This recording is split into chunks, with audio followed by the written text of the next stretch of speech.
just bear with me 1 second. I hit things out of order because, of course, I hit all the wrong buttons. There we go. We are on our way. So, last time we theoretically beat roughly half of the game, based on assumptions mostly from the how long to beat time and the amount of content we have crossed through. The most important thing we gained at the end last time was this ability here, Slither, where we can actually grab hold of surfaces and traverse them as if they were walkable. Now, I'm not 100% sure what that's going to do for us, other than a lot. Like, it's definitely going to make a lot of territory accessible to us. I did not plan out what order I was going to go clear everything out in or anything. Really didn't think anything through too much. Just kind of gonna go with it as best I can.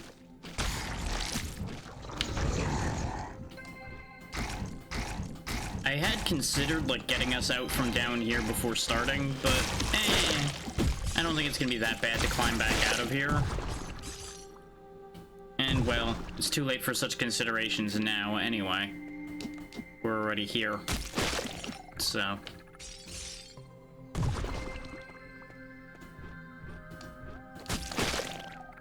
now, I do want to look...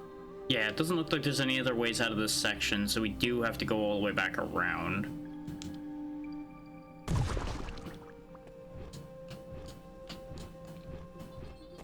Unless the map is hiding something from me, which, shock, horror, that never happens.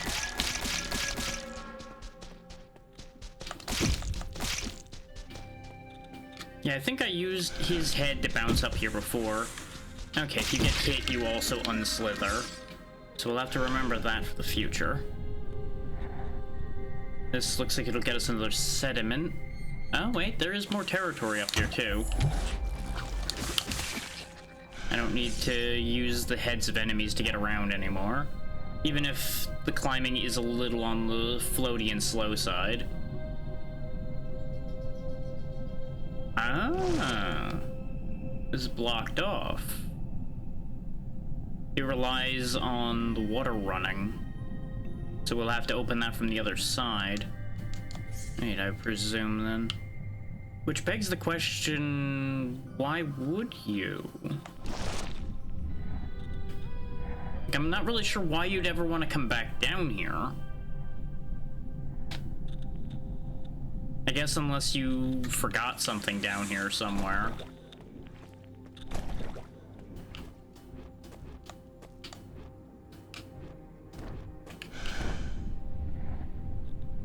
Oh, this probably activates... yeah, that'll activate the wheel on the other side here. Or most likely, and then we can access that room. Okay. So the mechanisms are just scattered around this area. That makes more sense. Technically, I could have stayed in Slither mode, probably. But this is slightly faster. Hey, there's Zen. How goes today? Slither, up, please. Up. Like, your body's got both weird and sensible weight to it simultaneously there. Like, it makes sense that your mass would still be relatively consistent, even when you turn into the weird purple ball. But it just feels weird with the amount of tendrils you have for it to be as weighty as it is.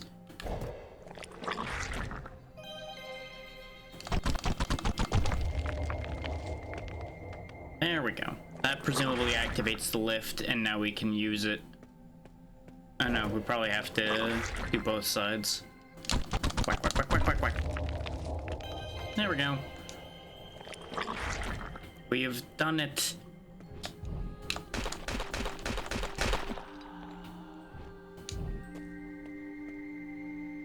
Now we can freely rise back to the surface world.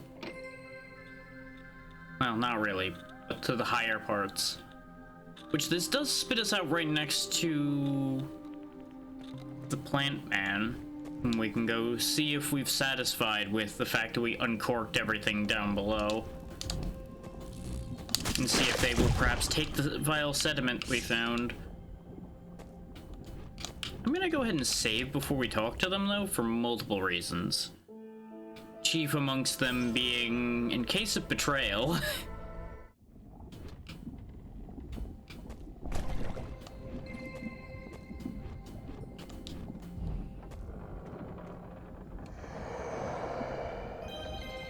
Okay, it is the sediment. My membranes flutter at the scent.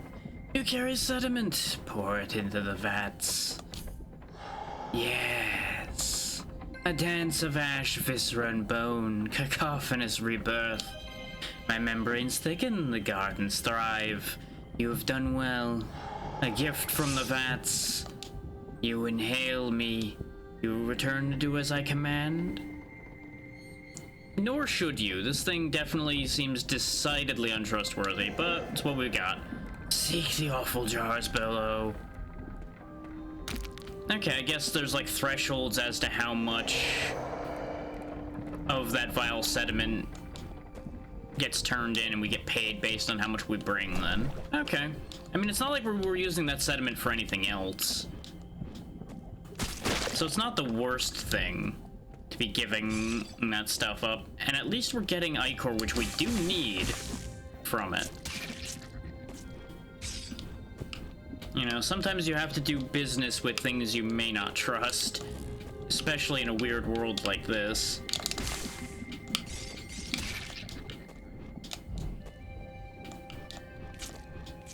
Besides, it's not like we're exactly normal ourselves, considering we can do this. So, you know. There's variables there. Okay, pressing up on that just brings me back down. I was curious to see if there was like a higher section to that elevator. The answer is no. No, there isn't. But the fact that they were not satisfied implies that there are more sediment jars, and there is some space down there, for example, so maybe there's some more jars, but I'm not that interested in looking around for them right now.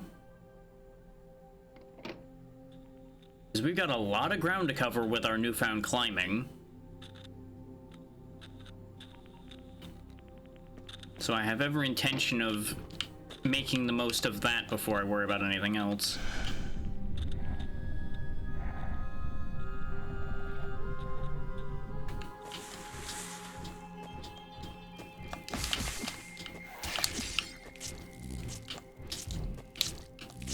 You know, hindsight being 2020. No, there wasn't actually a warp here. We used the elevator. I could take the elevator back down, though, and take that warp instead. We're already here. I probably should run around a bit and warm up to the game again after spending a day not playing it. Regardless. Otherwise, things are invariably going to go horribly wrong. And as funny as that would be, I would rather get this done.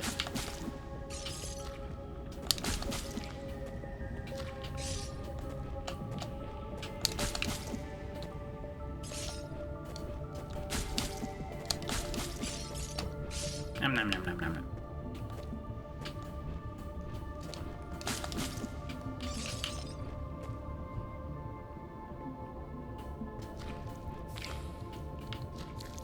We can get to that money now. In fact, we could have before, and just, I for some reason missed it completely.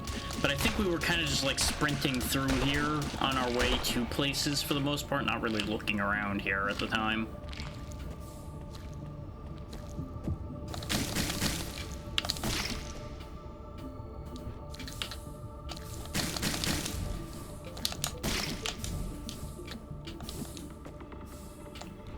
Thought I saw something for a second there, which is why I was investigating. Okay, fine, we'll go over here first. Oh, come on. Come on, you can do it. I've seen you do it before. There you go. I didn't need to do this because we could have gone around, but I was testing to see if there was anything hidden along that path on the way up here. This was where we found that first tablet, yeah.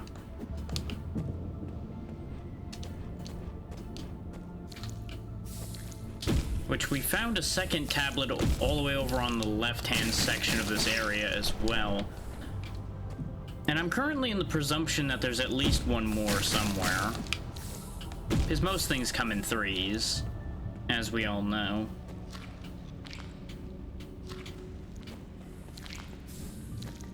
And considering it didn't indicate that anything had been completed when we broke the second one, that just further implies exactly what I'm figuring there.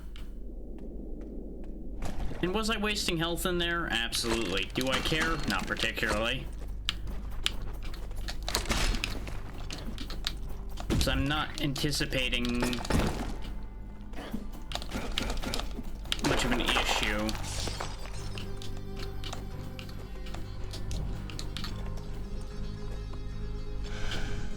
Can I reach the ceiling here? Up. Come on. Come on. I'm gonna have to use the wall. I'm gonna have to use the wall, which means I need to deal with this guy. Which admittedly means slightly more of an issue than I had originally intended, but not that much because those guys attack pretty slow. And they give you free energy right underneath where he is, so they intend for you to have to contend with that.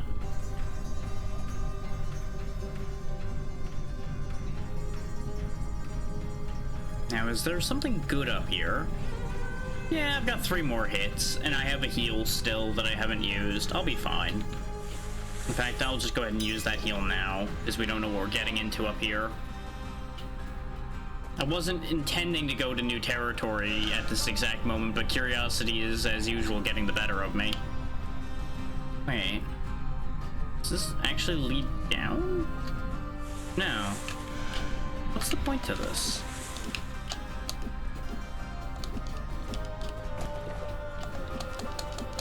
I think this does open, because you'll notice my head hits here, but it doesn't hit over here. So this is a passage of some kind. We just don't have access to it at the moment. That's what I'm assuming, yeah. There's probably like a switch or a button. Yep, I had a feeling that that was going to be damage. Okay. So you gotta manipulate the controls on this thing. Huh. I don't think we're meant to use that to get through here. I think we gained another ability at some point that might be what's supposed to be used here. Because this seems to be going less than well so far. Either that or this is like asininely precise. Which is entirely possible, but I don't know if I like that idea. Because you'll notice we take damage as we arrive at the bottom there. I'm gonna not mess with that. Not right now. We'll come back to that idea later. I still find it really weird that we still can't interact with those rings, but we now have an ability that makes those rings mostly pointless? So I'm very confused by that, and still. Like, something about that just doesn't add up.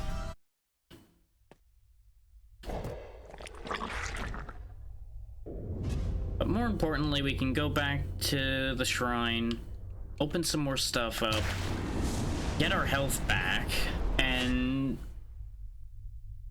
reorient ourselves toward the places we know that the climbing can take us.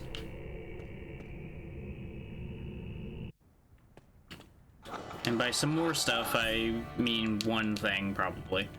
Oh, right, I already bought all the things that are less than 5,000, so never mind, we're not buying anything there.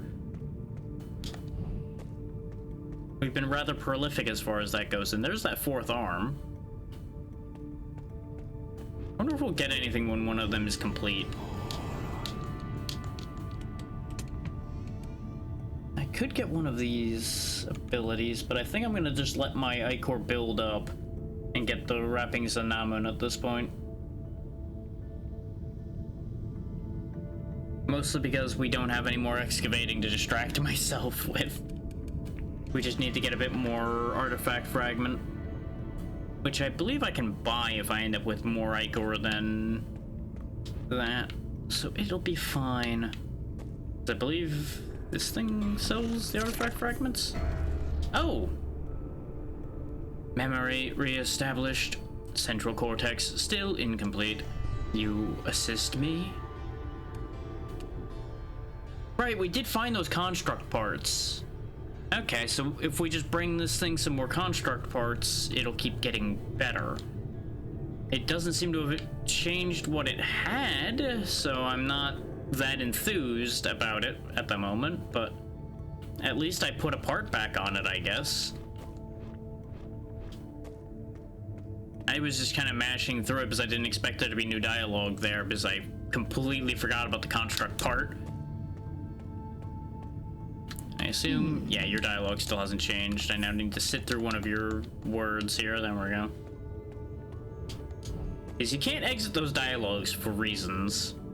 Still don't understand that one. But where I'm going to go now, I think, is up here. Is we can start sliding around on the surface and see if we can find anything neat up there. Our other option would be to go over here. And I'm not that enthusiastic about just that little tiny pathway up there. So I'm just gonna go ahead and take us to the surface and see how that pans out.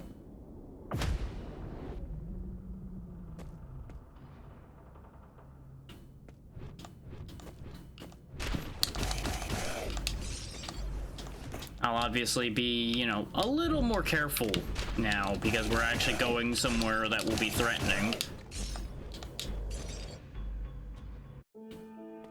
Rather than just idiot blitzing my way forward.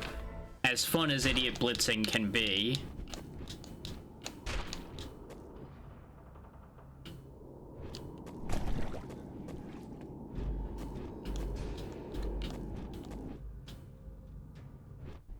I could have went out the other end and gone to the place with all the spearmen that we saw, but I figure we already know that both of those lead to the same place, and this is slightly quicker to get to. So we'll just go this way. This isn't a thing, right? Yeah, that's just a breakable thing. Because, like, right here seems designed for climbing.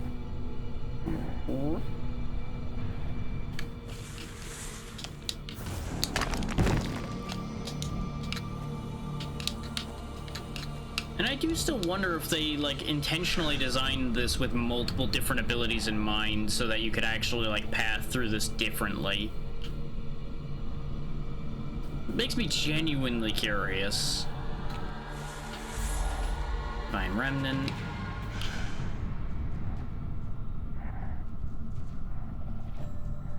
Oh wow, you can actually traverse the top of the map. I didn't expect that because I couldn't see a visible ceiling. So I just kind of assumed I wouldn't be able to do that. But... okay, nothing up there. This looks important. What's this? Advent of the birth. Are we not beautiful, nourished by crimson scorching godlight? The path lies open. Every day we sprout somewhere new, journeying by birth. Since the first emergence we have remained, our form limitless beneath its light. Divine Remnant undulates rhythmically in tandem with the stalk. Oh, so that's where these go. But I can also kill it. I don't know what to do with that information. Hey, ABC. I'm gonna go ahead and give it the remnants because they seem to have a specific purpose. Bathe in the light. I didn't get anything for that, so maybe I won't do that anymore. Nice, nice.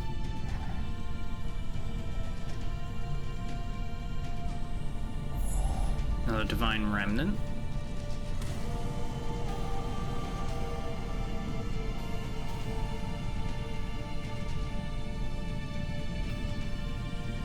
Okay, this is where we ran through before. When we kind of potentially almost sequence broke getting up here in the first place. Can't seem to make my way back up there.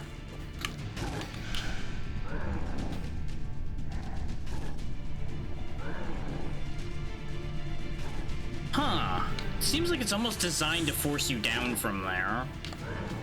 Because I wasn't even doing anything weird. I was trying to hold myself up as best I could along the way there, and it just eventually dropped me, regardless of my intentions.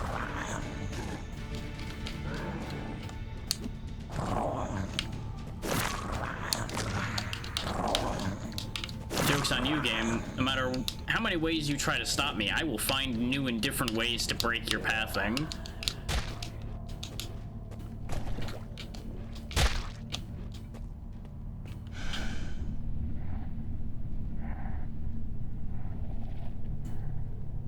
There's more of the glowing stuff we now know is related to those stalks.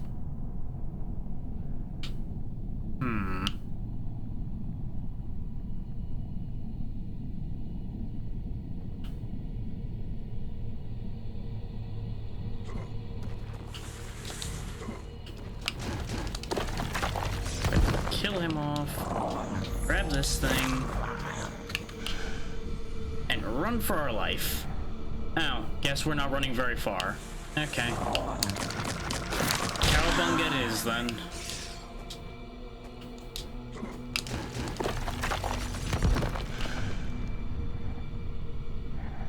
Interesting, there's more ice here. And there's so many divine fragments.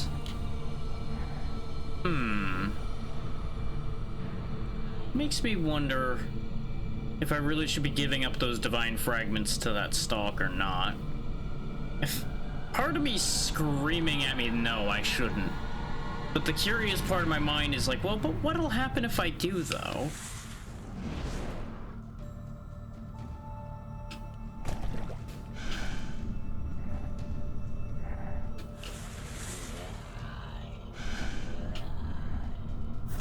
I think there's another one over here. There's also something nasty below us, but I don't know where it is. Ooh. Study of the Mutilants. 1 month vigil, the stellar phenomenon was calm, no loss. 2 month vigil, a stellar anomaly pulses from the dark, 2 dead. The blessed within the black obelisk seem invigorated. Screams were heard from beyond the obsidian wall. 3 month vigil, sounds from the dark. The blessed are thriving. They do not wander. Ecstatic dances. Surges from the star. More adaptation. The blessed now have neither arms nor legs. Their bodies move through the air. Presumably those overseers we were encountering might be those blessed ones they're speaking of, since they're one of the handful of things we've seen flying that aren't bees. I think we found said obsidian structure. It's not the first time we've seen something pulsing with that red energy and looking really dangerous. Ooh. Looks like there's a path up here.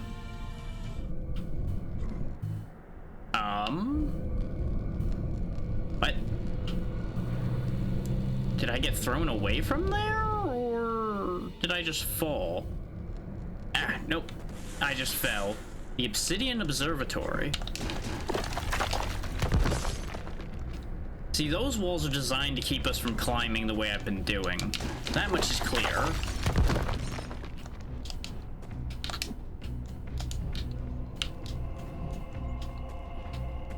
Okay. Learning more about the lay of the land here before I make any crazy moves here.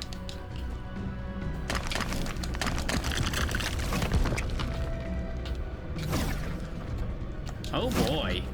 This seems like it's gonna be great to be inside of. I'm sure nothing can go wrong being in Laserland.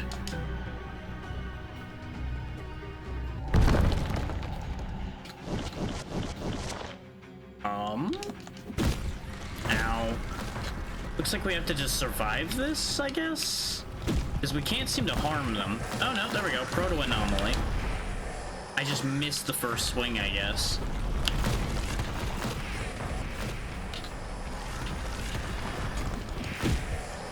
they're not that durable. Okay. I have a cunning scheme then, as soon as they move over a little more. Because it looks like they can't shoot upward, so I can kind of do that as long as I get my timing down a little bit better.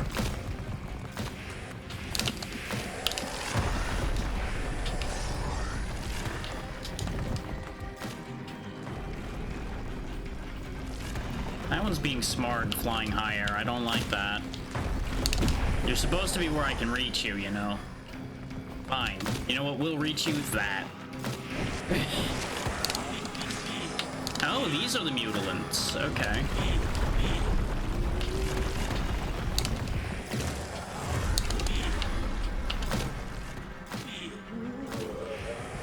They make weird noises. I don't know what to do with that. They go, whoa.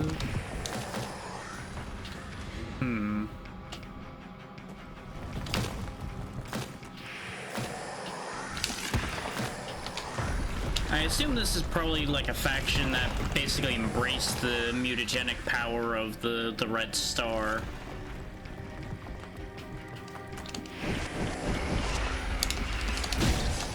And, you know, became things like this.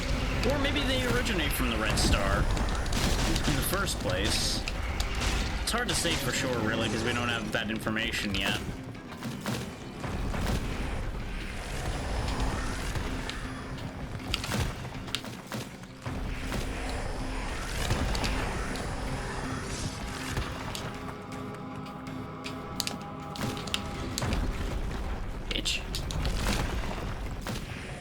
There we go. That wasn't so bad. A little rough while we learned how to fight those things, but other than that, that wasn't that bad. And we get a free relic. Mutated gastropod. Release an explosive that sticks to surfaces, detonating after a brief duration. Nah. I'll stick to the Ring of Doom.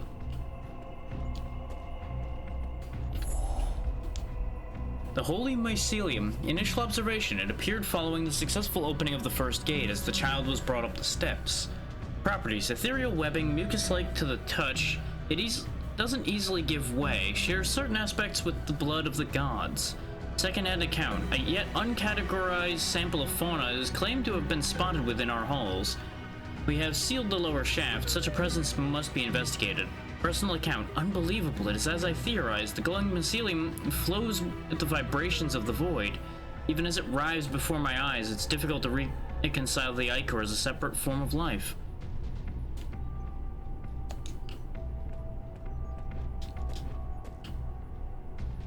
Well, we already have seen instances of the ichor being alive, because we saw... let me show it for those that might not have been here for that part. It's all the way down here, but I can't cycle all the way back around for some reason. This thing, the spawn of ichor. Welcome in, Mixie Boo. How you doing?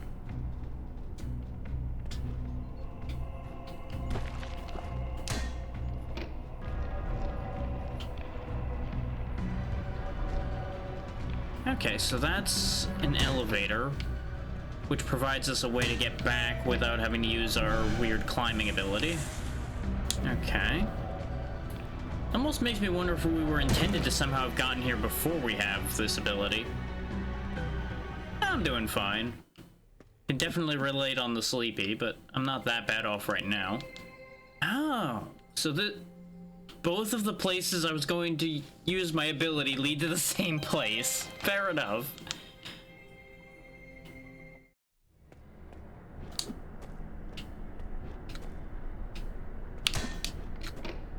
Back up we go.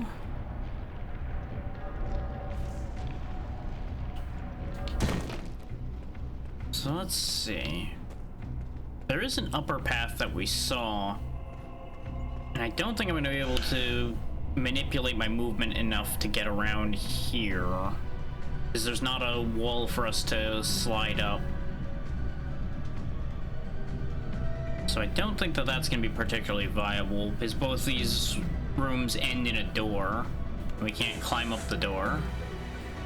So we're not meant to be sneaky and slide our way up in there. These lasers will continue to try to cook us, and I'd rather not be cooked. thankfully they provide a way out at the same time.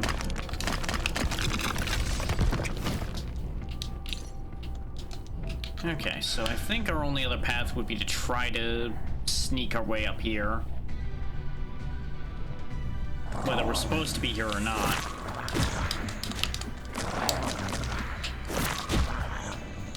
Rude. Apparently there was one more bullet above my head. Didn't see it.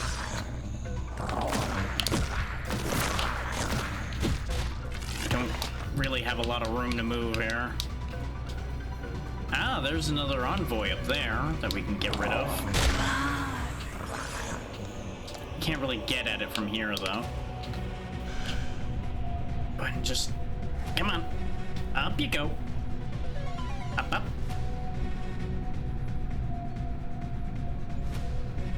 There we go. Little more. Slide our way up. Ah! Our efforts might be rewarded? Depends on if we... nope, that's a door from another part of the area. This does get us to the envoy, though. So we've silenced another one of those. It actually looks like this might be a dead end for us at the moment. We may actually have to go the other way around in order to properly access this place. On the bright side, we've now explored more of the surface and learned that there were at least some people experimenting with the ichor and with the nature of the red star, presumably. Is that a slide point? Ow. Nope. Definitely not a slide point. There was a weird gap in the wall there, so I'm like, maybe they're being sneaky and there's a way to sneak under there?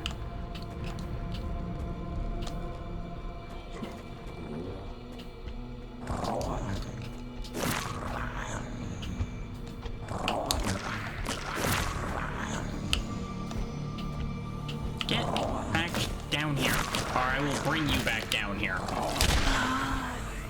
There we go. So that is the rest of this room.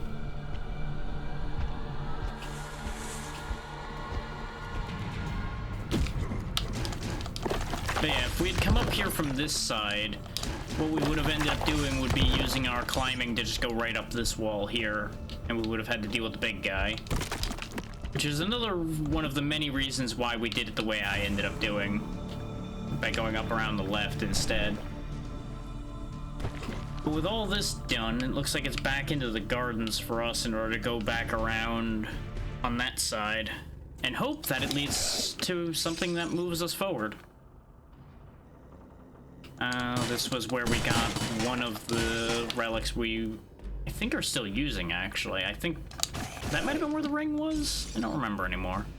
No, that was a health extension piece in there. It's been 2 days and I've already forgotten the location of half the things we've touched. Yeah, we can check out that doorway right above where we come in over here into the gardens, and we can also go where we need to be going. Well, presumed to be where we need to be going.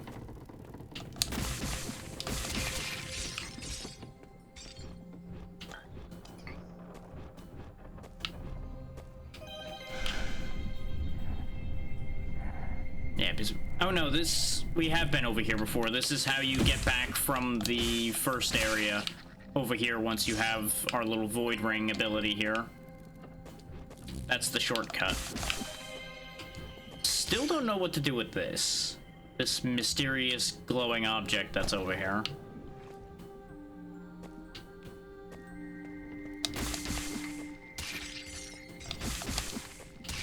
It's probably something cheeky, like something on the ceiling in here.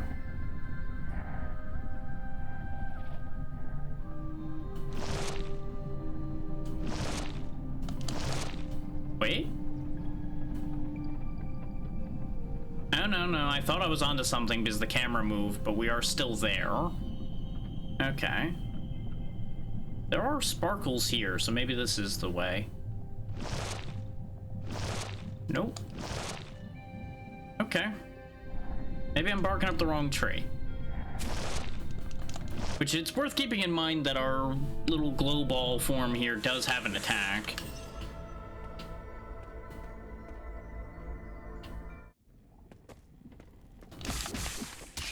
I should be running across that path in order to go where we're trying to go, but curiosity has come back to me again.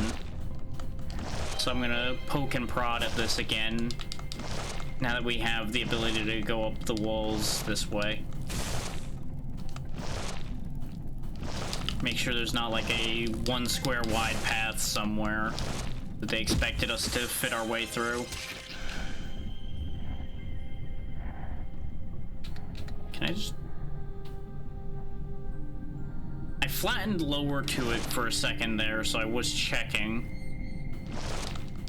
Now it seems like there's just nothing we can do with that still. And anything you can't interact with like that bothers me to no end because it's very suspicious. Nope, I waited too long. That was still... my mind was still back there in the other room.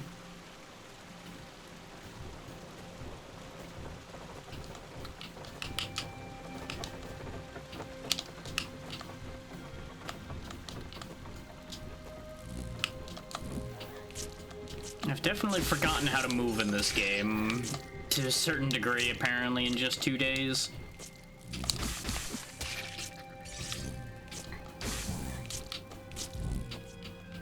I no longer have to use these things as platforms to get up here, but it's quicker. Rather than wrestling with the weird float we got here. Come on, up you go. With the fact that there's handholds there, it's entirely possible you were actually intended to make it up here a different way, and this was just the easier way. Oh, is this another void warp? Yeah, we're back in the void, so where is this leading? For those that missed it when we went through here last time, welcome to the void. It's a little concerning in here. But it's primarily a means to an end. Usually, at least in the one time we've done it so far, yeah. It's just a means of traversal. Though we stayed in the gardens this time, which is interesting, and the colors are still all kind of fucked up. We're quite a distance when we walk out of there, which is not what happened the first time. So that's interesting.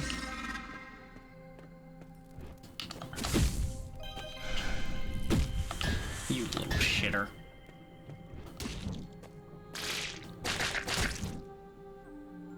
Huh. Okay.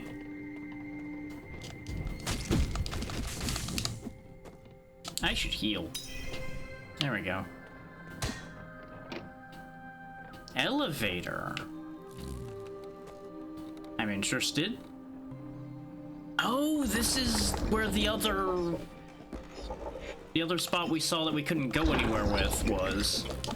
It also seems to be closing things behind us, and I don't know how to feel about that part. Artifact fragment? There's more glowy things. Okay, so we went down past one of the doors we couldn't pass before. So we've definitely gone somewhere important by going around this way. Especially since this gave us one of our warp rooms, of which we only have 6 more to go. Interesting. This also foils my 1 area per warp gate theory that I had at the beginning of the game.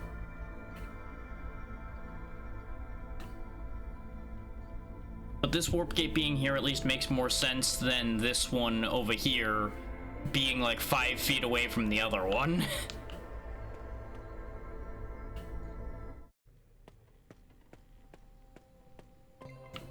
We can definitely climb up into that area, but what's over here? Yeah, let's go climb up there and see what we find. Come on. Up, up. There you go. We're clearly intended to use the rings to get up here, but they gave us this power, so I'm gonna use it. Hey there, Vale. How's it going? Up. And, up.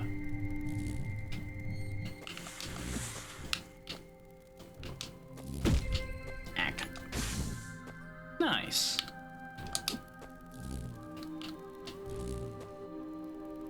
I had an idea, but everything's out of position for this plan now. The idea was gonna be I was gonna bounce up off the slug on the wall there. So far so good, and yes it is. We're about halfway through it after having played it a decent bit on Tuesday. And it's been interesting, to say the least. Like, we've gained all of these abilities you see here. You only start the game with these claws. We've since gained the ability to slide right across the floor, turn into this form that lets us climb. We have a dash that I won't show right now because I will fall off this ledge trying to use it. And all kinds of good stuff like that.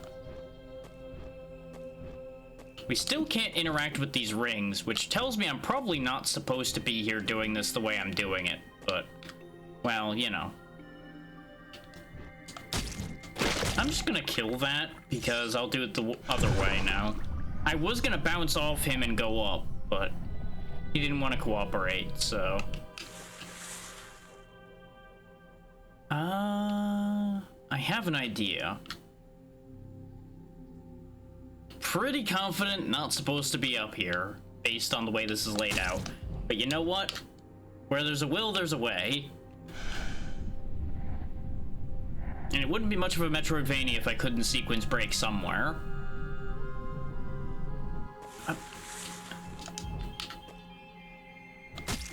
Exactly. If they didn't leave me the ability to do this, then they don't want me doing it.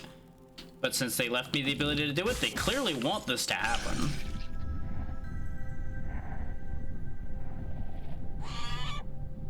You know, there's one of those horrible birds of paradise up there.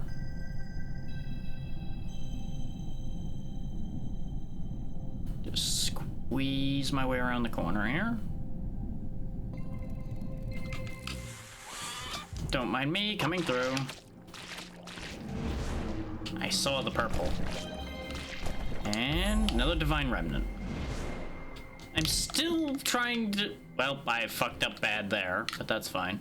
I'm still trying to decide whether I want to give those divine and remnants to the only thing we've seen that wants them. Because it, much like the thing I gave the vile sediments to, doesn't seem particularly trustworthy. But when you only have one option, you only have one option. This seems dangerous. These hurt me? They sure do. We're not going this way right now, then. Because we can't climb this if it hurts us. Because any damage taken knocks you out of slither form. So... that's how they limit you getting around with it, is basically if they put things that are dangerous there, you can't do the thing. Dang it. That's fine. Up, please. Oh, of course you hit me. Of course you would. The movement when you're in slither form is a little on the awkward side. It's got some major league float to it for some reason. But you would think a form with this many limbs would have a lot less trouble traversing things, but it really does. And it can defend itself, it just doesn't do it very well.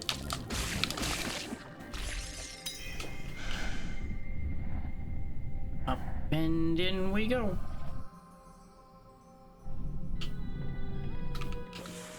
Ah, we're on the other side of the door we saw here. Okay. And presumably that switch I see up there will open the door. Ta-da! So do I. I do wish it controlled just slightly better, but it is really interesting and offers, as we've been demonstrating so far, a lot of options, which I appreciate. Yeah, exactly. Especially when you play a lot of them back to back, it all starts to run together a bit in that specific case, and it just starts to get a little bad. Like, the controls for everything else feel reasonably good. Like, there's a little bit of float to the jumping, which I was talking about before, but it's not awful once you get used to it. Attacking feels fine. Okay, we got another ancient cipher, so we can open the next vault when we find it. Okay, so the whole thing here was probably meant to be a parkour puzzle of some kind, but you can break it by climbing.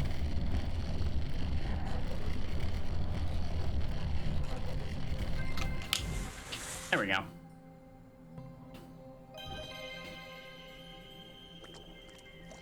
We have no further need to be up there, so we will just get out of here.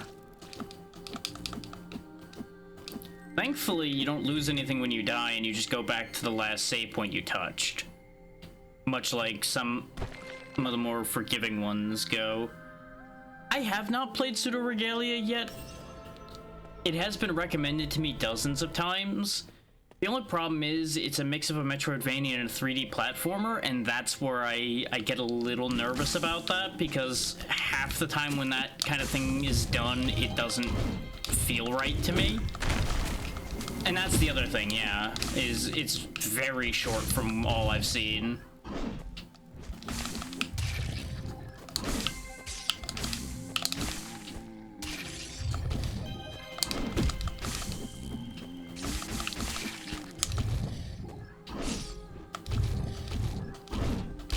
Like, at some point, I'm sure I'll get around to it. It's just not on the priority list because of being so short and my nervousness about it being 3D.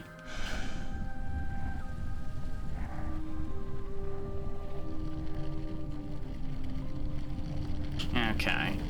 You can definitely tell we're meant to be slithering through here because they put traps in here for that. And it's also the only way we'd physically be able to traverse this area.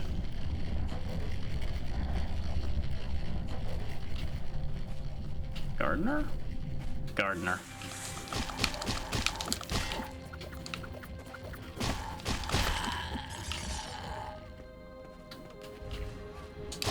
That matches what I keep hearing about it.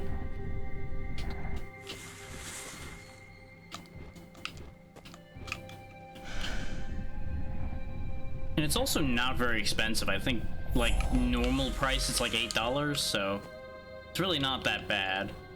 Artistically, it's similar in some cases, yeah, because it's a very similar type of line art that's used for this, and this area in particular definitely has a similar feel to it. It definitely does not feel like Hollow Knight at all, which is probably why I'm enjoying this, because Hollow Knight felt kinda to me. Like, it's a great looking game, but it really is lacking in many other ways, especially early on. Ah, this is the area I tried to climb up into before, but couldn't because we didn't have climbing or anything, and I had killed this envoy before I realized that there was a gap up there. Okay, so that's actually all cleaned up then. Is we can't get up there right now because of the fact that we will get hurt trying to climb there. I think there was something in the way over there. I already forget. Short-term memory just died on that one. We also got this thing. Focus a destructive horizontal beam that lights enemies on fire. Sure, we'll play with that for a bit. As much as the circle's been very good. Laser beam! I can live with that. It just gets off to a really bad start, honestly. And it's a perfect example of when I say that there are Metroidvanias that take a little too much of the Souls-like approach to things. Because I personally am not a fan of heavily limited healing, which that game definitely can suffer from, for example. This game suffers from it too, but we get enough health extensions and such at this point that it's not abhorrent like it could be.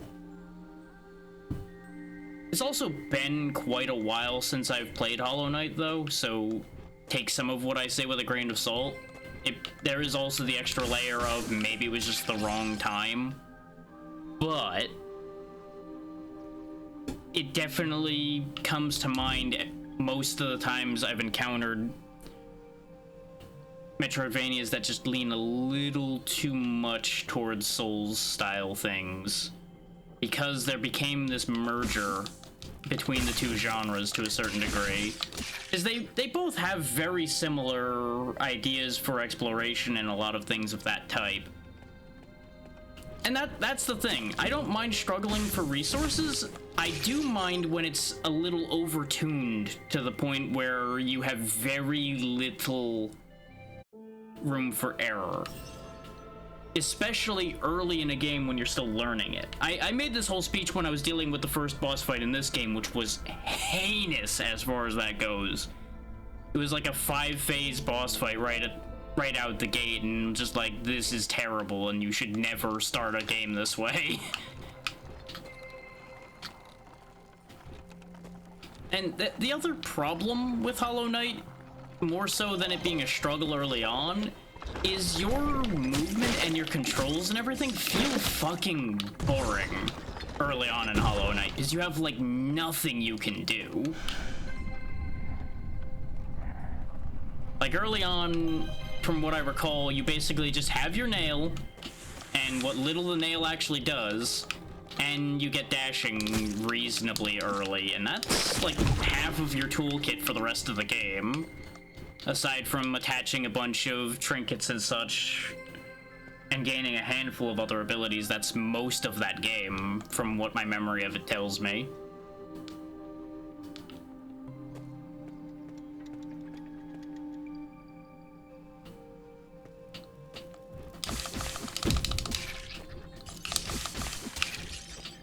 But I will always be more of a proponent, for example, as far as like healing and such goes. Let the player have a lot of healing and let them just choose not to go crazy with it. But that doesn't really add that much. That's what I'm trying to say. It doesn't, in a lot of cases, the handful of things that are mentioned there does not make the combat that much more dynamic. You're mostly just stab thing until it dies and hope you can actually reach the thing to stab it without just getting bodied by awful patterns.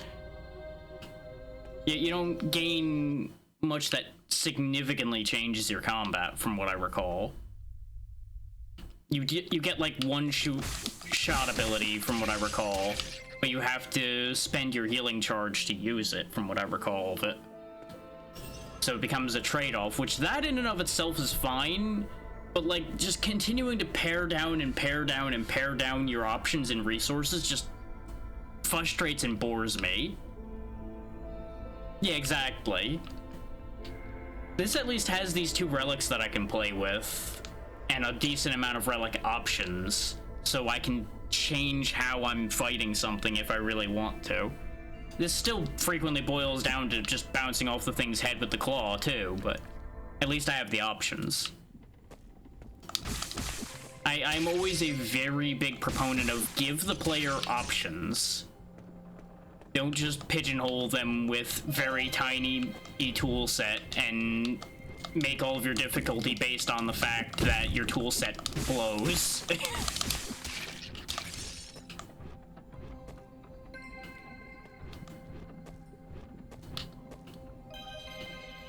Which is what I was getting to with healing as well, and I think I sidetracked before I got to that thought. Biomorph I already played through. Biomorph was good. I went and played that and beat that on release.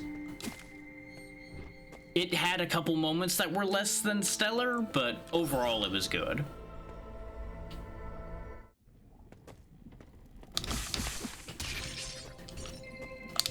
Though I do feel like they could have done more with the morphing as well.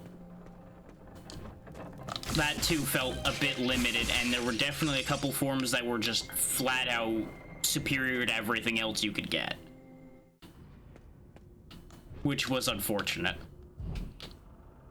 Yeah, exactly. The couple that were good for combat were stupid good. And then the rest were just there for like one thing. And that's the problem there, is you use them for that one thing and it's like, well, I guess I'm never using this form again because it has no other purpose. Which that is admittedly an issue with the Metroidvania genre as a whole to a certain degree, is some of the tools they give the player are so specific that they say use in like one spot and never comes up again.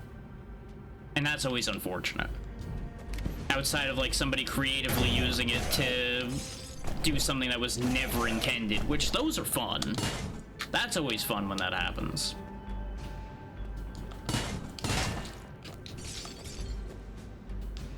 Like how I'm pretty confident that some of the areas we've climbed up so far, for example, we weren't intended to be climbing. We were supposed to wait and have that ring ability, whatever that is, wherever we get that.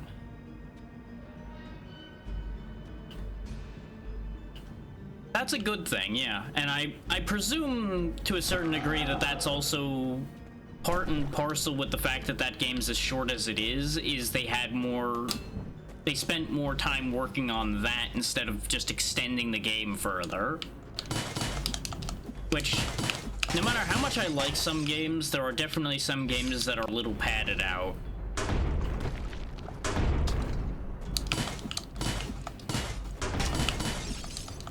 Which, a certain amount of padding can be necessary, but padding doesn't always have to be necessary. Yeah. And that's the other thing, is you can definitely tell when something's a passion project and when something is shipped out because it's a popular genre and you can make money off of it.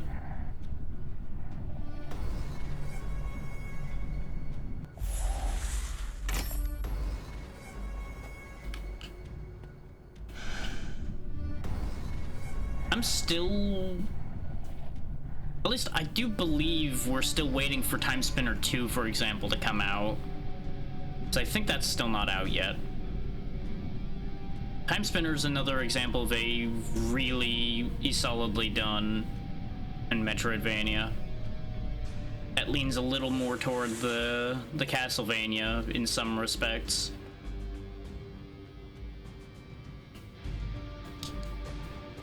Yeah, I have filtered out a lot of them. There was a while where I was just picking up any of them because I kind of pigeonholed myself a little bit in regards to that situation, because I was trying to do a new Metroidvania every Monday, and after a while you kind of run out of them.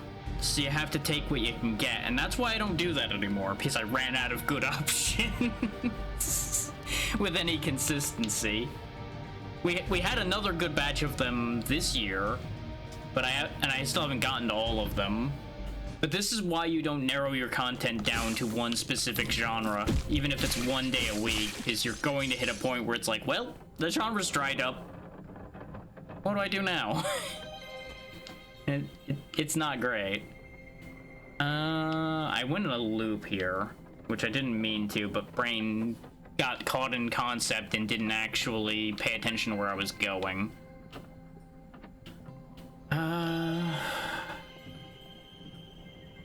But with that having looped around and not accomplished anything, other than getting us a piece of a health extension, I think we're done with the abandoned expedition. Unless there's something up here in here, because I'm realizing that's not walled off. If we zoom in, you can see the fact there's not a border there. So that may be worth double checking. Whatever else in this zone has a border. And based on the way this is laid out, there's not going to be another area attached to this because it would have to run into the surface. And there's no doors here. So we know for a fact it doesn't go anywhere unless it goes to a void plane that takes us somewhere. While we're near a warp point, though, we're gonna go ahead and go do some excavation because we now have 6 devotees who can do the work. And that'll gain us access to something. And that may be something that'll move us forward too, because we gained this ability through excavation.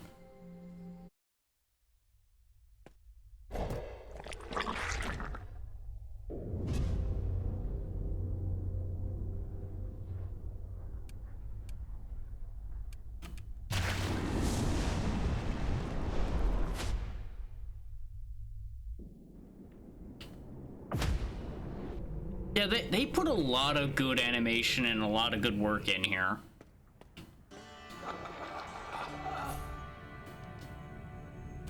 Yeah, we can open the inner sanctum now.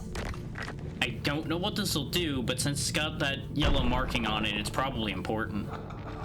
At last, the inner sanctum has been unearthed. I feel echoes of the gods within, yet they remain distant.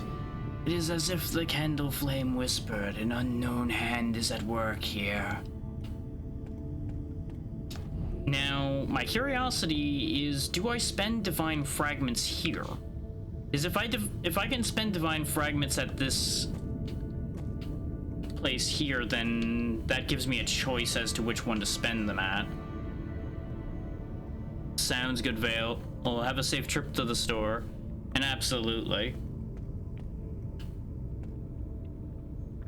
Now we can unseal this one, so let's find out what this does for us.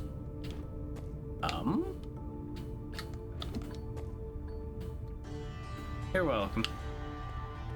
So that's where the key went. Because we had the key of blood that we found down in the sewer.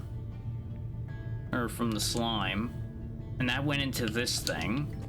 But it seems like we have to do all 3 of them before anything will happen. I wonder if this is like the 3 major bosses out of the Heralds or something. Because this is vaguely akin to the shape of the boss we killed down there. Albeit less slime, more like slug-like over here, but there is a similarity. And that's a similar enough head shape to the council we fought at the beginning. That was the really bad boss at the beginning of the game. So that's probably just, there's a lot of similar head shapes like that around. Also looks like there's more mouths on the side of this thing, and I'm just gonna stop looking at it. It's entirely possible that this game has multiple endings as well. I don't have that information, but I don't recall the completionist time being that much higher than the plain completion time for this game. So I don't think that the endings are that extensively different. It's probably just like a couple different choices. Like, I don't think it would require a whole different playthrough to get different endings. I think we have enough artifact pieces. We just need like 400 more ichor and we can get the thing over here that we wanted.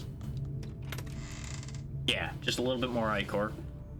Which means we can turn in some of our trace metal and get the ichor we need for that. There we go.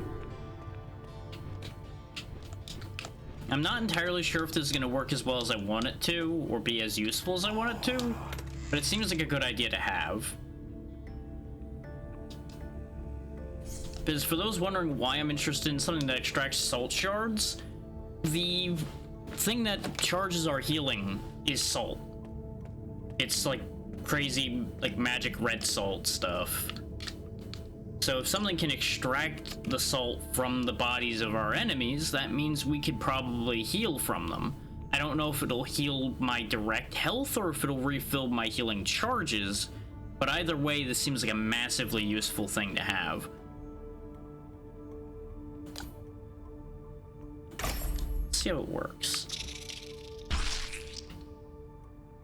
I guess it needs a target before it really does anything visibly.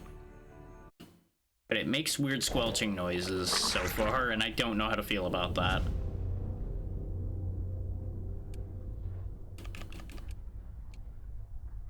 but we are running out of places to warp to. We have a couple places we can go to down here in the Deep Bazaar, so let's go ahead and do that right quick. Since we know for a fact that there's stuff down here. Is here, for example, we absolutely can climb up to now.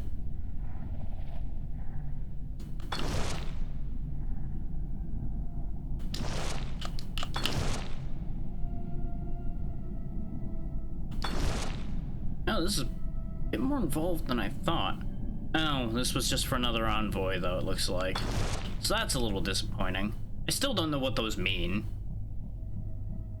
Like, in their monster entry, we were told that they're to be silenced on sight and they're related to the Red Star. But that's about all we have knowledge-wise there.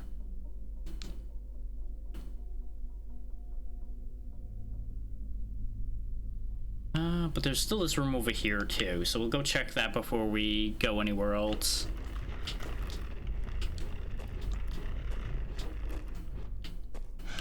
There's also this lever that I don't think I hit. No, I did hit it. Okay. It's in an awkward spot, so I wasn't sure if I had actively chased after hitting that or not. Anyway, we couldn't go up here before. Oh, it's another void area. Some kind of barrier. Doesn't quite match the recorded work of the artificers. Not much to go on at all. I can barely make out the mechanism above. Whoever created this must have had a good reason for it, but I haven't found mention of it anywhere. Looks very concerning. I don't know if that's void we can traverse or not, because it almost looks like somebody was attempting to contain or control the void itself over there. Here's a lever.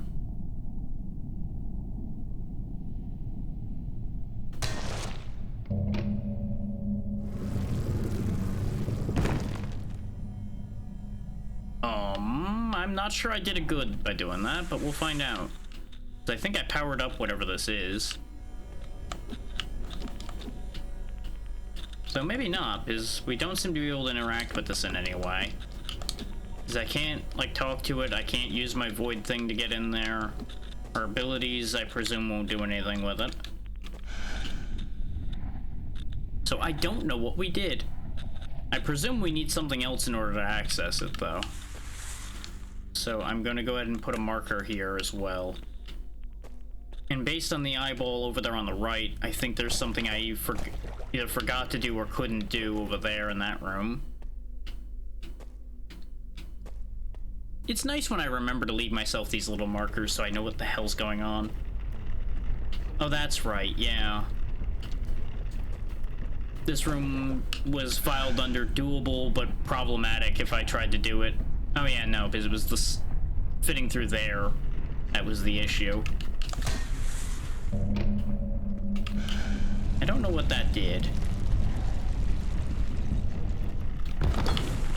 This game does have controller rumble, by the way, so moments like that would probably be making the controller shake. I have it off, so I don't know. Ah, another construct part. That might be vitally important. Because if we continue to repair the construct, we might get something good out of that. I can also remove that marker now. Oh, there's other markers. I didn't even consider that. I've just been marking points of interest.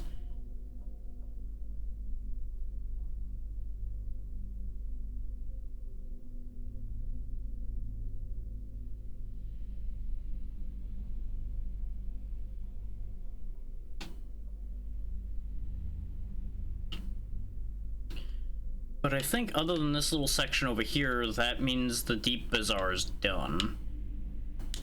So I guess let's go ahead and climb our way up to that.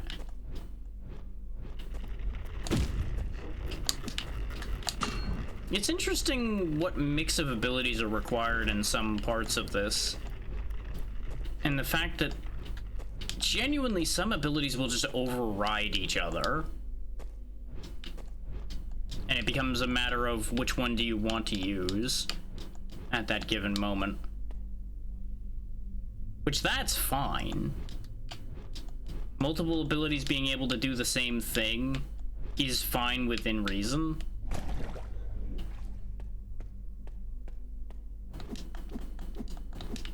I'm assuming I did whatever was in here already?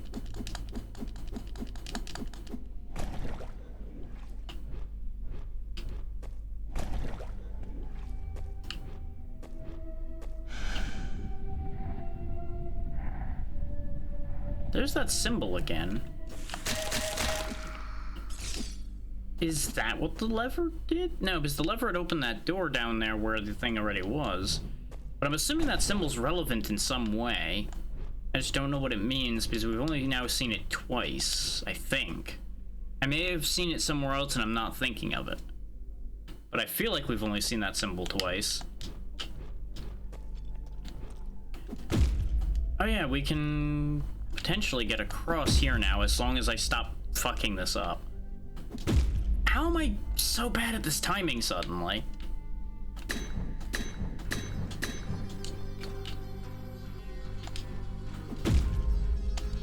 Hands, please.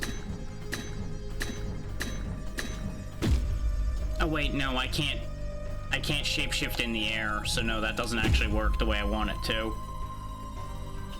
But there's an alternative way to accomplish this. I mean, that usually works. And how's it going, Pazzy?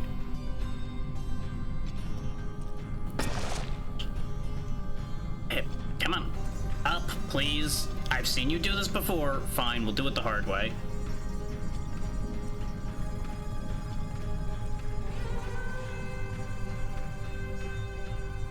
Gently, so I don't slingshot myself off of here.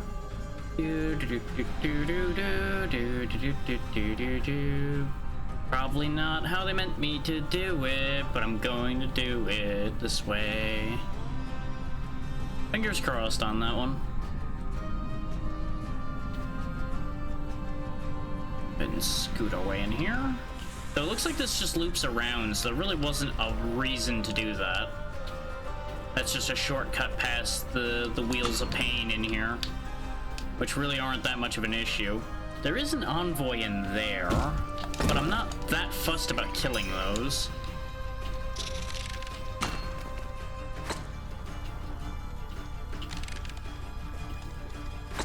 Huh. Well, I did get one heal out of that, so that does work. Oh, that was where the spikes were, right. Okay, so the envoy's room is where that is, and I'm not that concerned about that right now, so we can ignore that.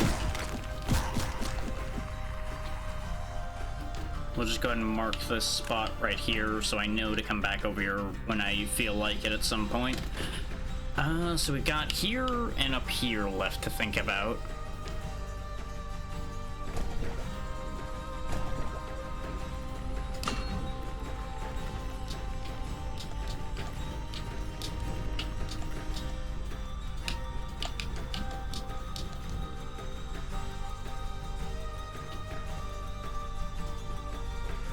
Weird that they're saying that there's a room. Oh, it's because of the door here. Okay, we'll have to mark that too because I can't do anything with that at the moment.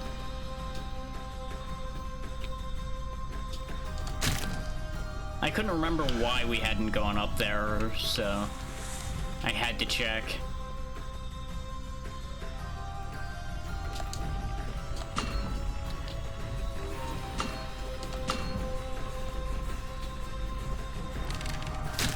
Don't need to deal with any of that.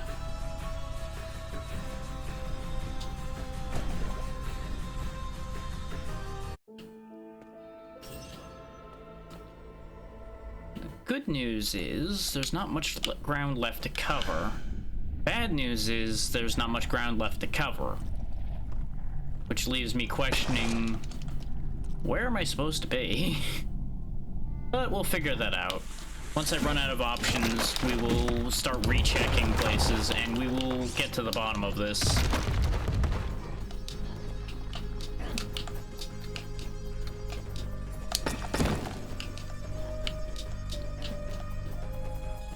But considering this looks like a long vertical section, over here on the left.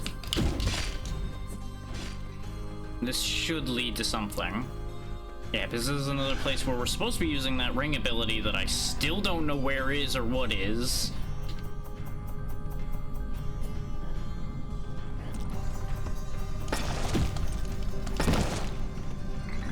Interesting, that time I stayed in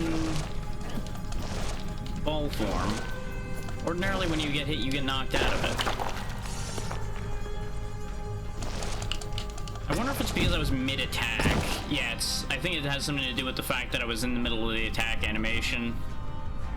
So that's the play there, is if you're about to get hit by an enemy in this form, just attack at the same time so you don't lose ball form and fall down. Nothing over here? Okay.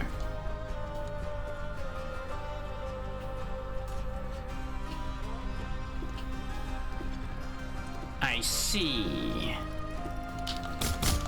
Nope, don't like that. Just gonna break that now. Nope, you go to hell. Demon machine, go away. Oh.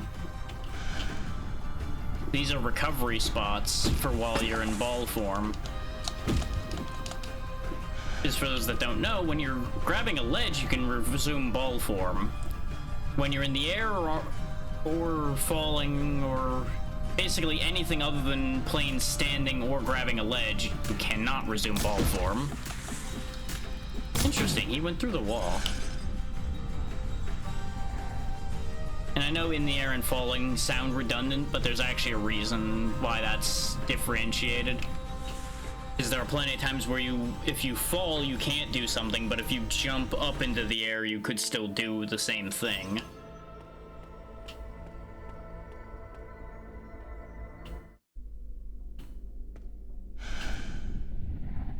Up, up, up. There we go. Ooh, there's another one of those red things. I don't think we've even managed to get the first red thing we saw. Okay, and this just loops around to the door we can't open. So this was altogether completely pointless to do right now.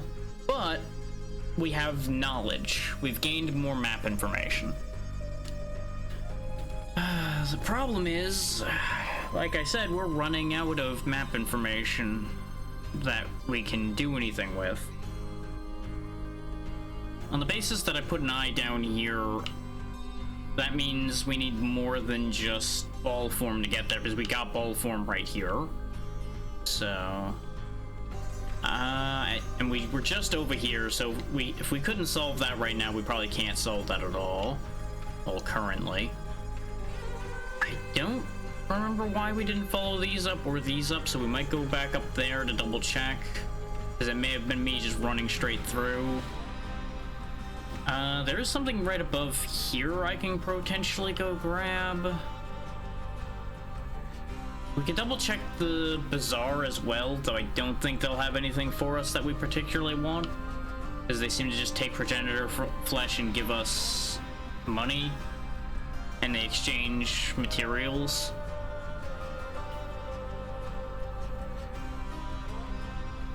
This we know is a warp point, so actually let me mark that with this.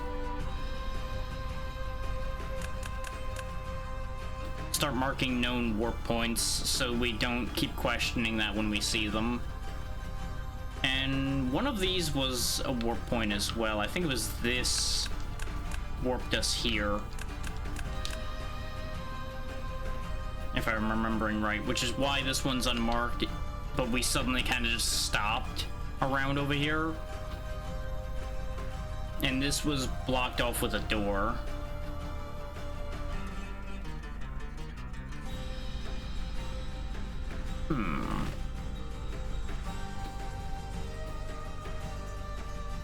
And the shrine needs more excavation before more of these doorways open up.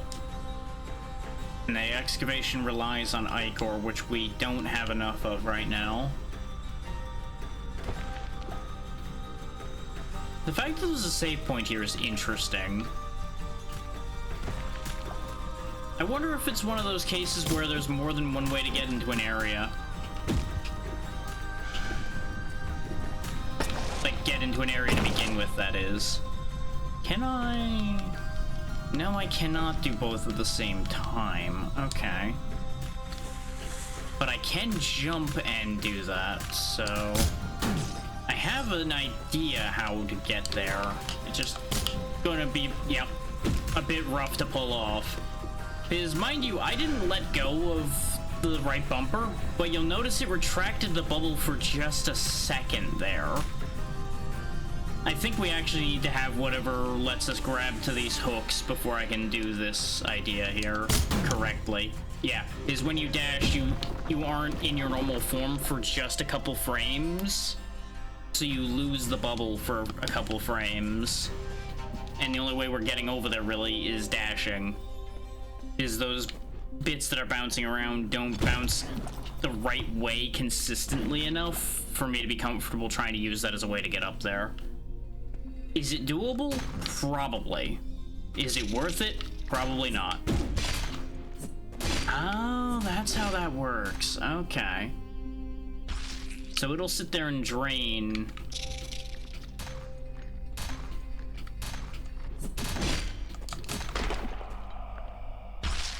And if the target dies is how we get the heal. Okay, so it's not gonna be as good for boss fights as I'd hoped.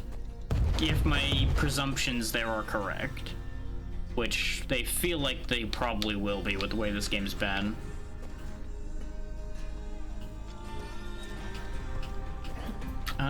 What was the problem up here again? I know there was a problem.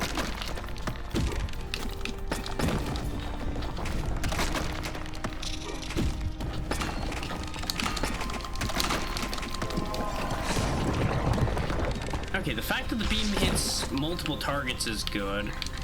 And I don't think it killed two things, so maybe it doesn't have to kill. Maybe killing just gives it higher odds of rewarding me with healing.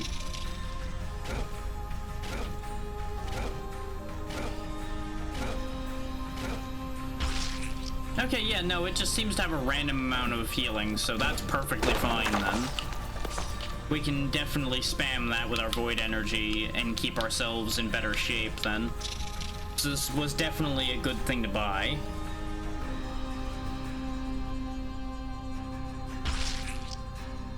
Especially since we get void energy back when we use special abilities thanks to one of the items we have. So we can just keep getting refilled. Welcome back, Zin. You haven't missed much aside from us running around just checking all of the places we can go to with spooky ball form. Which has been fruitful and not simultaneously. We've learned a lot but accomplished nothing. We did find more out about the surface and gained access to this observatory up here that we can't really get into.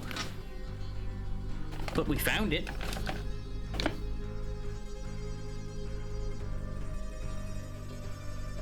So I'm once again back with a quandary of like, well, where do I go? And the answer is I think we turn in this construct part that we found and hope that that leads us to something.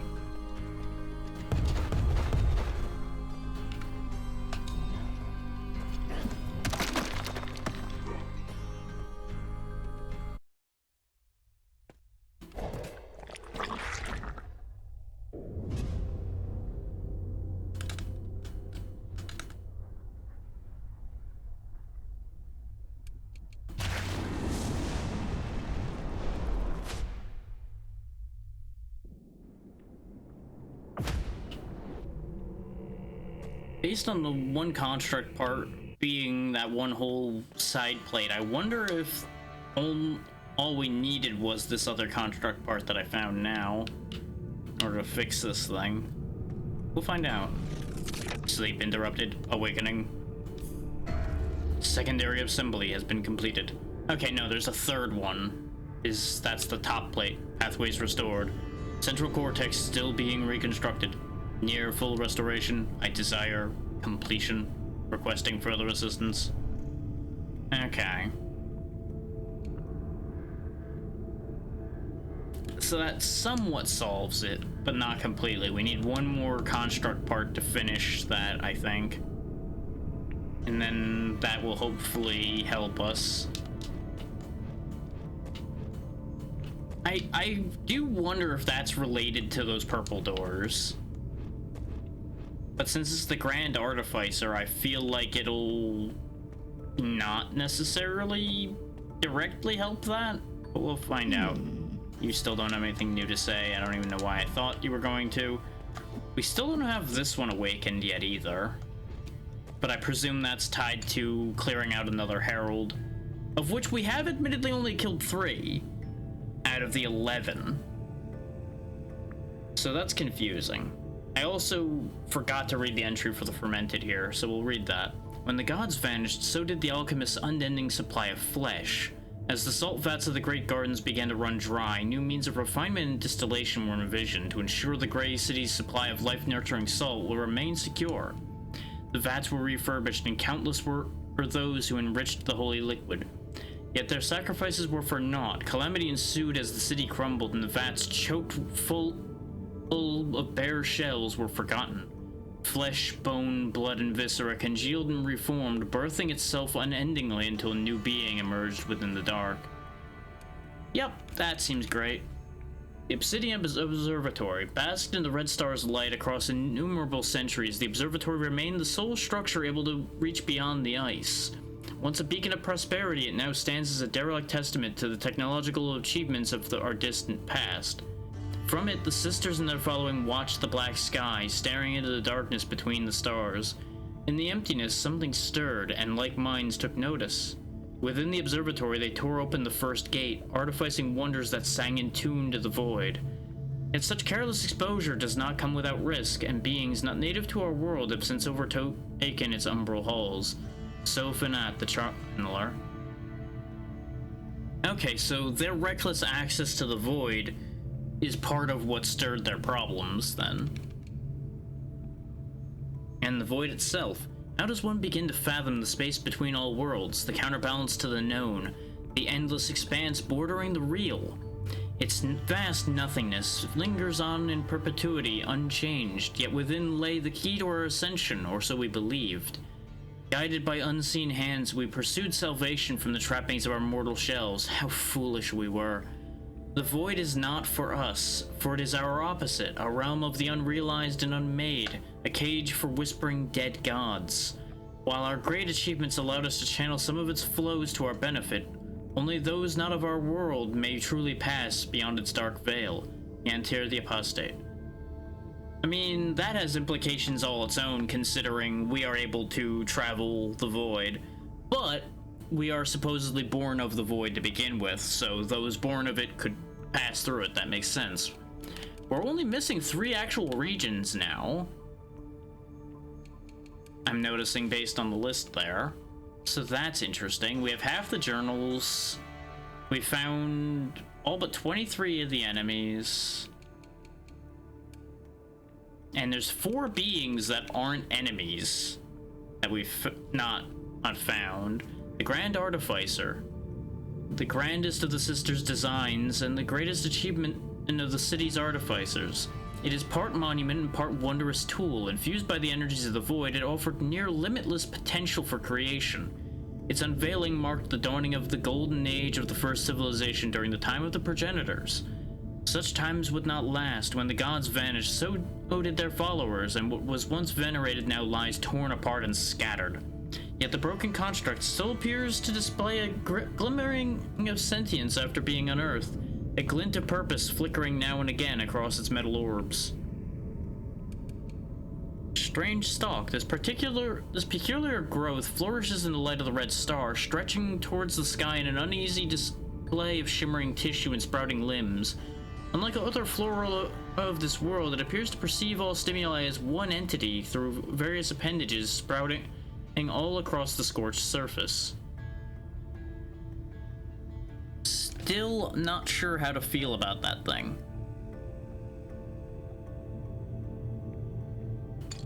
Like, it definitely matches these divine remnants if you look at them. to a certain degree, but it also bears more of a resemblance to the Ichor itself than the remnants. But it wants the remnants. I'm just not sure how to feel about giving presumably fractured pieces of deities to some unknown creature. Because for all I know, it's going to then gain the powers of those deities and become a real problem for me.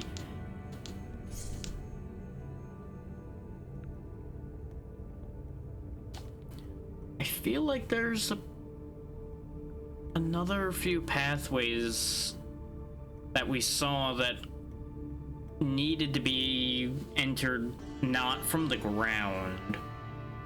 Like, I remember encountering those kind of pathways a lot, and yet I can't seem to find them again. So I wonder if some of them are back in here, because we haven't been back to the beginning in a while. Basically not since the end last time. Though this, to a certain degree, feels pointless to be running back here, but when all other ideas run out, you may as well try the pointless seeming ideas. And it still gets us a nice, easy infusion of Ichor to keep funding us. I could throw the progenitor flesh in there, but that's again a case of I'm not sure that's what I want to do. Because I don't know if we actually have other options. We can potentially cross this room now? Yeah. Oh, we meet again. Splendid. Perhaps we can work together. Tell me, what do you think of this curious contraption? Beyond supposedly lies the Great Court. If the stories are to be believed, it was sealed shut as the city fell, and so it remains, I'm afraid. Oh, what discoveries lie beyond this gate, I wonder? Oh, good news. I can open that. This is probably where we're supposed to be going right now.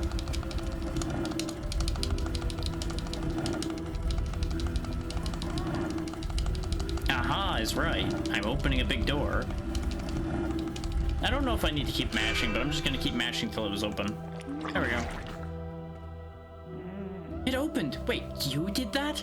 You can operate these arcane contraptions? I wasn't ready for this. Everything's all over the place. You go ahead. I'll be right behind you. There we go. The court.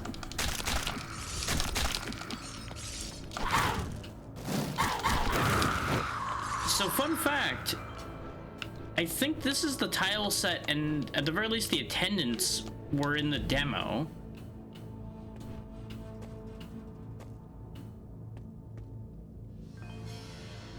So that's interesting. Yeah, so were those guys. The couriers. In fact, I think this exact room was one of the rooms in the demo. Or at least this little section here is definitely almost identical to the layout of one of the rooms in the demo. These enclosed halls stand as a testament to the cowardice uncertainty provokes. As the city collapsed into the earth, the people screamed and wailed. They hid behind thick doors and walls of stone, hoping to avoid calamity, trusting only that which they could see and touch. Their lack of devotion would not go unpunished. In the same cold dark in which they cowered, something began to stir. Ancient fauna brought to the Great Court from many lands all across the world grew strange, transforming into something new. The faithless became sustenance for those who dared to change their fates, and now forever stand as husks, eerie but beautiful testaments to their lack of faith. Well, that sounds like everything went well. I'm sure that's fine. Important save point. Is based on my experience with this little area here in the demo, this place gets nasty. It's also a real late area, so it's expected to get kind of nasty. There's also these things, which are another enemy we can't hurt, which is interesting. I regret falling down here.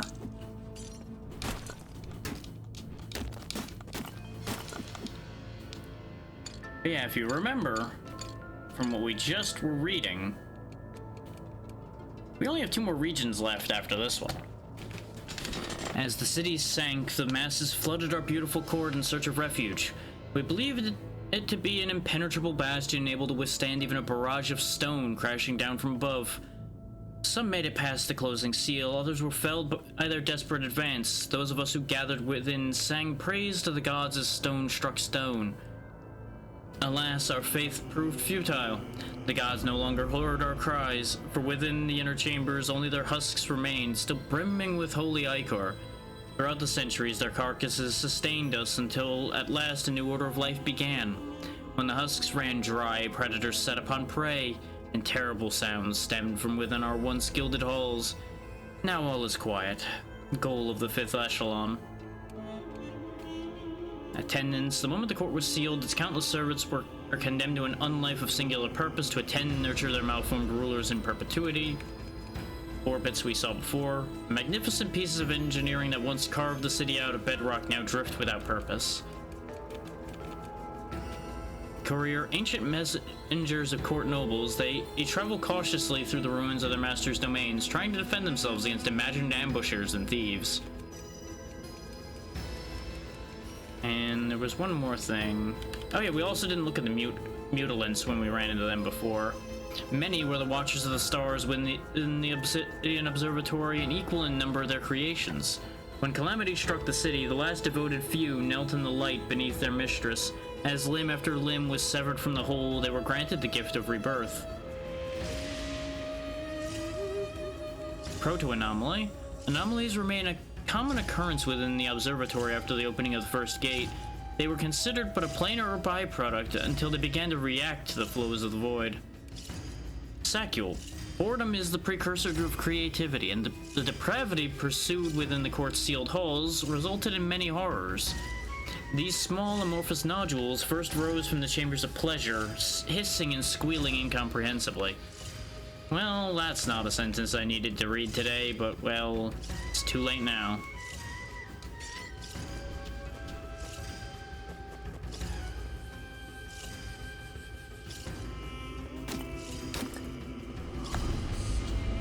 Oh, I can just grasp those. Okay. Turns out you can't grasp them for long or they explode. So that's a thing to keep in mind. But I can stand on them as well.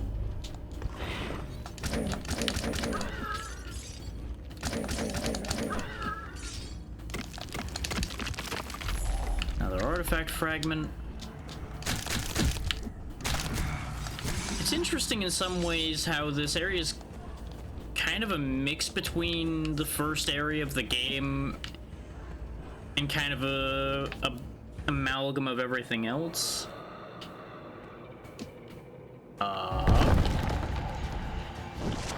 The Myrmidon. I presume there's gonna be 3 of you then.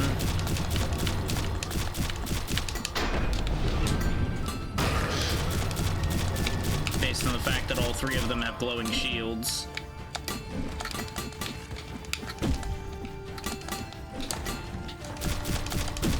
Yeah, I can be struck by that attack, it seems, and that's about it. One Myrmidon down. Ah, that's the catch, huh? Is they both activate together. Thankfully, my little fire laser seems like a great way to deal with them.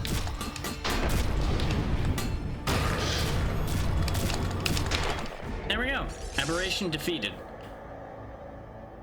Aberrations being, as far as I can tell, just mini-bosses. But they do seem to be important to get rid of because they block your path. So. And they'll just be under enemies rather than under anything else. So let's find out about these guys. Myrmidon, the eldritch defenders of ancient royalty, a chosen few blessed by the flesh of the gods. Their armor remains entirely impervious to the common blade, and the conduit rods pierced through their bodies hum with latent power. Well, their flesh wasn't completely immune to the common blade, as they didn't put armor everywhere. And now we get another ability. Is this where I get my grapple ability finally? Since I'm assuming that's what interacts with those hooks. Rings, rather. Awakened arm. Hold X until fully charged, then release to perform a devastating charged attack. Not what I was expecting, but you know what? I'm fine with this. New attacking option. Yes, please. It looks like we could have actually gotten it from this side? Oh! This breaks the doors open! We can finally open all those purple doors! Yes! This also breaks the barriers on purple enemies. Aha! Now the rest of the game is cracked open for us, pretty much. That was the one thing we were being consistently blocked by. And that's why the Myrmidon's shields were purple, isn't it? If I went the right way around and fought them after having the charge punch, I probably could have punched those shields out of the way. Instead of, you know, just ripping their ankles to pieces. But, you know, why would I ever go the correct way around for things? I go my way. Oh! You guys are just here, huh? Interesting. Oh, got it. It's bad down there. It's full of stink. Fetid stem. Okay.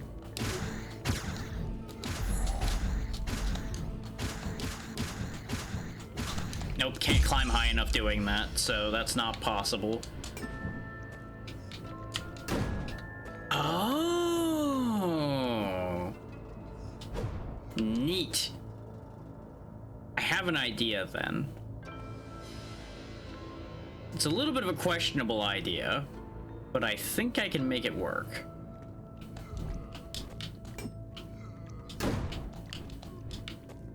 Okay, but that went too high. Because all I wanted to do was hit it, like, across the hole here. Here's the thing, though.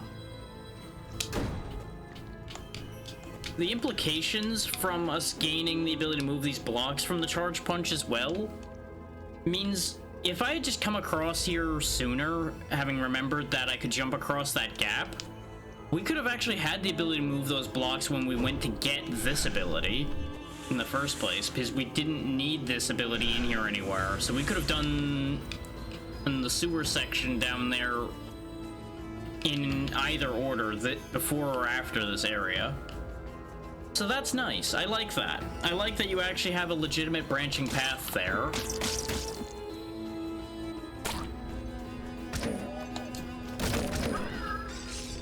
Where neither path needs the other.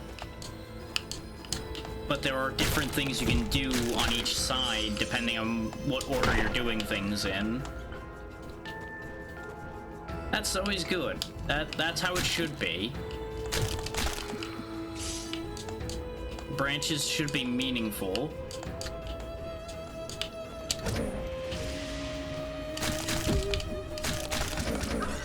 It's kind of funny to think that those basic stabby boys are still dangerous to me because I'm just too lazy fighting them.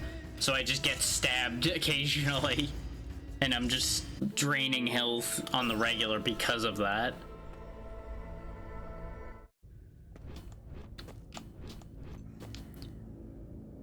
Now here's the thing though. We seem to have otherwise kind of hit a dead end in here. Because till we can cross that gap, we can't go anywhere there. And in theory, I may be able to use the block I moved, but it seems like it retains a height close enough to the platform on the other end that I don't think we'd be able to reach it. And since it flew farther than the screen, I don't think we'd be able to reach it by dashing to it either. And unless I'm missing something, we really can't go up from here right now either, because none of those are breakable. Oh wait, yeah, we go around to go up there. Okay, never mind, we're not dead-ended. Because here's the warp room for this area too. I just, for some reason, thought that room ended where the the statue was and just brain went stupid. Don't mind me.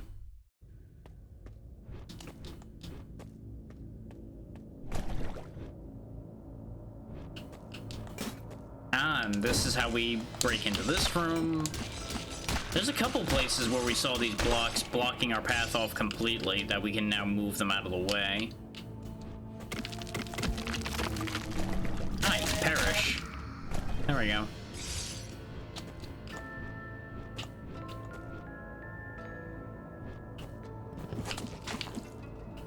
Don't like that that's just called a birther. Also don't like that it was getting ready to either pop or spit something or any number of things I really just don't want to have happen, probably. Artifact fragment.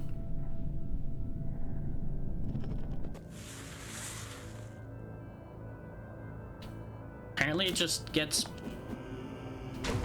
Okay. I was right to kill that.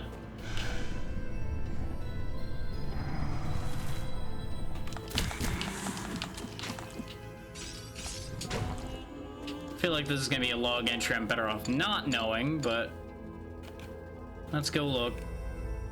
Oh, the walls count as a weapon too, and as an enemy. Archaic wards, silent wards crafted to defend the depths of the Grey City. Many secrets seep from the old stone, and these ancient constructs have borne witness to all. Birther, vile growths, equal part person and plant. These bulbous fleshy lumps contract and expand in horrific mimicry of something living, threatening to explode if anything comes too close. Yep, that's about what I expected. I don't think there's anything else we haven't read yet. Because we've seen lingering corpses and shamblers and all that stuff before. There's the temple guard again. This guy's new. The Davic consort.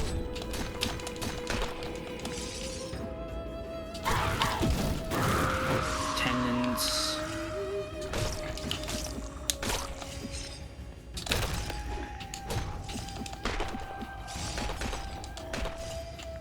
And we can't bounce off of that, so I would have to try to ball form my way up there. Ooh. Goodies. Give me goodies. Goodies for me.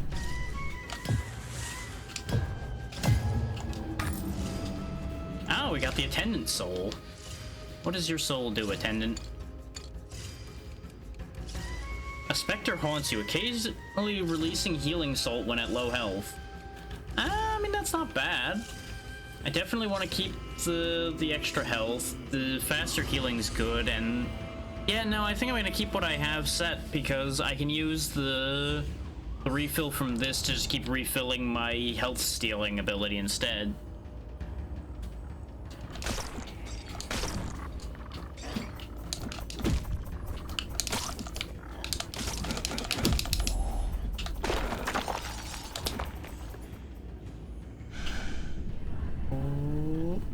This appears to go back to the underwater, well, the frozen section, really.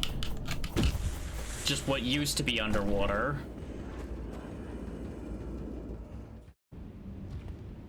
Yep, back to the old waters. I do like it when areas like this are just kind of scattered around instead of necessarily being immediately one giant cohesive area. Especially for something like what's mentioning itself as here, where it's what used to be the oceans and such of this world. Because not every lake, ocean, and everything is connected, and many places have multiple of them.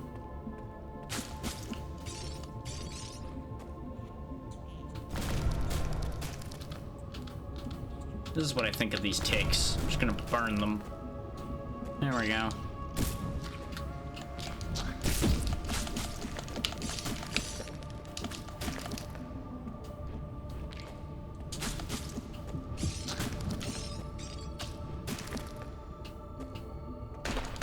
They're being suddenly way more generous with these healing things around. And I find that slightly strange. overall it's a good thing, but it's like, where was this early on where you needed it more? Why have you waited till after the player is better equipped to deal with things where they probably won't need it nearly as much? Because yes, things are more dangerous now, but we are so much better equipped to deal with it that it's not actually more difficult than the beginning was.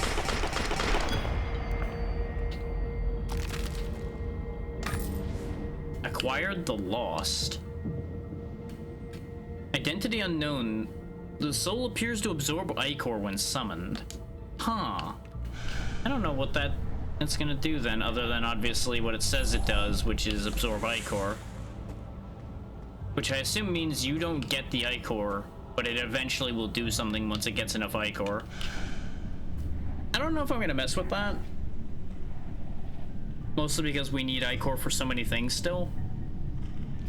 Also, that word's gonna lose meaning at the rate we're going.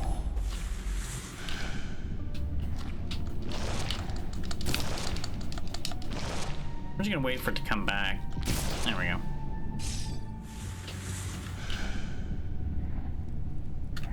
And there we go.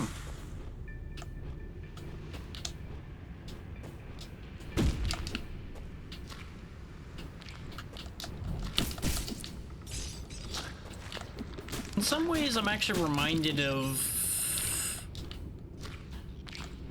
one of the games we got from Humble before that whole thing stopped really being a thing. Moon something.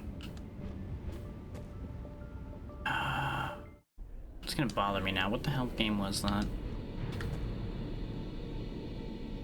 What the hell is the deal with that spinning thing down there? Like, this overseer just floated over completely casually because I was too busy looking at that thing. The burrower.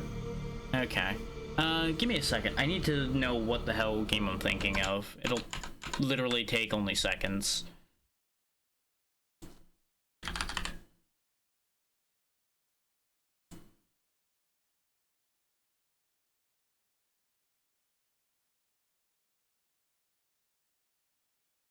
Might actually have been faster to look for it in Game Pass because that's where I saw it afterwards.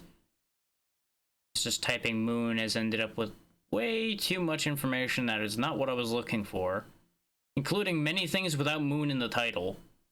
I would like to add, because I think it's searching descriptions as well, which is the opposite of what I was asking for. It's gonna bother me if I don't remember.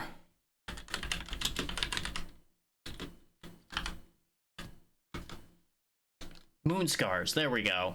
That's the game I was thinking of. I just could not remember the second half of that title for anything. So I needed to know.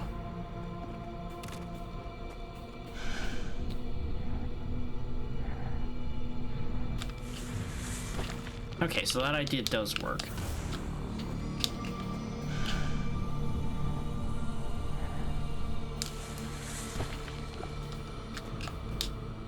But apparently not quite. Huh. Maybe if I expand it and drop from here. Yeah, there we go. Another Divine Remnant. Yeah, something about changing out of this form made it not behave particularly well the first time.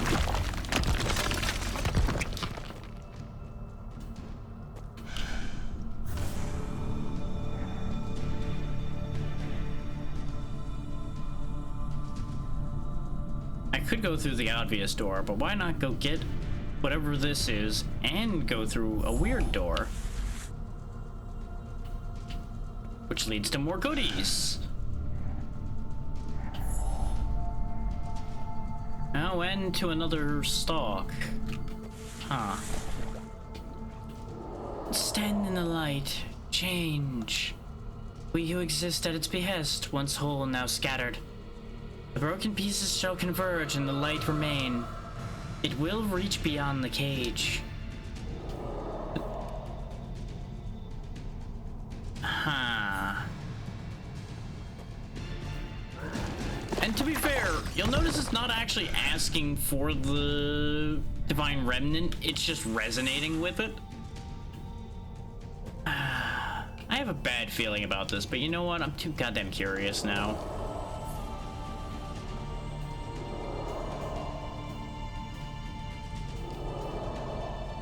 Okay, so you can only give one to each stalk. That implies there's a lot of stalks around on the surface here, considering we have 16 more Divine Remnants left. Or the Divine Remnants have more than one purpose. Ow, hi. Oh boy.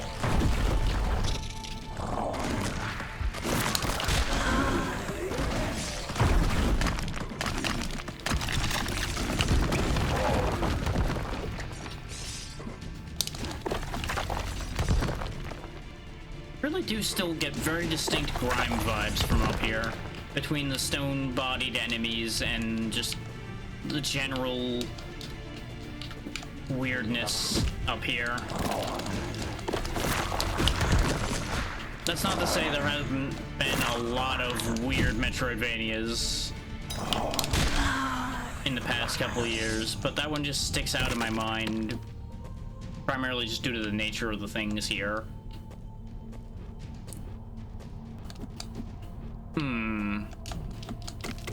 Ah, I see.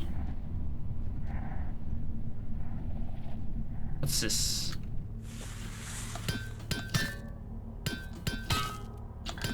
Oh, right, it's another one of those trace metal things. I got excited for a moment because I'm like, ooh, it's doing something. But all it does is make noises till it breaks and gives you lots of metal. This is when I find out that that's another thing where if you didn't just break it, you might actually have gotten something else to happen. But oh well.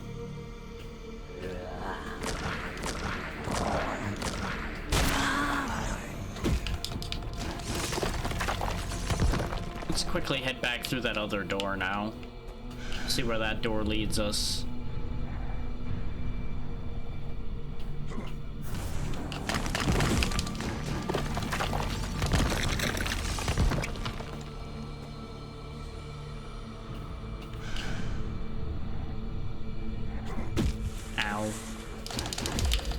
Yeah, I was afraid of that. It's been a while since we've seen a save point, too. Yep, we're back in the court. I was greedy trying to kill him, but I thought he didn't have enough health to survive a quick set of slashes there. Ignoring the fact that we fought so many of those right around that same time, so I should have known how many hits they could take.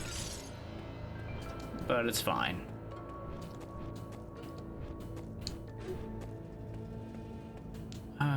Is there anywhere I want to warp to before I run up here? Or again, because we could go open up all the doors we now know we can open. Problem is I didn't mark any of those doors. Like, I know there's one down here. And at least one of the ones over here was one of those doors.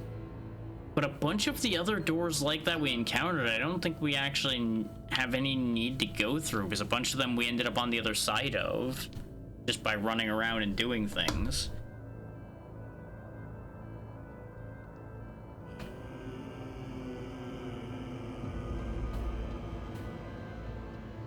So I think, yeah, we'll just keep pushing on. We might just go this way instead of going into the cold again, though,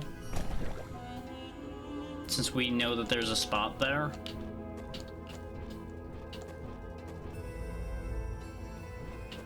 And I don't... Oh yeah, there's also right here we can look at, too.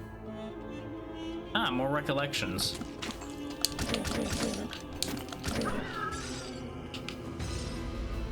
As the red star rose above, a royal heir was held up to receive its blessed light. A miracle birthed from the barren womb of an aged queen. The court reveled. The king decreed that delights should be brought from the far reaches of the world by ship and by caravan to please the young heir.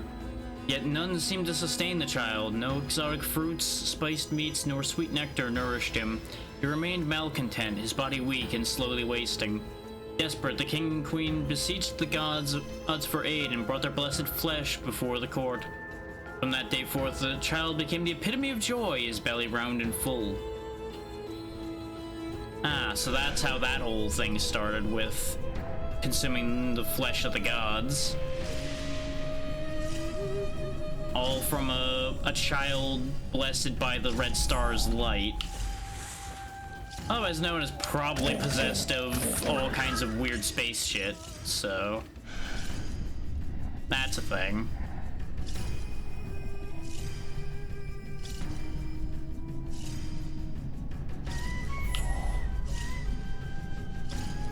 Okay, so we got more blocks. So they're already kind of in great positions for me to manipulate, so I don't see any reason to move them. I think this is a case of, like, this would be the alternative route if you didn't have the ability we have. Not that you'd be able to progress through this doorway here without this ability. So, still trying to make sense of that one. Oh wow, this is a deep hole, huh?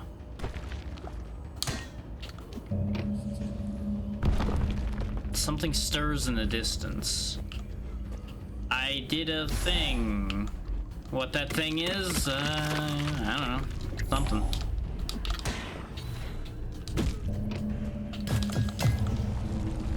That opens that door. We got a spectral axe. Everything's looking good right now. I'm also really concerned about all the tendrils writhing in the stink gas down there. That all just seems bad.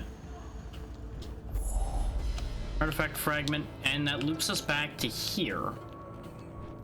To a door I just genuinely missed the existence of because the layout of the map is a little strange. Summons an axe to perform a series of frontal attacks. Neat. Don't need it, but neat. I like my laser, and I definitely like my lifesteal beam, so we're probably good on tools at the time. Though there are, like, twice as many relics, give or take, still left to find. There's a world in which we don't actually finish this today. And it just seemed like we were halfway. And I presume the how long to beat time is based on, one, not getting lost for a while, which we definitely spent a long time running around in circles, fucking around with things. And probably having less trouble with the first boss than we did. So there's always that variable to keep in mind. We didn't find a proper boss in here, but there is still territory left in this place. We have, however, pulled an ability out of here, so I'm not sure how much more useful this area is going to be to us.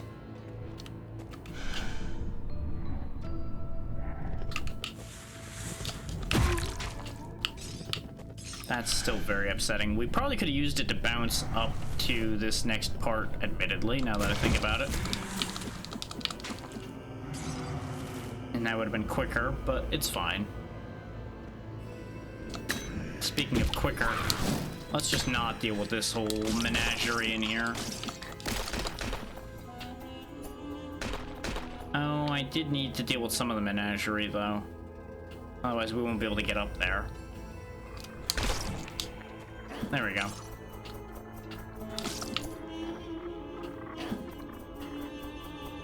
Wait till they throw, go to them, do the thing.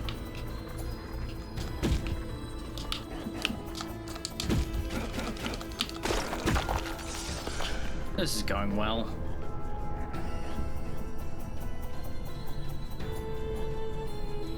Oh, okay, we go higher and then we go up to the thing. Okay. Rude.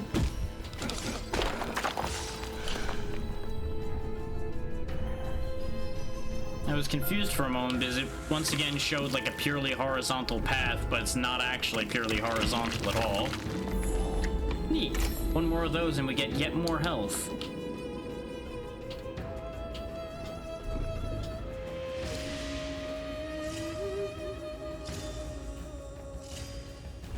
Oh. Assassins. They're not very good at their job, as it turns out. Oh, there you go. Now you're doing the right moves. Horizontal moves, yeah.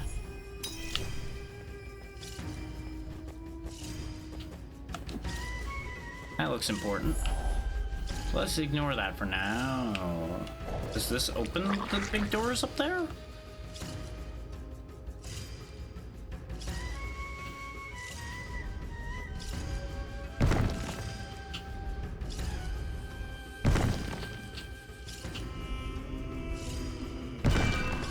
Oh, it was just that simple, huh? For some reason I expected that to be complicated. Like it was gonna be like a blackout situation where you push the middle one up and the other two move or something. Huh.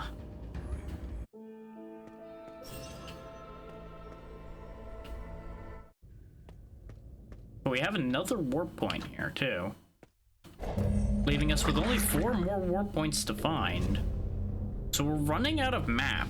We just have so many heralds left to kill, which is the confusing part. Like, I must have just missed some heralds or something. Or like I said at the end last time, they must all be condensed somewhere. Like, I presume that big door we opened probably leads us to a herald.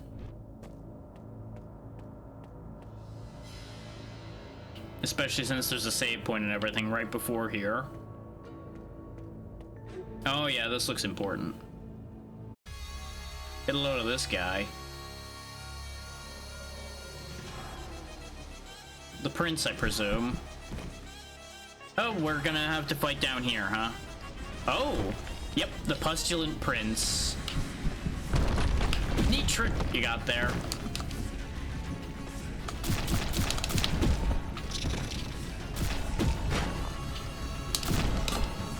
Oh! His helmet protects him. Okay, that's a good move on their part. So you can't just bounce on his head to win this fight. Oh, that's a pulling move. I wasn't sure if I was actually, like, legitimately stuck inside him or not there.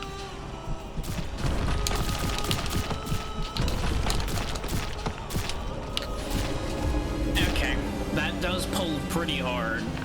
We only had 1 hit point left, so I'm like, I have to kind of risk a heal here. And I just kind of hoped that the pull wasn't going to be strong enough to pull me from all the way over there. That's a neat fight so far. A little stupid in a couple places. Like, he really keeps hitting the whole arena, especially with how big he is. So it's kind of hard to avoid him, but I think we can make it work.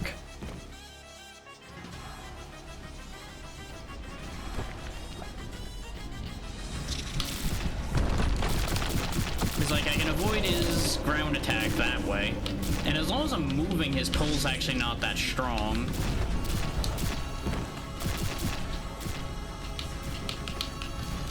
Okay, I have to go under those. I thought I could, like, climb over the block.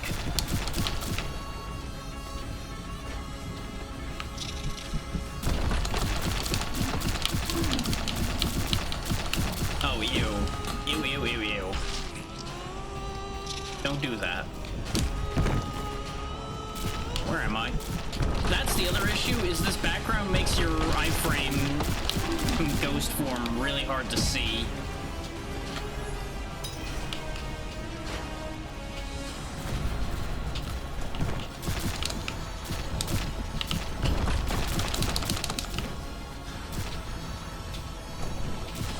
Okay, he just threw that all the way up there. I don't even know what he was aiming at. That's fine, I'll take that hit.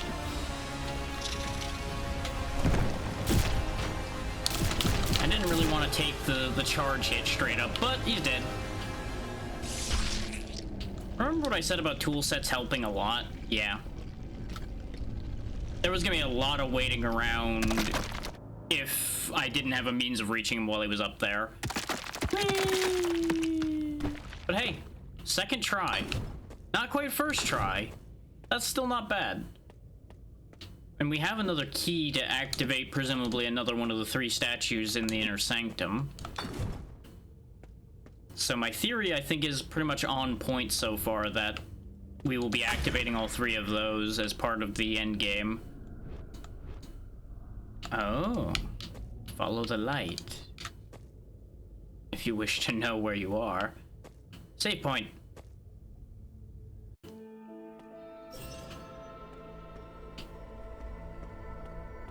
I assume we're in some manner of, like, crypt or something.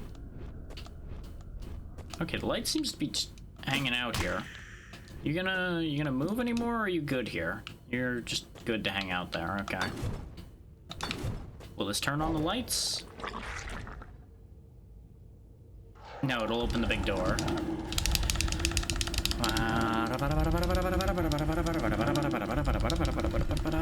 May as well take a drink while this opens.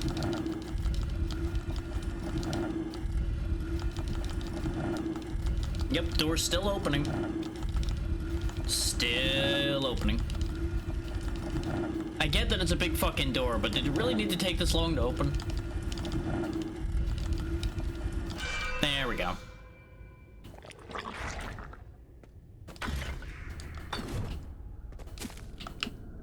Oh, there's the light again. Oh, does its path, like, expand the more torches I light? Wait, why is this not on? Maybe that's the... Oh, maybe those little light things come from only certain torches, then. Oh, I think I see what to do here.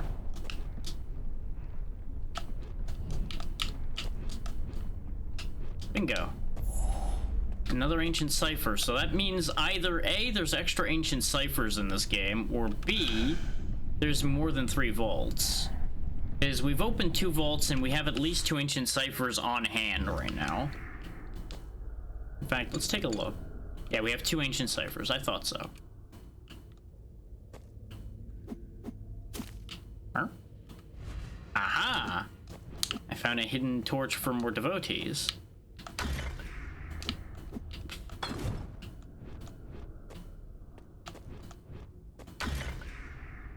I don't know what these are doing, but I'm getting a lot of them, so I'm gonna assume that's a good thing. This is when, like, a giant ghost shows up and kicks my ass for activating too many of the wrong torches.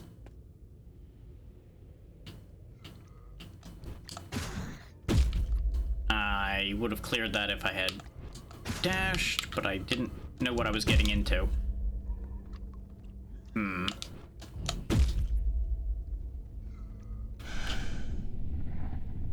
Oh, come on.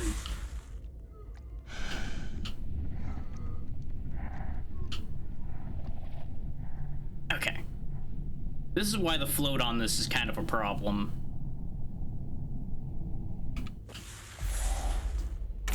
There we go. Another health point. And that'll get us our health back, too. Honestly, we're starting to have enough health that I could probably get away with getting rid of the extra 2 hit points we have and slot in the other soul. But the other soul really isn't that exciting. Hell yeah. Glad that you got your project done. Go get some rest.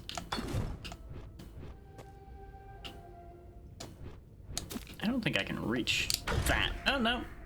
Charge hit works. There we go. Ah, that's showing me where a secret is. Which I already could tell because I could hear the flute, but, you know.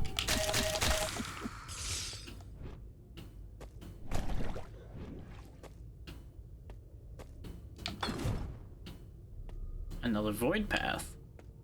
Interesting. Okay, this elevator's already active.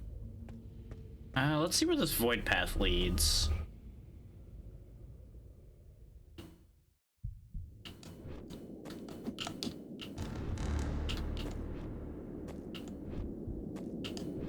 Oh, hi. The path again lies open. How curious. You are as much a part of this desolate realm as I, perhaps even more so. Do not worry yourself. I am as much a threat to you as you are to me, a balance of spirit. What brings you to this realm? Business. Ah, you trade in souls and crests. Heavy landings act as deadly attacks. Spectre haunts you, dropping globs that explode when enemies draw near. Dropped items will be drawn to you, the bearer, from further away. Spectre haunts you, mimicking your movements and regular attacks. That one I definitely would want. A swarm of corpse lights swirl around you, throwing themselves in nearby enemies. Increased health gain by the healing salt. A shattered soul that when all three priests are summoned provide endless void charges. Void charges slowly replenish over time. Not bad. Ah, oh, astute. Indeed, we are not alone here. Do you sense them? Echoes drifting beyond the veil, hiding within the gray stone, bound by fading memories. They can yet be called upon by those who know how to harness their energies. People like you and I. You are as touched by it as I am. This much is plain to see. Once I ventured beyond the gate, yet I came to understand none would hear. I alone wandered its barren reaches, I alone listened, it is not a place for us. From its depths, dead gods whispered, the unmade and forgotten, so they must remain. I will say no more, do not dwell on my past teachings. The gods, what is a god but a mere matter of perspective? I have come to understand their part in the tapestry of creation. Like us, they are but threads to be reclaimed by the greater weave. Yeah, that checks out. Anything further past you here, buddy? Nope. Okay, so this is a dead-end void, but it leads to a shop. That's worth keeping in mind. I'll put a gem there so I know that it's not a path. Down the elevator we go.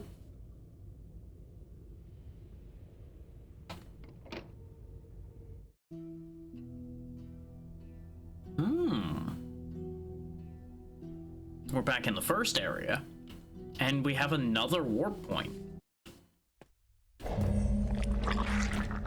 We really are running out of ground to cover. If you think about it. Like, some of these warp points are entirely too damn close together, too. This is just silly.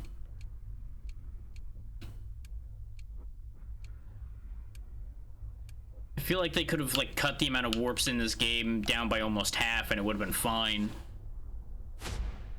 But I'm also fine with there being this many. It just seems like an odd decision. Wait. They do actually correlate with where they are on the map, too. I hadn't fully committed to that decision till these last couple, but they are exactly aligned with where they are on the map, just about. Because this is the one in the commons that we hit first, right here, and that's the one's right here. And this is the one we just activated. Huh. Neat.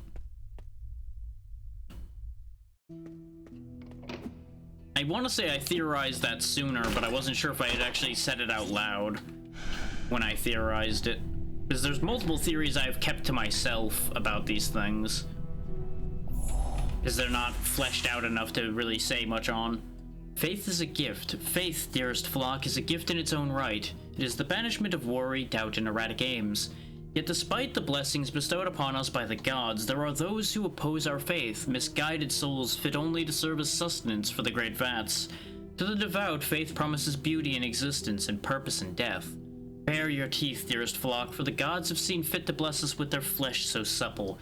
Eat well and drink deep of their nectar ever-flowing, for through it we hear their voices. I ask you, how can those deaf to their wonders ever ascend to a greater purpose?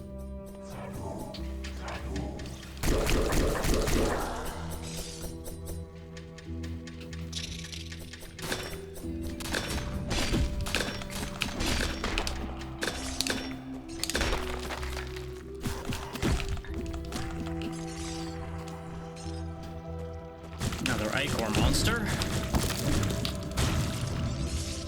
which still remains not nearly so worthwhile an ichor as you might expect something like that to be.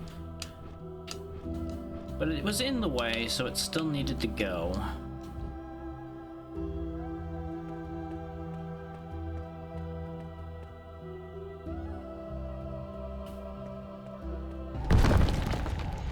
Oh no, it's a trap.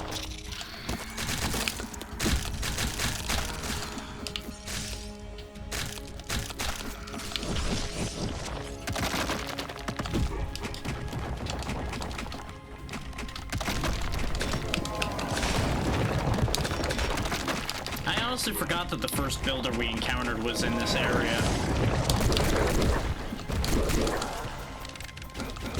Okay, but these guys were from the bazaar, so... Huh. I guess there's just some carryover in general there. Which, that's fine. They are still residents of the Great Pyramid at the end of the day, so really they could be anywhere. Any reward for doing that, or is that just a progress one? It's just a progress one. Okay. But this will link back up to the other area. Oh, we found another ability by accident. It's kind of surprising that some of these are unlocked by bosses. You just kind of run into them. Hollow cartilage. So I was right, there is a double jump in this game. Press A again while airborne to perform a second jump, reaching higher locations. That'll be very helpful in boss fights. Just because we'll be able to... Oh, it doesn't link up either. Huh. But yeah, we can cross a couple gaps we couldn't before much more readily. And we have more dodging capability in the air. It's kind of weird, though, that we have a double jump, a wall climb, and we still don't have that hook ability, whatever it is that's supposed to allow us to interact with those rings that we've seen everywhere.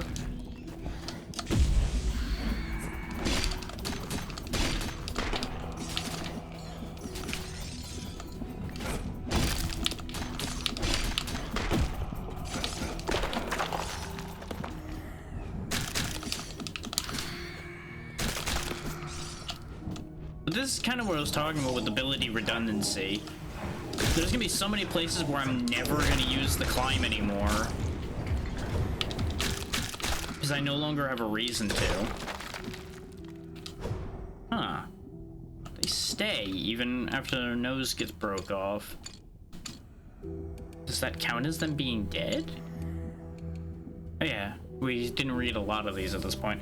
Assassin. No ruling body ever rose to power and prominence without the command of death. The willowy shadows of these long dead killers still prowl through the court's darkened corners, skills undimmed by the aeons.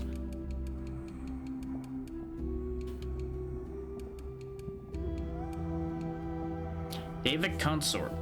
Most beloved of the court entourage were the consorts. Chosen for their beauty and stature, these lithe creatures were blessed with all manner of gifts, both gilded and empowering, making them exceedingly swift and deadly so as to defend their patrons.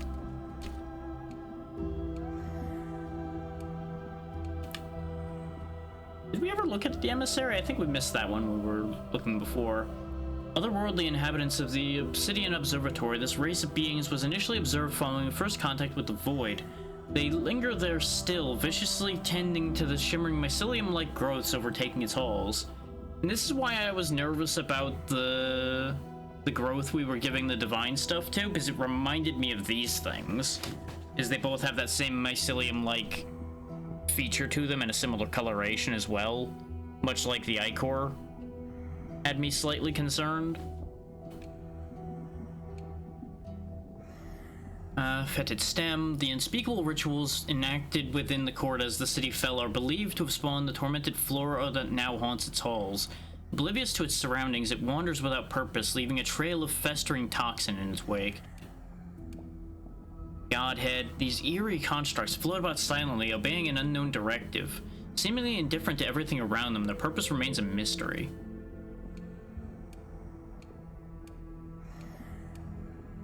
Lightbearers we had seen before. Myrmidons we did look at.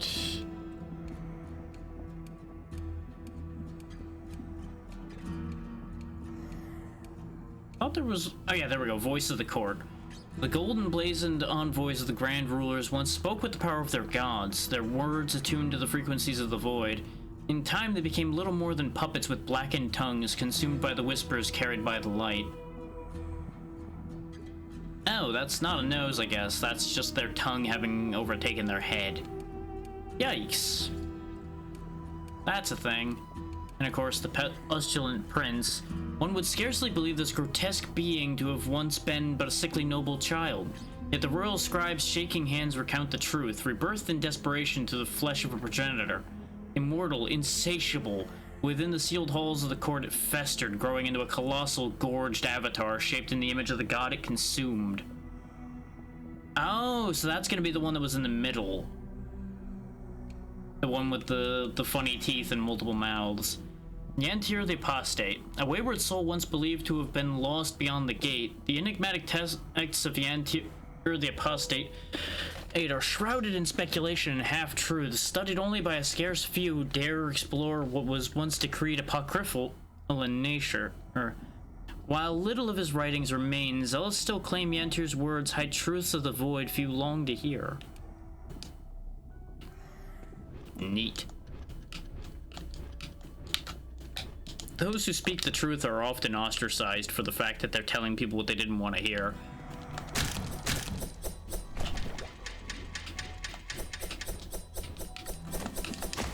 You just gotta be careful about that funny line between wisdom and madness.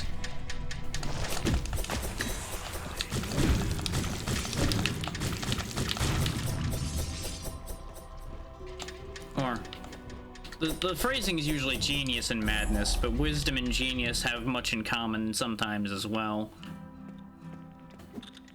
Yeah, this is where this links back up. Back to our first encounter with one of those purple doors. You can tell it's the first encounter because that's where the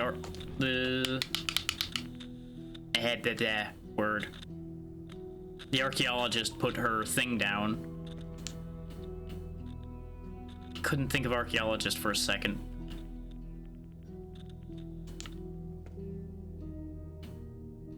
A lot of things are coming full circle now. Well, once again coming full circle, I suppose. Because this game does have a tendency to bring everything back around, which is good.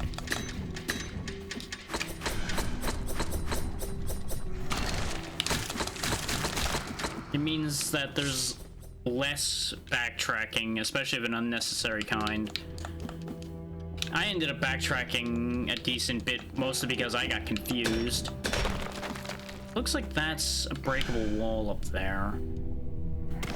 Yeah, because if you look at the map, there's a suspicious pathway that you can't find.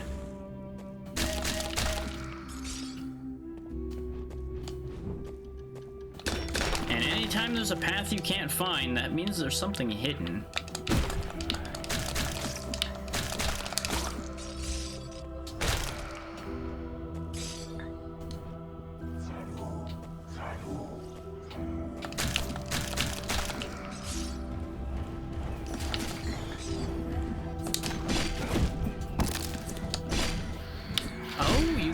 Jump back.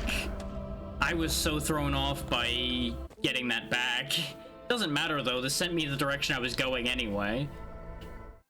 Joke's on you, I wanted to be here.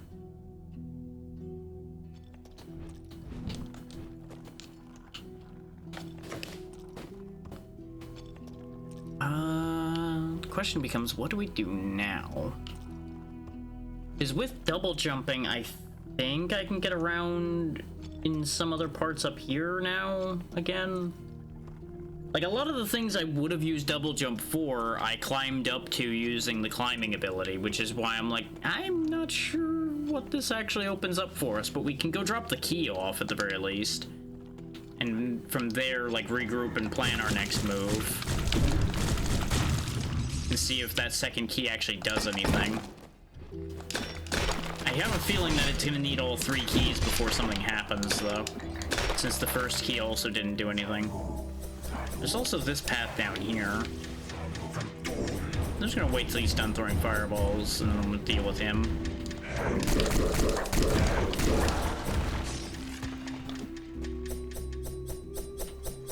Oh yeah, we can go this way. Another save point? Really? There's one right up there. Is there another boss fight down here? Or is it just because they think that they were mean with how they put these spikes? And as that opens that up, that explains why the Urnborn wasn't there when we were there a moment ago, is because he died to the spikes. And this does seem like something. There's definitely something under here. Something theoretically alive, definitely not having a good time.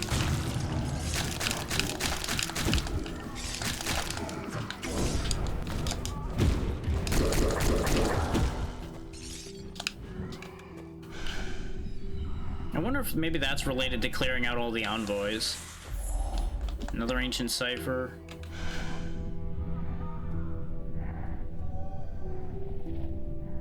It's got a red light coming out of it, and that's why I'm theorizing a connection there. How do I get to you?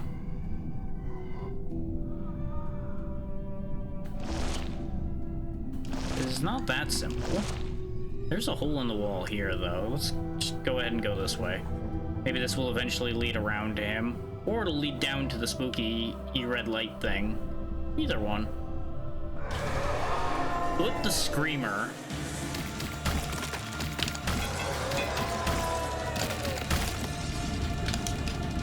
Oh.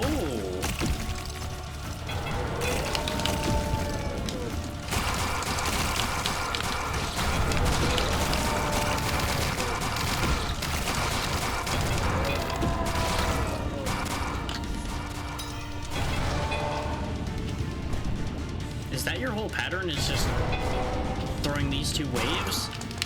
No, wait, you're doing something.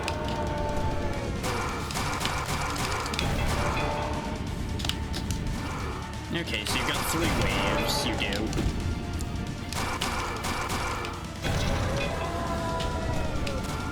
And the Urnborn seem to live down here with you.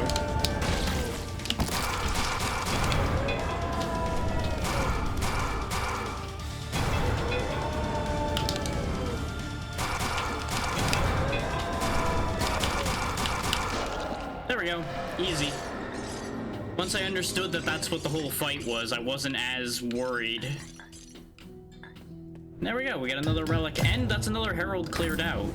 Which also tells us, though, that more than likely not every herald's gonna be required, because this didn't lead to an ability or anything.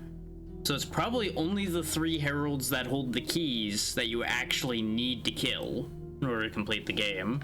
If I'm making sense of the situation correctly.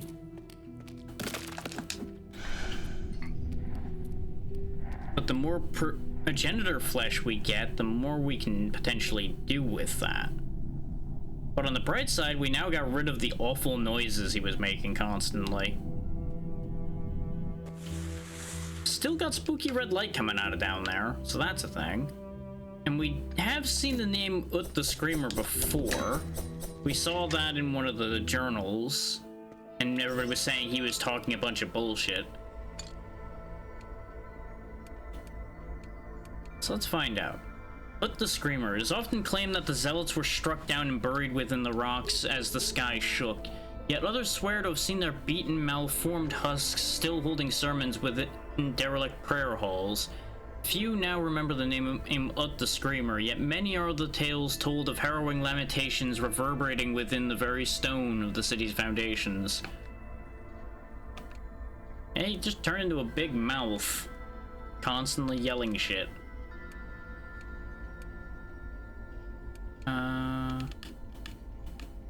Where is the one that I saw mentioning Ut?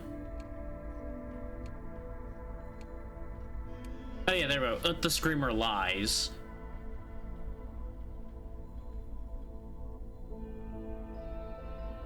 Yeah, so apparently he wasn't exactly a popular preacher. But at the end of the day, he's dead now, so it doesn't much matter. And with that, we've now cleared 5 out of 11 heralds. So we suddenly made a decent jump of progress there.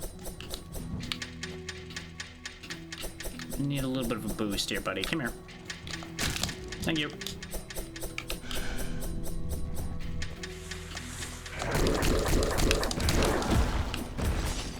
Ah, that's why he didn't turn around. He was planning to explode.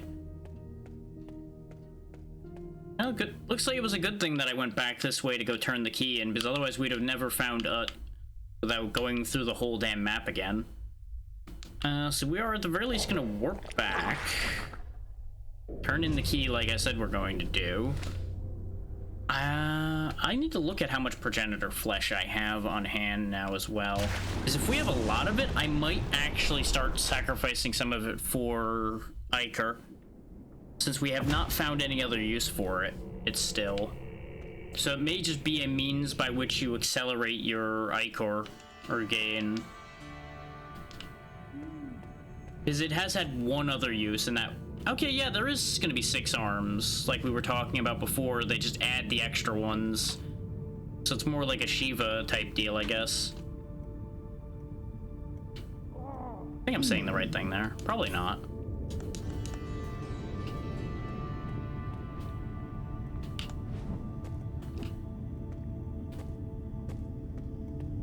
Oh, hey, you're just hanging out here now. I can't believe it. Me, us, standing it within the Great Pyramid of the old legends. What better place to pursue my studies than here, within the very cradle of civilization as we theorize it.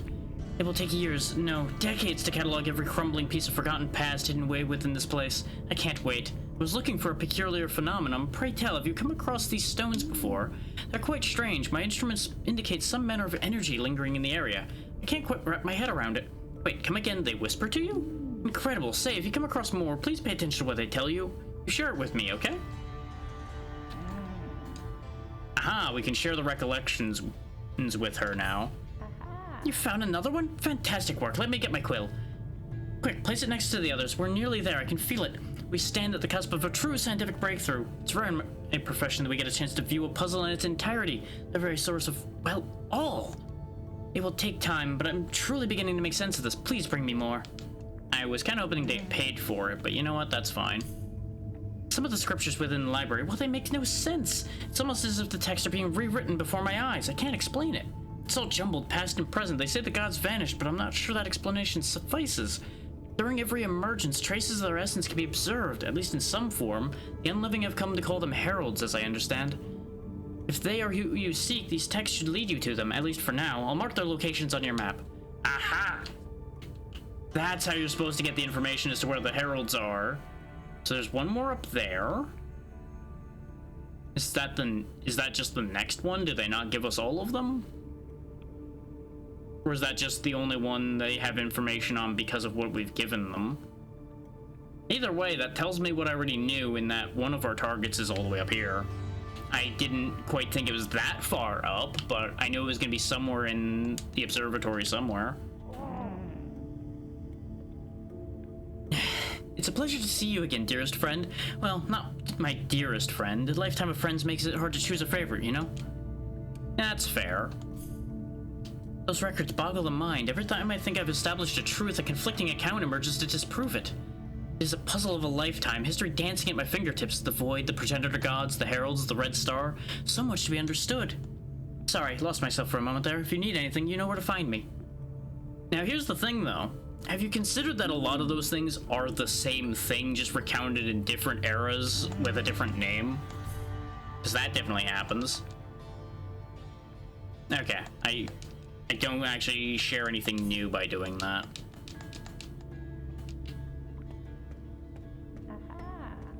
Aha! Yeah, we could turn in some more metal for some more Ichor as well, so we might as well go ahead and do that because we've not been using the metal that much. I'm not going to turn it all in though because we do use it for a couple things, just nothing major. It's like I think the only things left that need trace metal are over at this gentleman. Which if I kept my trace metal I could have actually bought the endless kaleidoscope, but I don't know what this is supposed to do necessarily, and I'm not too fussed about it at the moment. It also would have gotten us the assassin thing, which that does give you iframes when you're dashing. That could have been huge, but I'm used to not having iframes with my dash at this point, so I don't think it would actually help me to suddenly have it. Okay, and killing that herald didn't activate our third one up there yet. Let's go down to the inner sanctum and turn in the key and see if that makes things change.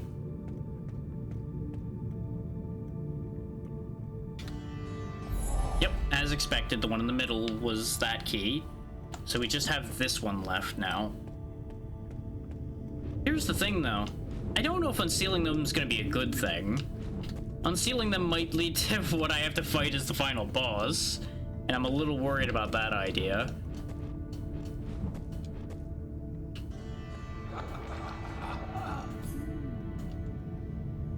We got access to these voidal energies.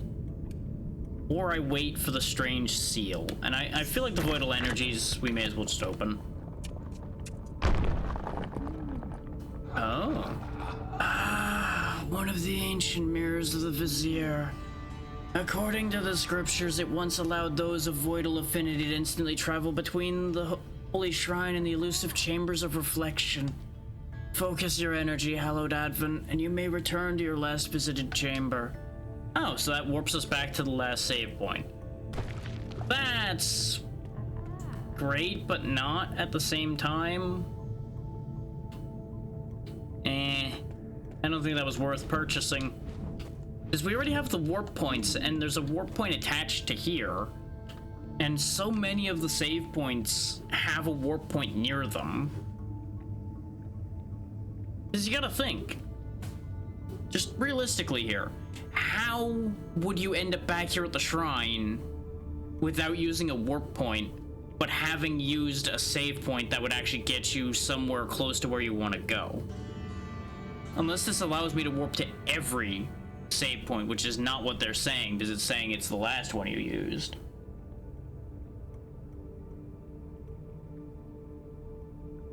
Unless it works the other way around.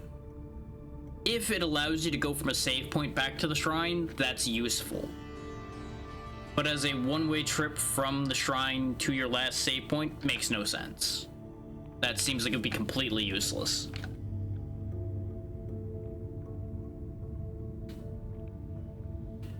There's a little bit more territory over here we could potentially uncover. Because I didn't see those doors, because I think that's still part of the dark section. And then the doors I did see, I skipped because I was trying to light the whole room first. And then I just kept going. We can definitely go start cracking open the doors that we found over here. Because I suspect there's going to be a herald somewhere in here. But I think the most important idea for us would be to go up here and actually make our way to this herald that we do know exists. Better to chase a known quantity than to blindly chase unknown, you know?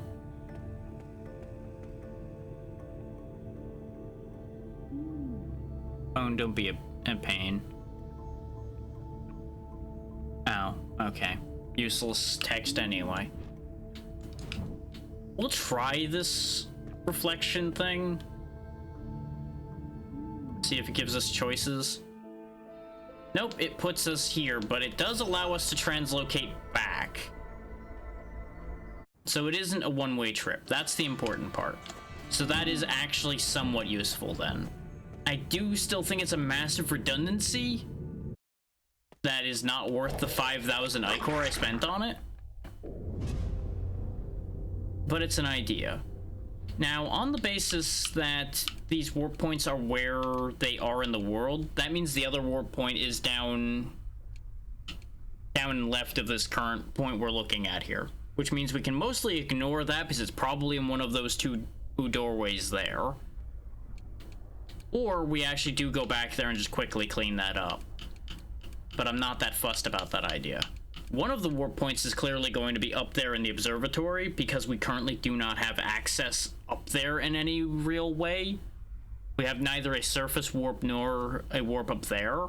So one of the two has to contain a warp. Especially when you take a look at the map and realize there is one singular warp point all the way up there. And that's going to be over by where the Herald is probably. Then we got a missing warp point down here, and then of course the one I mentioned. Which, the one that's down here, I'm not really sure where it would be. It'd probably be like right around here, on the basis of the fact that there's a big gap in warp points over here. And it's like right between these three. So for it to be between those 3 points, it would have to be here. Though it's a bit more to the right of those, I guess, so there may be more path. It may actually, in fact, be like right under the plant.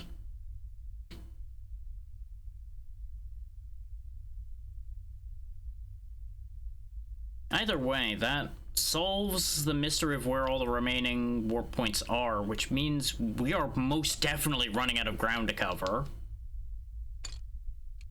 Especially when you think of the fact we only have 2 regions left to look at. So no, I am actually going to go ahead and clean up the fact that there's that gap in our knowledge to the left first. This is going to bother me. And I don't want it to sit there and bother me every time I warp.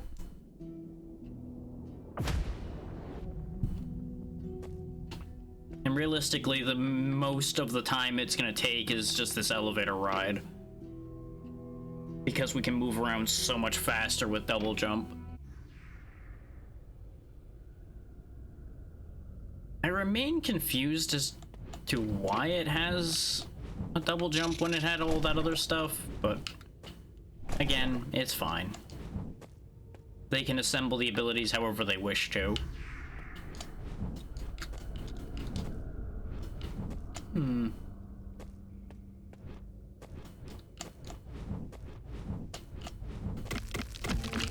Aha.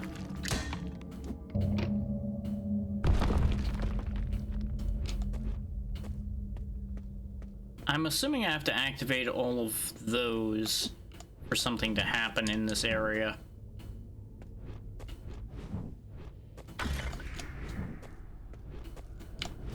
Still don't know what the deal with the little firefly guys is either. Like, they definitely seem to be path markers. I just don't know why they exist as opposed to just like plain more torches, you know? It's again just a slightly silly decision that I wonder why they did.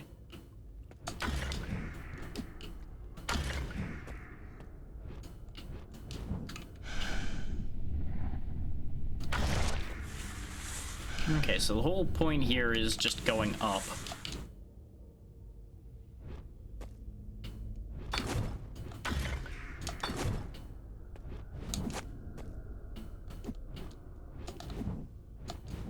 Because, like, they're good at showing you paths and showing you secrets, for example. And that's actually a good way to handle making sure a player finds things. Just also still feels slightly out of place at the same time. The divine. I always thought the gods would be beautiful, divine beings to gaze at in awe, as the old stories said. Perhaps I am but a fool, unable to comprehend what it means to be divine. It is not beauty as I understand it. I pray daily, as all should, yet I feel naught but horror and disgust when I behold them. I must be a fool, for we all thrive by their holy blessings. No, you might be the only one who sees the truth there, bud. But at the same time, it is entirely possible for a divine being to be horrendously ugly. Or nightmarish to behold. Because to be divine isn't necessarily purely a positive, inherently. That's just a measure of how much power something has, if you think about it.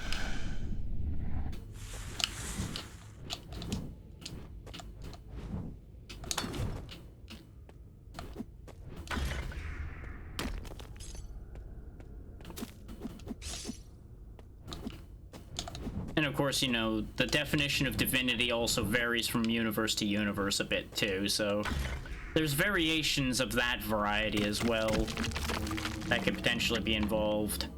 This looks like this is the other side of that big pit we couldn't get across. Now that we have double jump, we could have come back and crossed this pit anyway. But now we just had a free bypass of it, so, well, guess I don't need to think about that anymore, huh? That checks that one off the book. This whole area was a little bit more involved than I thought it would be. But not by enough to be, like, a big deal.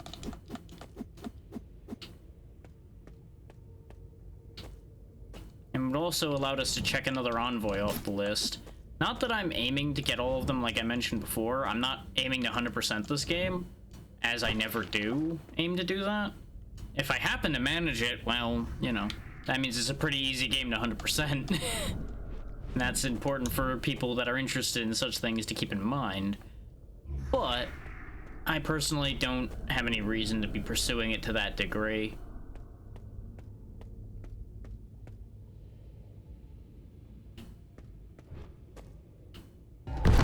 Boss fight?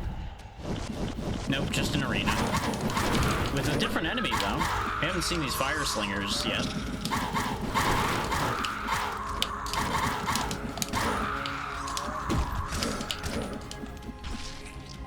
I see why they made this lifesteal ability so expensive, though. The fact that it hits everything within its radius is kind of bustedly good.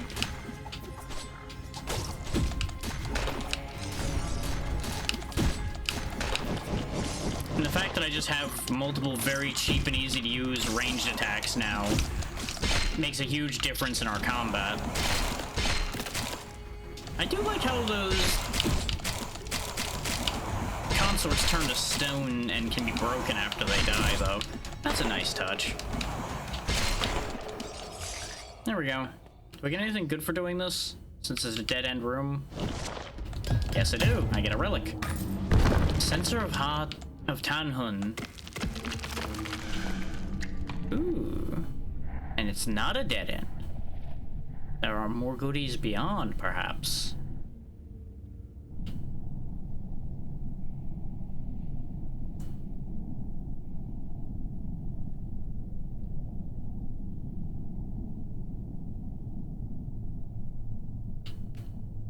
Okay. Yep, had a feeling. There's some times where you should just trust your gut, and then there's some times where curiosity's too strong. Okay, yeah, we need to go to the left down there. And that'll lead around to where we're going, rather than the direct route.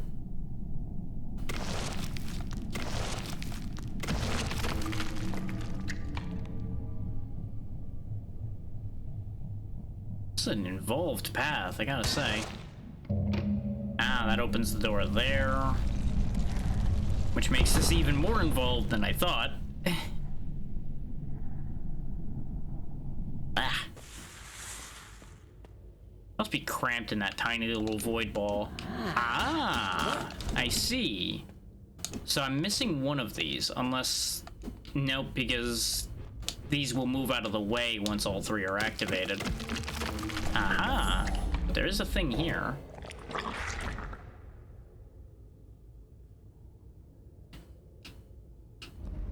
Oh no, I moved these out of the way.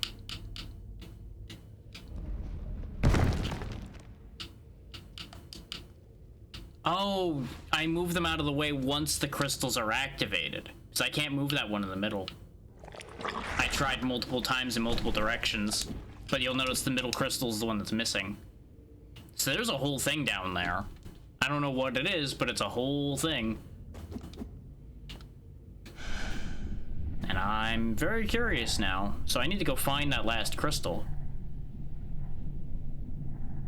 And it's the middle one that's missing, so it's probably... If they have them arranged so that they're indicative of where they are, then it'll be in the middle of where the other two were. And most likely it's hidden in the darkness somewhere.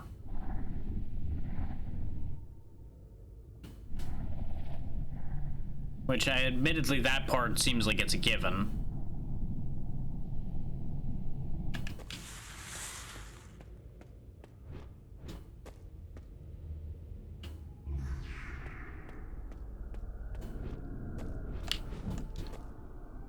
Oh yeah, that's the elevator.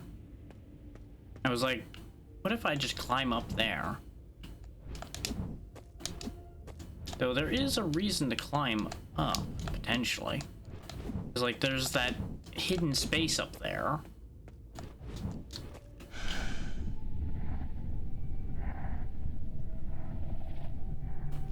Mm-hmm. The benefits of paying attention. That's another envoy. I figured it was probably gonna be that, but I was like, maybe that's where the crystal is. Because that would have also been a place that would have made sense to hide it. Though it perhaps would have been a little much.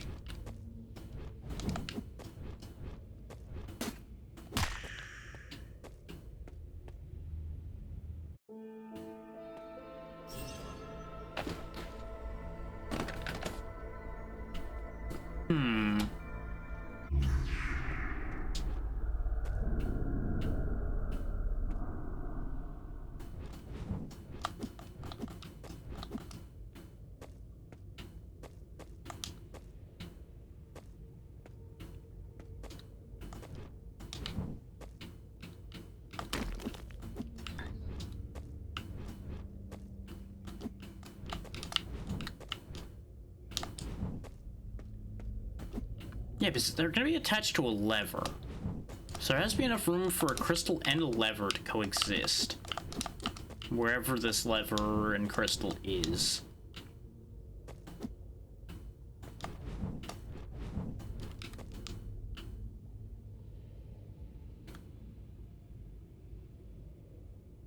What was the deal? Oh wait, no, this was the room where we fought the prince, right? We didn't check the other side of where the prince fight was. To the left of where we got knocked down to where he fought us. So I guess let's quickly climb up. Because this wasn't actually an elevator, this is where we fell. Oh god. The game wasn't sure what to do with that. Put me on the ledge. There we go.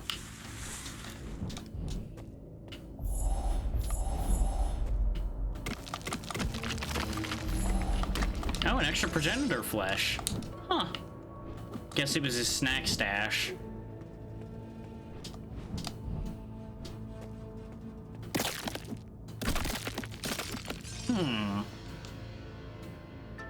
Problem is, I don't remember where the other two levers and crystals were. Like, obviously one was there. I think the other one was like right in this little cubby room here.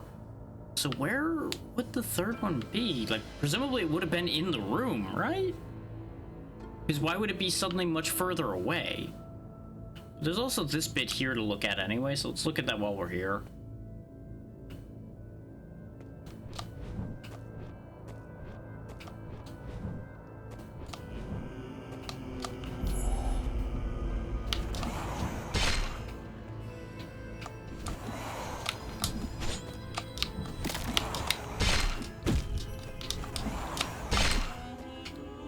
There's a funny timing trick we can do here. If he would just play ball with when he warps. I don't think he has a hitbox when he's warping.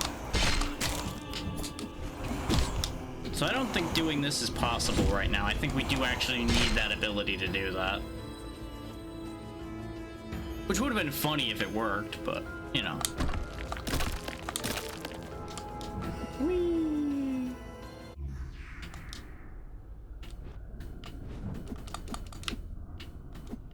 And that was presumably the king and queen sitting in those chairs up there.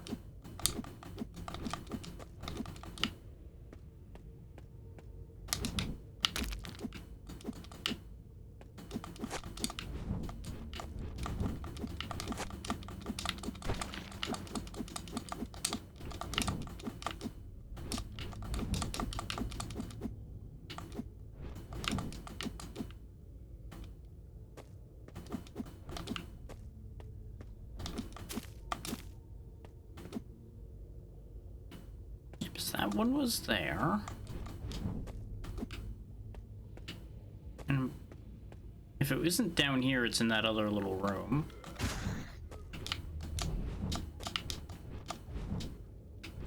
Yeah, because this was just where a health extension piece was.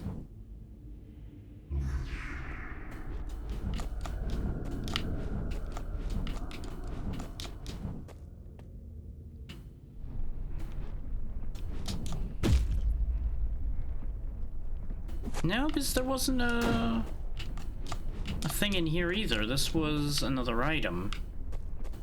Huh. Maybe my assumption about where the The crystals are is completely wrong then. Because I don't remember where the other crystal was. Huh.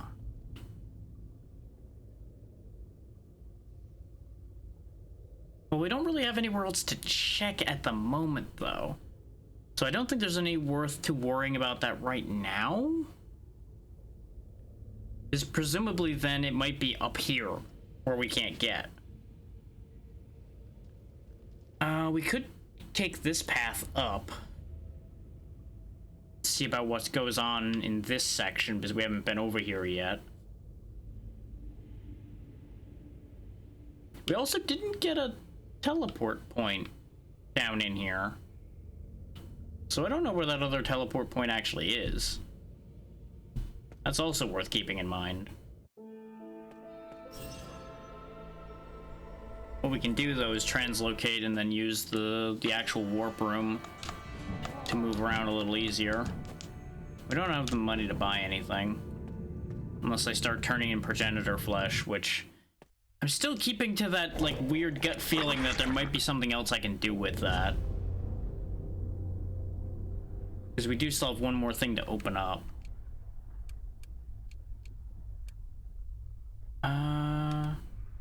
There is this door like right here that we can pop open too, and I'm too curious to know what's behind it. So I believe this was a door.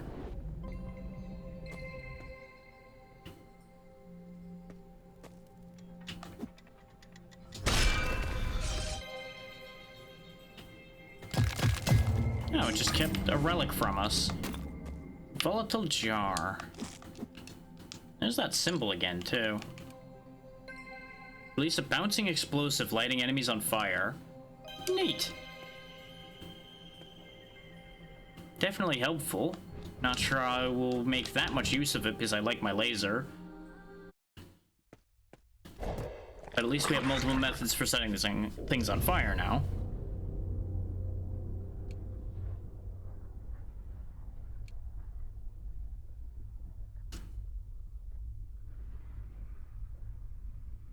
Actually, let's go back to the bazaar, because I don't remember what all it had available. I know it exchanged some materials, but at this point it may have some other things on offer.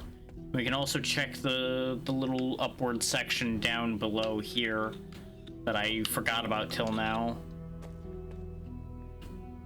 That I wonder if we're meant to go to now that we have a little bit more upward mobility. Since we gained said upward mobility around here, it might make sense that there's actually something up there for us.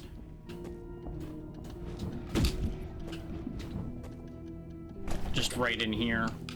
Though this looks more like a yeah, this is more climbing than double jumping, though.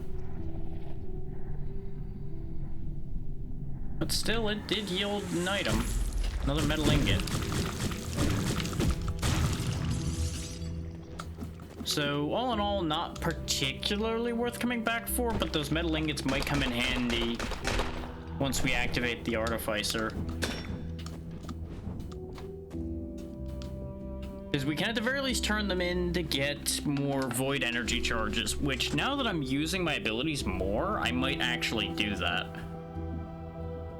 But I think I need the third one activated.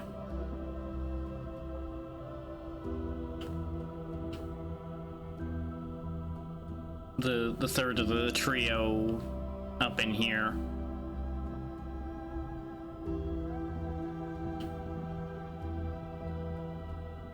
Yeah, we've covered so much of this map now. I do kind of wish the game had a map percentage listed somewhere in addition to the this out of that numbers.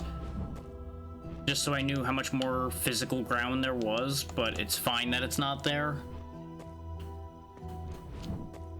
Because that can be a real double-edged sword.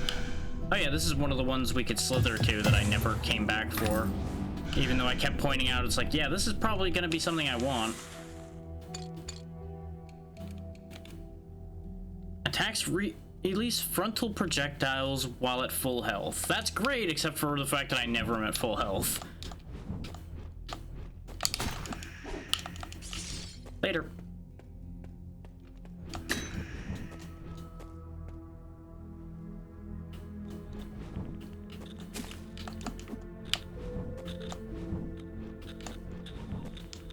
Okay, so that finishes off the one remaining guaranteed missing thing, though there's a spot there, too.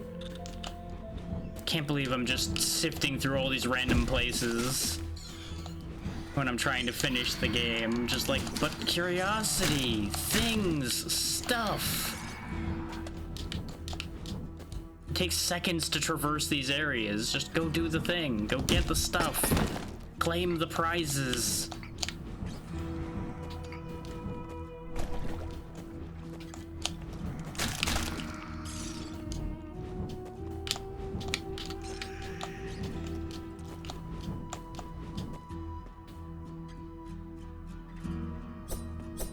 You know what? Thinking about it, we're still missing vaults, too. I have no idea where the other vaults are.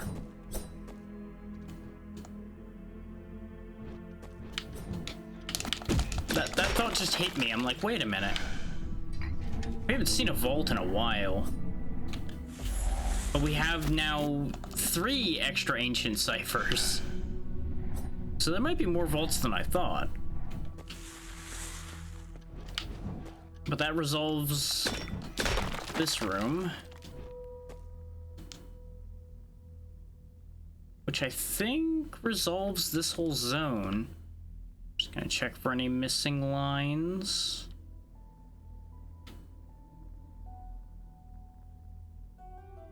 Nope, everywhere in here has a border around it now.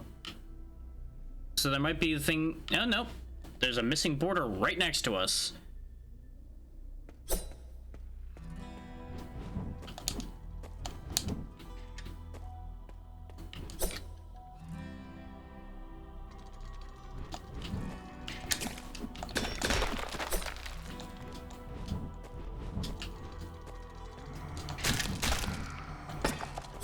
Oh, right, because this was one of those early cases of a block being in our way.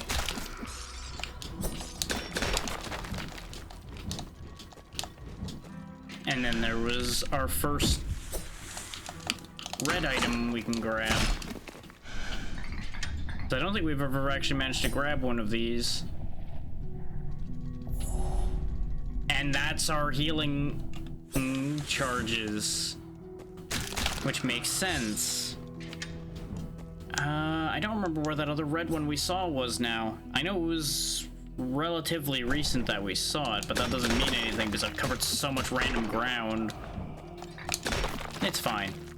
We've gotten this far with 1 healing charge. We can probably get through the rest of this with only 2. Oh yeah, and this door right here that we never could reach till now. Either slithering or double jumping gets you there. So, this might be relevant. Oh, these guys turned into decayed husks, so this is definitely further along.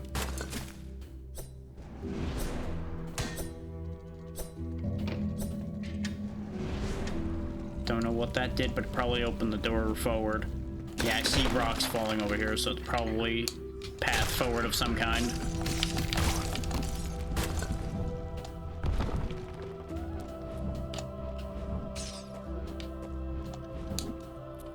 Okay, either really wild parkour or grappling needed there. Oh boy.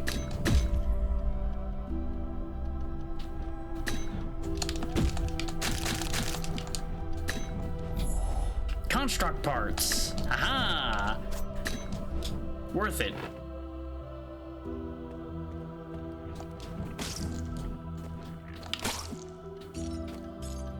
Yeah, because you don't fly far enough to do what I would like you to do. And yeah, this thing just keeps infinitely spawning little nymphs. Can I adhere to the ceiling enough here? Come on. Come on. No. So unless there's a spot I can do it back this way, which there is. Okay, so we can actually sneak our way up there if I do this right. It's just not going to be the fast way up there. The fast way would be doing it the way the game intends you to. But presumably this is at least in some way intended. Otherwise they would have blocked you from doing this.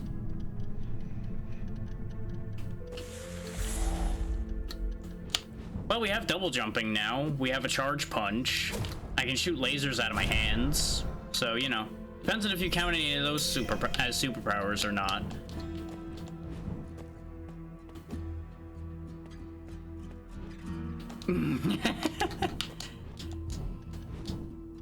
Okay, looks like that was just for that one item and to show us that there is something there that we can't get right now.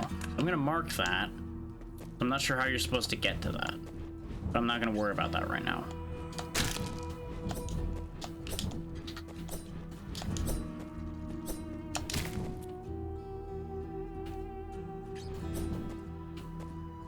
We've mostly just been running through areas we've been cleaning things up again. I had a feeling there was going to be a lot of good stuff. We also got another healing charge. I just need to go activate it, which we're about to do now.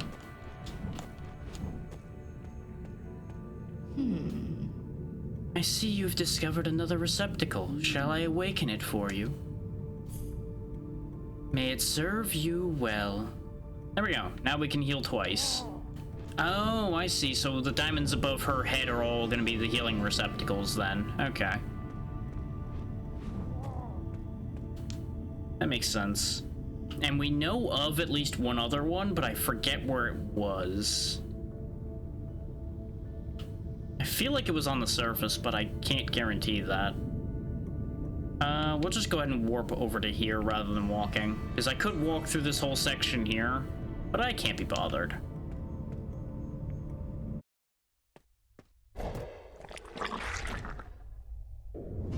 Oh yeah, and on the things we gained recently, that mirror allows us to warp back from save points, but I still feel like that is, in some degrees, redundant with our ability to warp to these warp points. But it has come in handy a couple times for just encouraging pure laziness. So there is something there at the very least. So it's not completely useless. I'm gonna go ahead and hit this save point before I go over there. Because we died up there before, and I'd rather not have to trek even further back.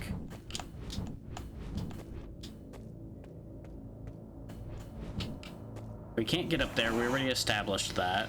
So I tried to bounce off the assassins in here, and it just never really lined up nicely.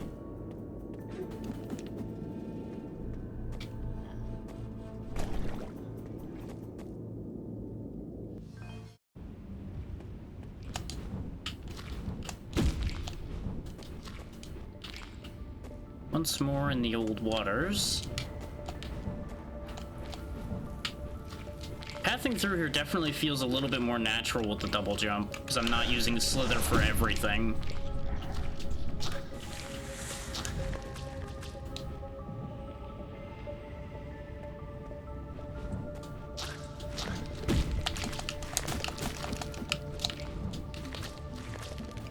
I needed those to get up there, huh? Fine.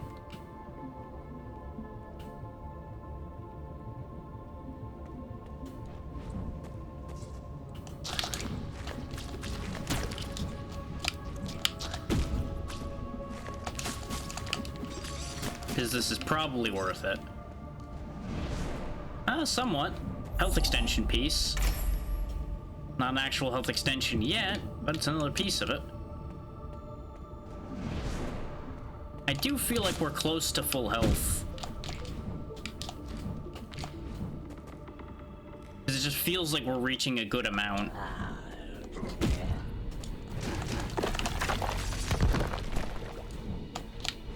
And we obviously can move around here way better with double jump.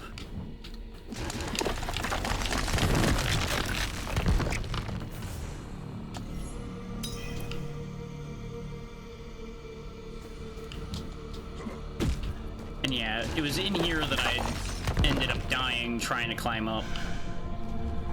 Because we never were actually, like, path blocked, we just died, and I'm like, we can come back to that with more of a tool set and more information later.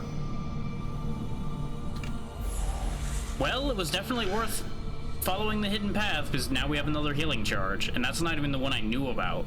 So that means there's a total of 4 potentially in play if I go find that other one.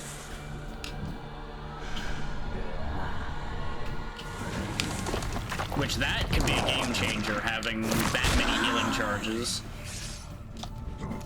The only real issue there comes in the form of the fact that it takes time to heal. And that's with the healing speed being faster based on one of the souls we have.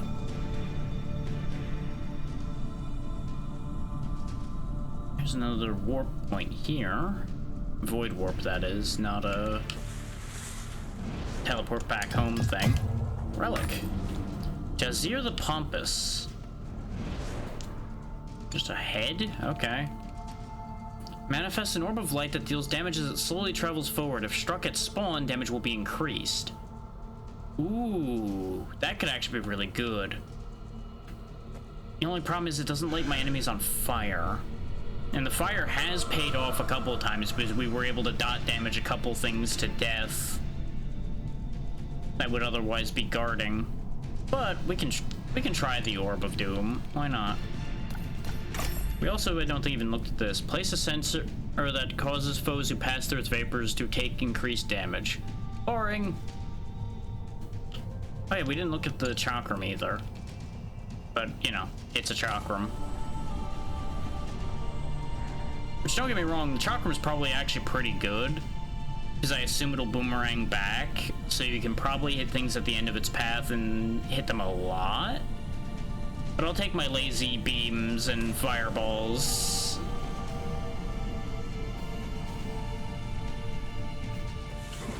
Because I'm probably never giving up the lifesteal beam we have now that I purchased it.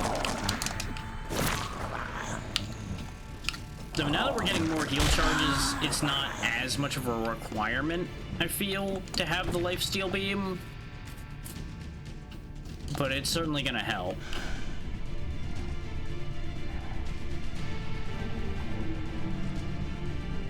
This is the advantage to crawling up the walls, is I keep finding these secrets that we definitely wouldn't be finding if I was launching myself up those hoops. And it may even be that we get the ability to use those hoops in this zone somewhere, and it's just meant to then make you be able to get through here faster. Which would seem kind of silly, but considering we got double jump this late into the game, I'm not gonna rule anything out. Like, anything of that type is certainly possible.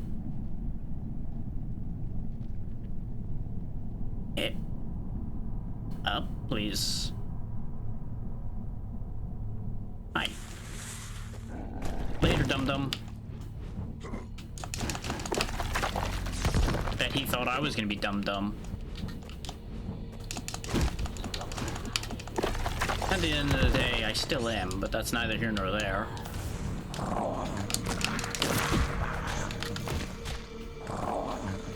Ah, that's how the orb works. Okay.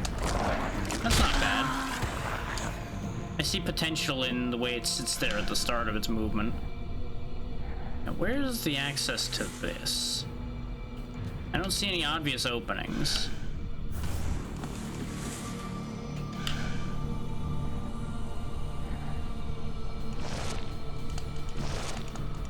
Check for breakable floor. Nope. So it must be by going around somewhere else, though we do still have that one other thing that's like completely trapped in a box as well, back over in the gardens, I think it was. Okay. That looked breakable, but not like regular attack breakable, so I figured maybe a charge hit would break it. Oop. Still didn't work.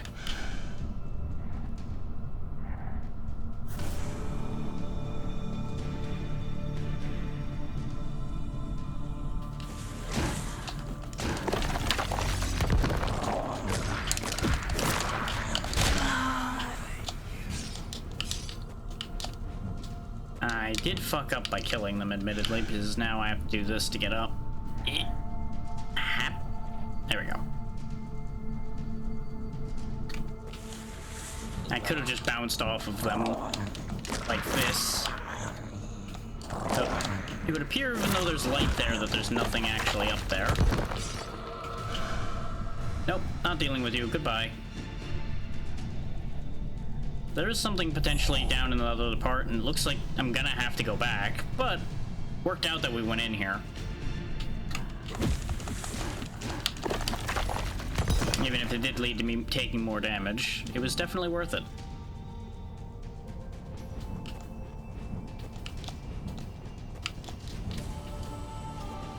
Another one of these things. Advent of the birth. It is not a glorious sight to see what the Is it not a glorious sight to see what the tender touch of a god can do? It rejects constancy, abhors stagnancy. Here we thrive, beneath the majesty of its crimson light. As its gaze falls upon this world once more, so do we exist, tethered to elsewhere. Sure, take that. Still don't know what doing that's going to do, but you know what? I've already started the process now, I may as well finish it.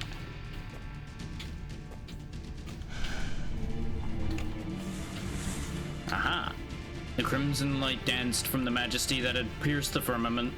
Many were so blinded by its magnificence that they remained until their feet melted into the rock.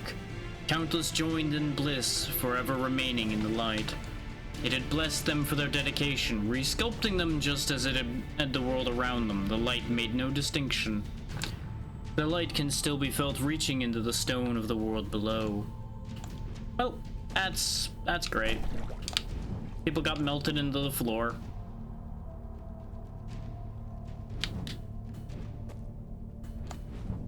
Okay, now we're back over here. I know where here is.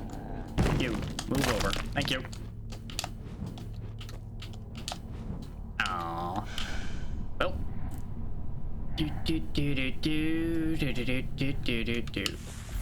There we go. Ooh, more goodies. Condensed light. Okay. Looks like some manner of cannon. Creates a wall that lights enemies on fire. Oh, I think it's the bell that the Screamer was using down below. That could be fun.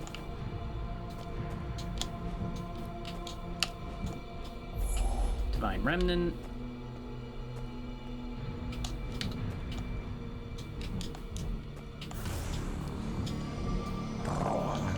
Okay, that cleans up that little bit of visibility there. Because I know where we are now. This is the area where we were first introduced to the surface.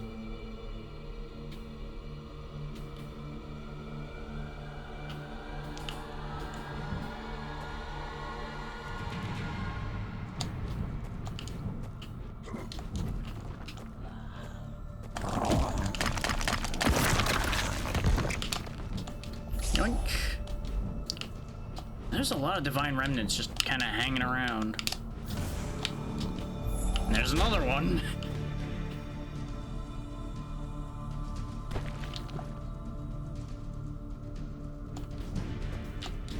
The Divine really just got scattered around on like confetti. It's kind of embarrassing when you think about it. I actually needed to land here. I thought there was floor closer to this. So I think there might be something up here. No? Nothing? Really? That entire cubby hole for nothing? Okay. Can't blame a guy for trying. We've already been up there before. Because we climbed around on all these rocks, both between shenanigan jumps and the climbing capabilities we have. So we've actually cleared the majority of the surface now, it looks like.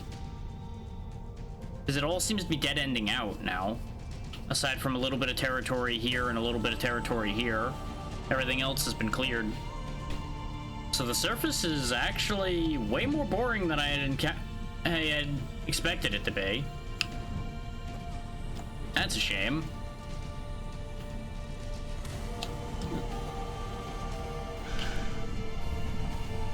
There was some real potential for wacky nonsense up here, or on the surface.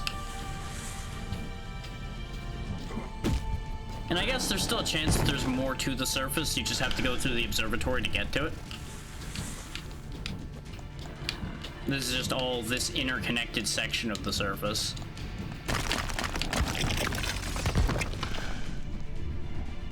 don't think there's anything here, I'm just mapping it.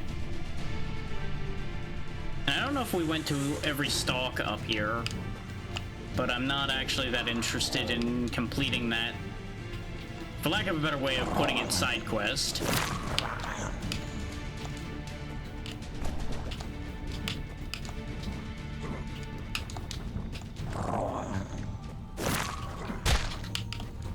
I am, at the moment, much more interested in finding a way to resolve our ever-declining health.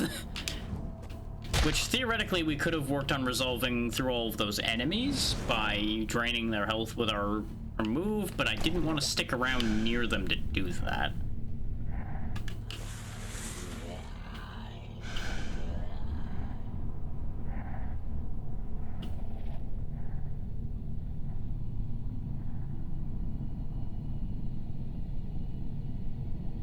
We're almost back to the observatory. And my hope is that when we're back in there, we can find a save point.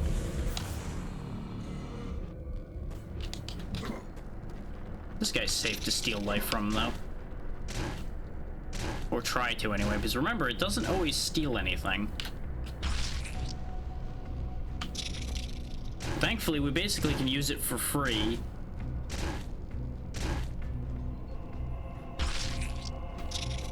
Since we get energy back from the damage that these do. It's taken a while to kill him, though. Of course, he was like one hit away.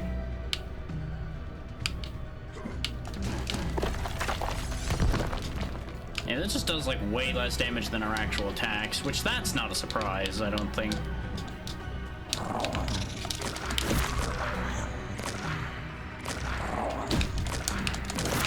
Oh, that's why sometimes I get hit by this thing and don't see even an attack hitting me. It's because the orb forms on top of you, and that's how it hurts you. Well, that's kind of terrible. We got 1 health back, though. Real shame that we lost it in the process of gaining it, but, you know. We technically did get a rebate. Oh, right. These blocks are in the way up here. That's why we never went up here. Okay, so that's not happening. This was also how we got to that envoy.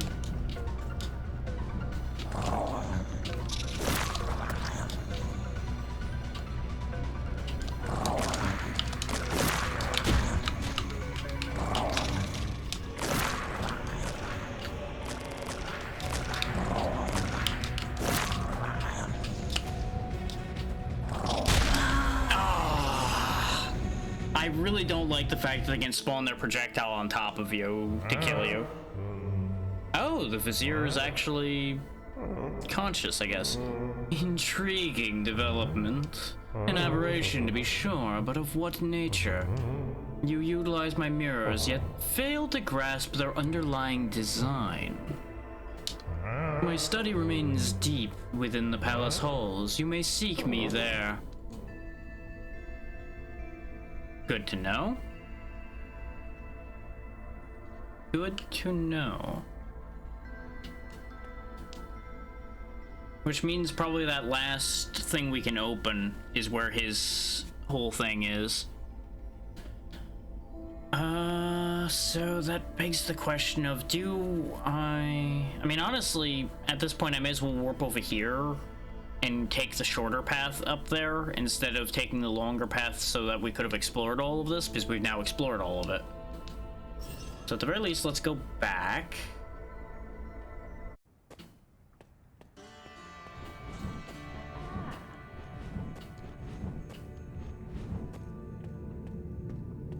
Of course, you know, thinking about it, if the Vizier is still alive, maybe he's the problem. Maybe we have to fight him at some point. It is interesting that he only just now spoke up. When we've been using the mirrors for a long time, though, we did only now start traveling through them, so maybe that's what made the difference there. Either way, something to think about. Perhaps not something major to think about, but something to think about.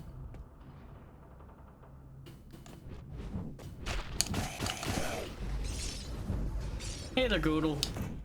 it's been pretty good so far. It gets off to a really rough start, but after that, it's been good all the way through. How you been?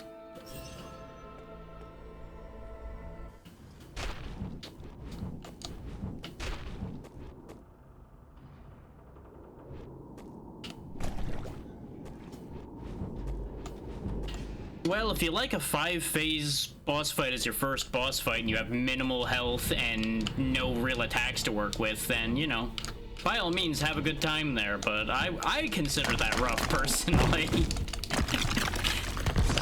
Yeah, it was a bit of a nasty first boss.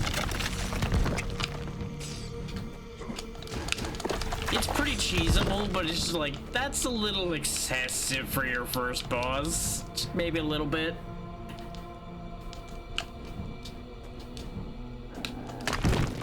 Because this claw attack you see me using is all you start with, and that's quite literally all you have for a while.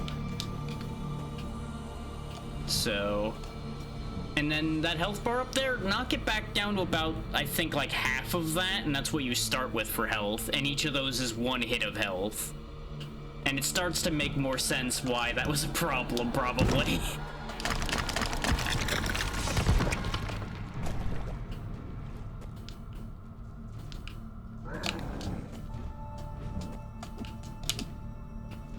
Like, this game just starts off with a ha-ha-ha die.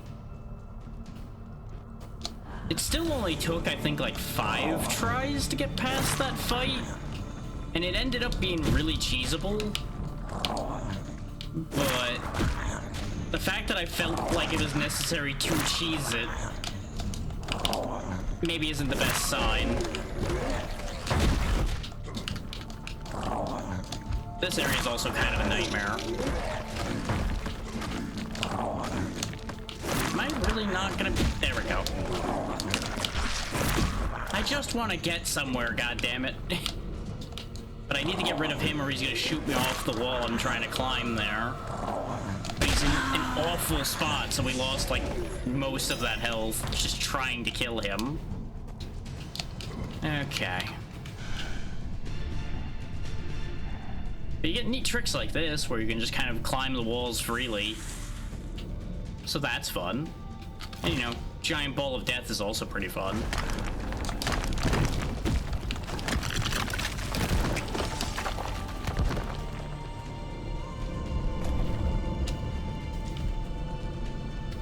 Exactly.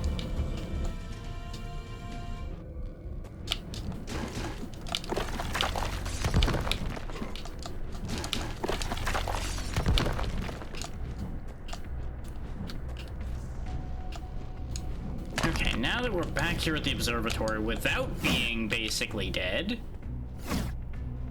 let's see if we can find a save point in here somewhere. All right, we did find one. It's right over there. Good, good.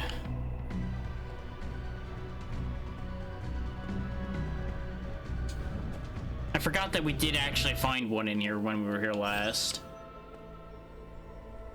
But we do still seem to be somewhat at a dead end. I thought there was a way up somewhere that I... Oh no, it's this, and we still don't have this ability. So we actually wasted our time trying to come up here. Or potentially. Because I can't get through here because there's a block in the way here. And we can't go up from here. So there must be some other path I need to take somewhere that I still didn't. But the game's telling us to go up there because that's where the next herald that the archaeologist at least knows about exists. We probably, I'm still pretty confident we have to open this from the other side. So what we're gonna do is we're gonna warp back to the garden and go check out these other paths here now that we have double jump to get around in there a little better. That'll probably solve the remaining problems in there. I could use the elevator, but I also am my own elevator. There we go.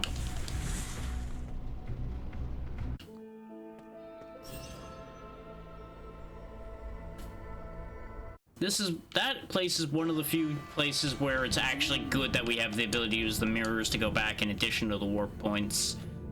Otherwise, I would have had a lot of walking on my hands again.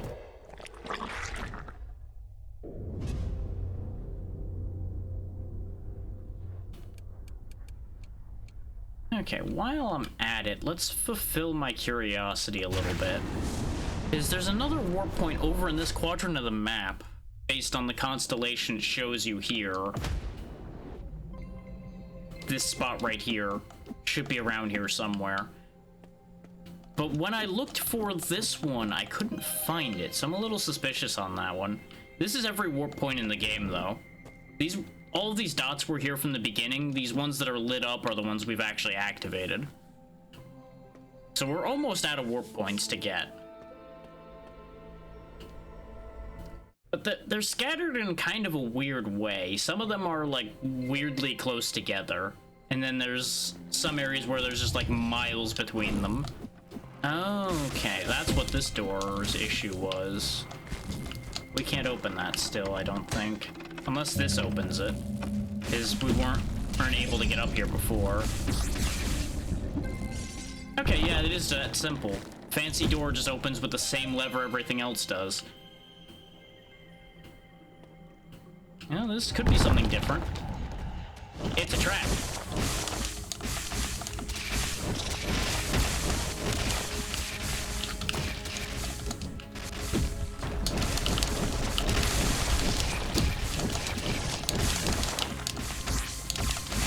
I was probably supposed to fight this a little earlier than I am.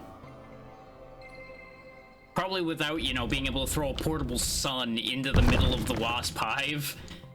Anyway, that happened, I guess.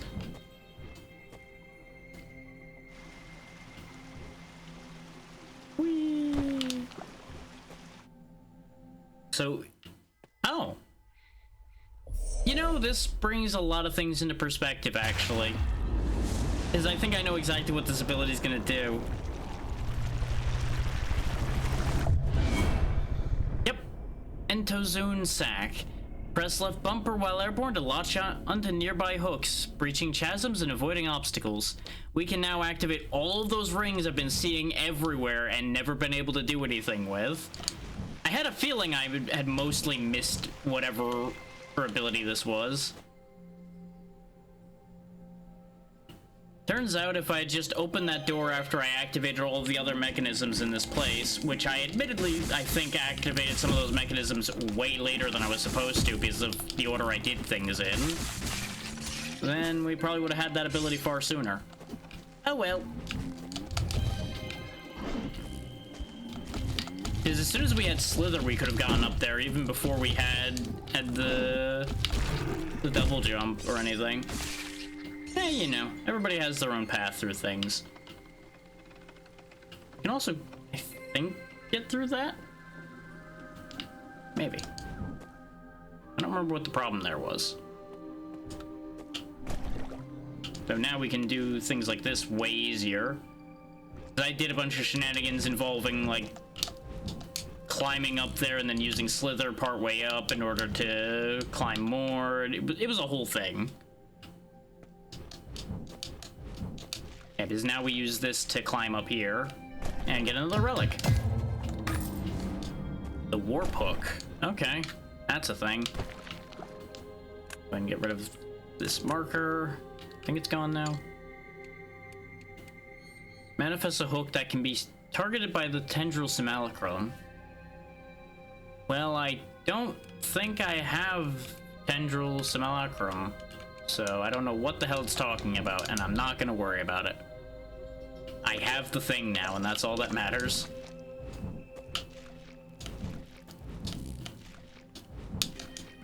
Oh wow, that's got some reach to it, apparently, when it wants to. It's a little awkward because you have to be in the air to use it, or you end up just sliding across the ground, but that's okay. And I believe there was a door over here somewhere that had impeded us. No, it wasn't over here. It was somewhere around this general vicinity. But with this charge attack we have now, we can break those doors down. Yeah, because there's the void space we traversed to get to this section in the first place. There's also this.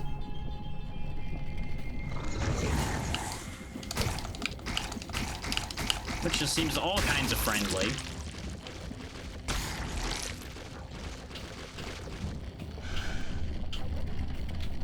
We could have done this earlier because all this seems to need is slithering. But we may find out that it needs more later. Ah, that's fine. We made it to the point I needed to. And up, and up, and I hit up. There's the alchemist again.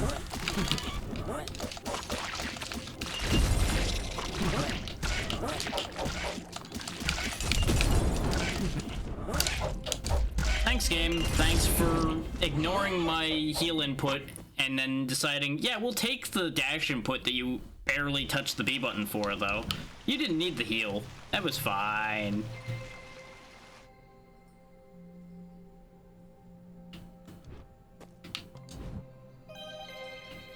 But we know what's up there now, so we can more efficiently deal with that. Primarily by not having burnt so much health before we get there, ideally. Because I was just kind of la-la-la-la-lying along, not thinking about anything, because it's like, I'm just checking areas I've been to already. I'm sure there's not gonna be anything that bad. But for those that weren't here earlier, the alchemist is a mini-boss. And just for some reason, there's a few of him around. So, he's not really that dangerous, just that was a small room and he had a bird in there with him too, so it was a little bit on the bad side. Especially for when I'm there with like 5 hit points left.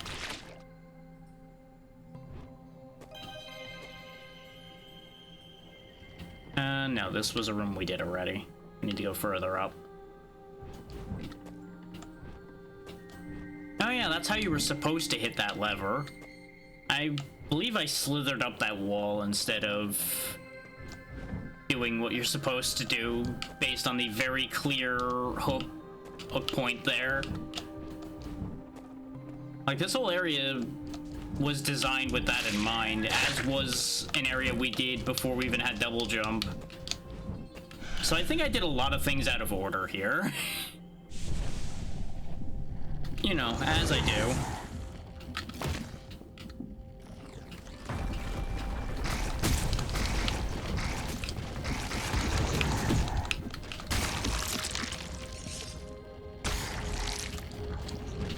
Also, I don't even know why I went through that whole thing. I can just go in through here. Also, why even go in there when I can just do this? And this.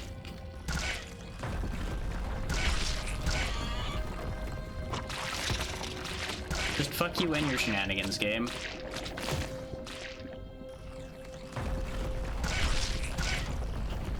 Okay, they should be hurt enough that I can clear this out just fine.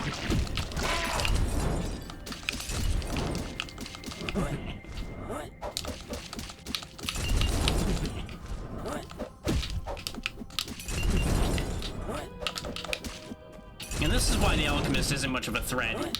His throwing arcs are a little stupid, so he generally doesn't accomplish much. But with that bird in here, your options were going to be way more limited. So he would have actually probably been able to hit a few of those bottles at least, instead of none of them.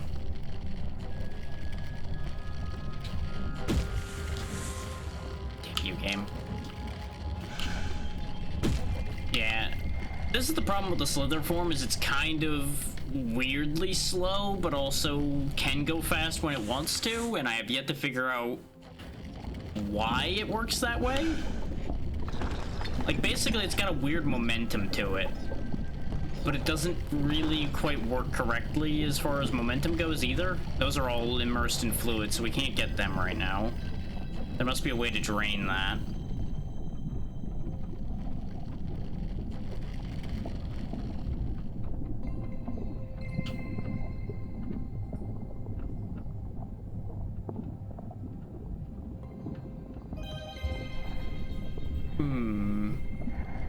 There's a lot of territory up here, apparently. God damn.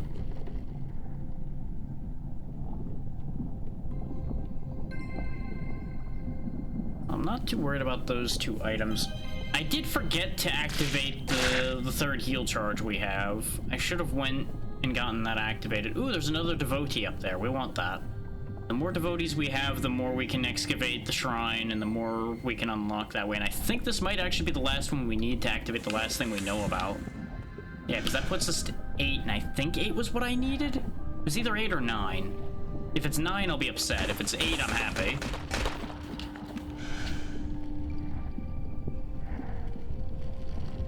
Mostly because if it's 9, that means we gotta go find one more of those little lamps out in the world somewhere. If it's just 8, then we know we're good. And with the amount of map we've covered, it would make some sense for it to only be 8. But there's never any guarantees with any of that. Quit it. Quit it with the spraying. So we got another void point here. Does this actually, like, traverse to somewhere? Or does this lead to a shop? Or just another internal traversal? Oh, that's not a solid thing to jump on. Okay. Orb, no good. Flat thing, good. So yeah, the Void's a lovely place, huh? Yeah. We just kind of walk through there, don't mind us. Aha! This leads to another part of the Lost Gardens. Specifically a part we've actually been to? Oh, it's the spot right on the other side of the doors here, where the observatory is. Okay, so my theory as far as that goes was at least somewhat correct. Well, mostly a lot of problems. Also us. We are Wrought of the Void.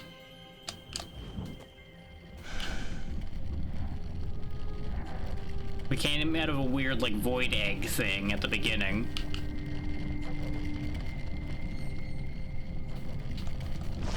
I'm gonna assume that that lever's gonna open the doors here. Might not open all of them, though. Oh no, he's gonna get me. Yep, had a feeling not gonna open all of them. That's fine. I wonder if this is how you're supposed to get into the observatory the first time, rather than the whole weird climbing adventure I went on to get in there. Probably.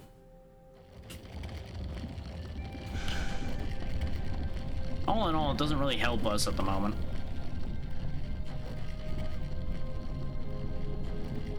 Yeah, short version. Red star appears. A lot of people start going a little crazy. It also melted a lot of people up on the surface. Boiled the whole surface to hell and gone. This, like, gray pyramid place is one of the few surviving areas.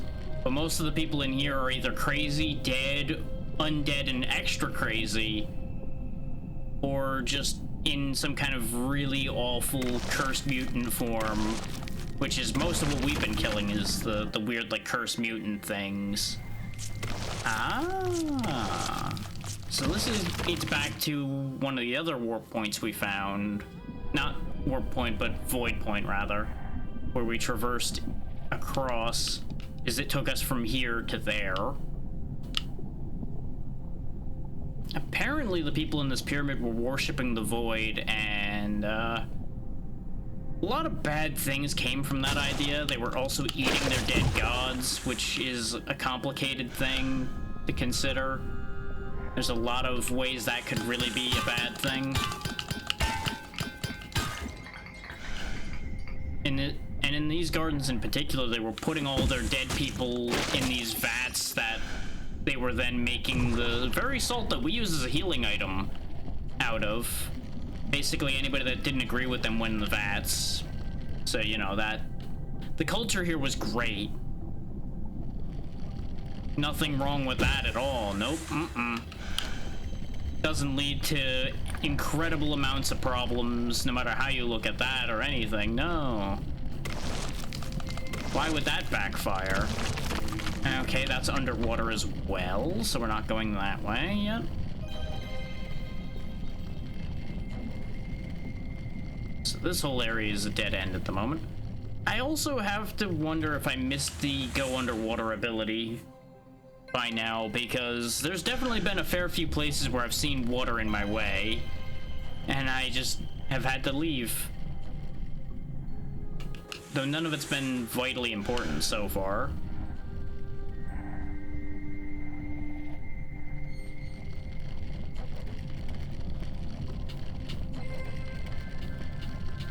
Yep, there's the other lever to open the observatory the rest of the way. But yeah, this didn't achieve what I'd hoped to achieve as far as getting into the observatory goes. I had intended to gain access to more of it, not just gain access to the same door I went into before.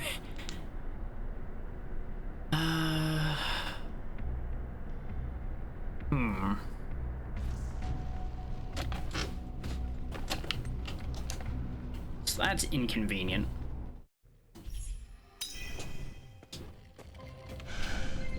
Let's go ahead and go back through the void. Double check that door right below where the void is. See if that leads to anything. I don't like how everything's kind of dark in here, because sometimes it's real hard to see where you're going. Like, I get that they were going for effect here. Also, those claws here are a little upsetting, but, you know, best not to worry about it too much.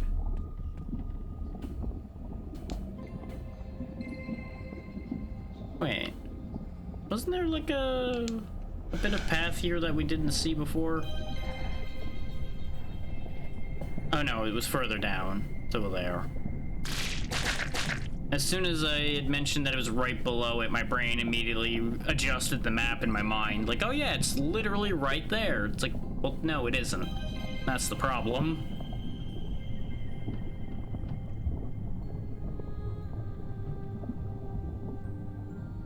And now it's worth noting that on average, according to how long to beat, this game's like 7 hours, and we've already been playing now for like nearly 10 between yesterday and today.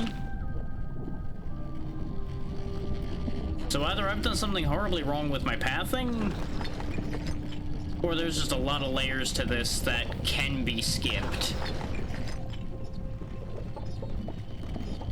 So just keep that in mind. Okay, all of this was just for more trace metal.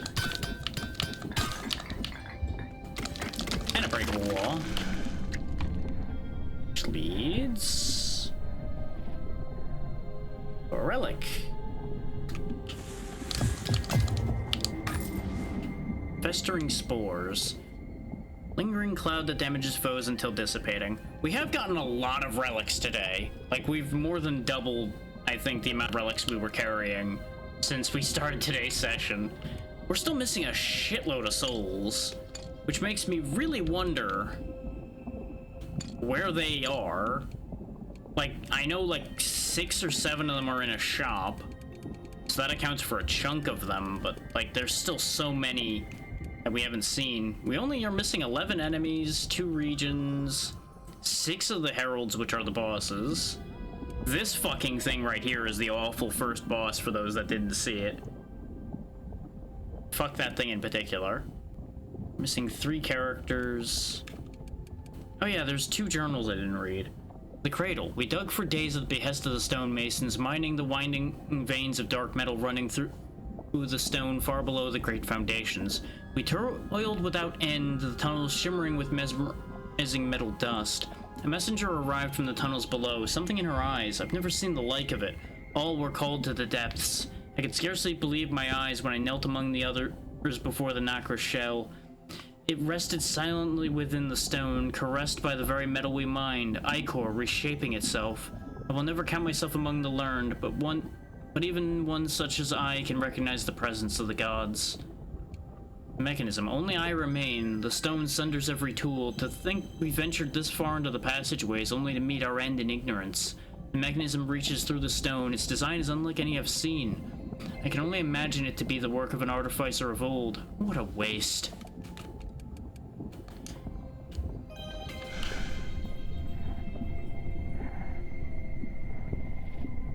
The thing is, the archaeologist that we've been learning from told us of a herald that's up here, but we have thus far been completely thwarted about finding a way up there. Like, our only way up is through the rest of the... Oh wait, I'm an idiot. I just realized we can actually get up there now because we needed the hook to get up there. I've just been so used to not having that I didn't even think about it. So we can actually do that now. I went the wrong fucking way. Like, that's how you can tell that the 4 hours we've spent doing this so far, my brain's starting to get a little cooked. Because I make mistakes like that where it's like, hey, you just got the thing you need to get up there, you know, stupid. You can go there now. Which is why it loops you back around through the garden to get to that door. Is because the garden is how you get the ability to go up there. Which is why I came back over here because I was assuming since there was a door there that would make sense. It's almost like the very logic I operated on was exactly why I went here. But no. Brain decided to forget all of that as soon as we actually had the thing. I swear, my brain sometimes. I also didn't notice these eyes right here till now. That's upsetting. I don't know if I'm noticing more things or if more things are being added every time we come in here. I don't really like either of those ideas. All I know is we can finally progress at all, really, so...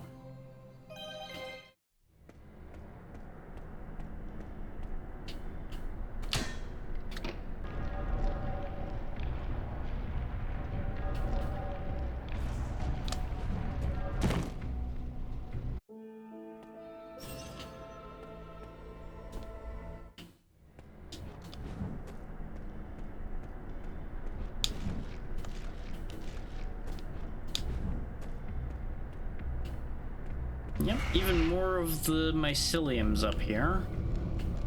Danger floors, okay, understood.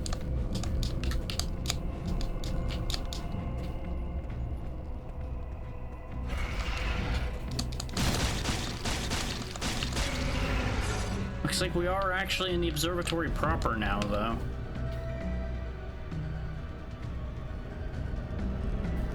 Complete with all the alien creatures that entails. I guess I have to hit the mechanism. There we go. Well, I guess I'm gonna go this way first. I wanted to go check the other way after opening this one, but... Yeah.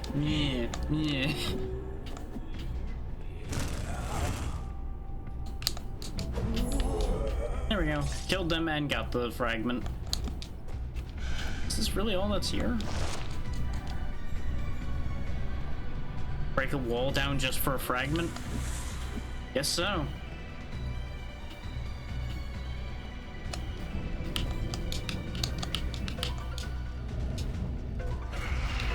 Don't like that you're in that corner. Yeah, because that's exactly what you were gonna do with that information. That's why you die off screen.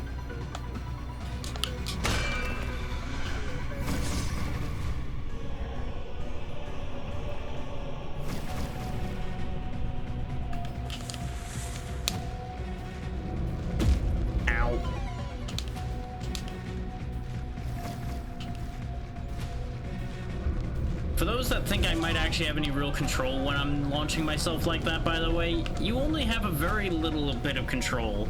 Specifically the control of where you're launching from. But even that can be a bit weird. So... it's not a perfect solution, by any means of the imagination. I don't know what I need this block for, but I'm bringing it with me. The answer is, I need them up there. Okay.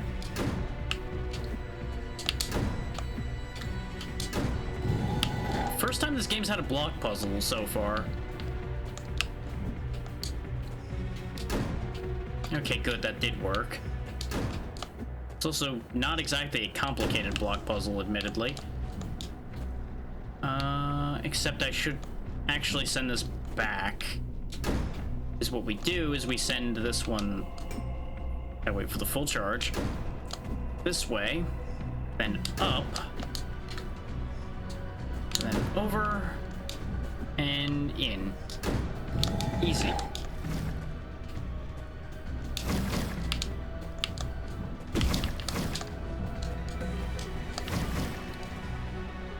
It might actually be in my best interest to just slither through this instead of climbing this. Yeah, there we go. Use the tools you have, you silly man. Use the tools you have. Oh wow, that moved faster than before. Oh, I don't like this room at all. This room's upsetting.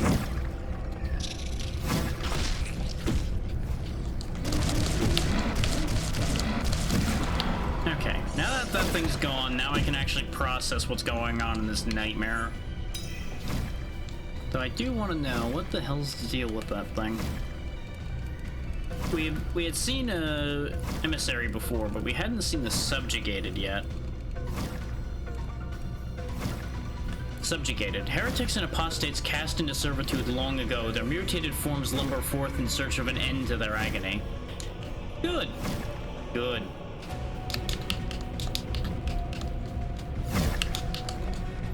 All of that for another divine remnant, huh? Yikes. That means those are actually, like, really important. At least really important for something. We've been giving them away to a weird, like, mushroom thing, and I'm still not a fan of that idea, but it was the only thing we could use them for so far. Wait. Oh, grapple point. I was like, what's this icon that's appearing on my screen? Let's not go that way yet. Seems like a silly direction. Bingo, warp point. This is our far north warp point that I was looking for. And we can also quickly warp back to the shrine to get our health back.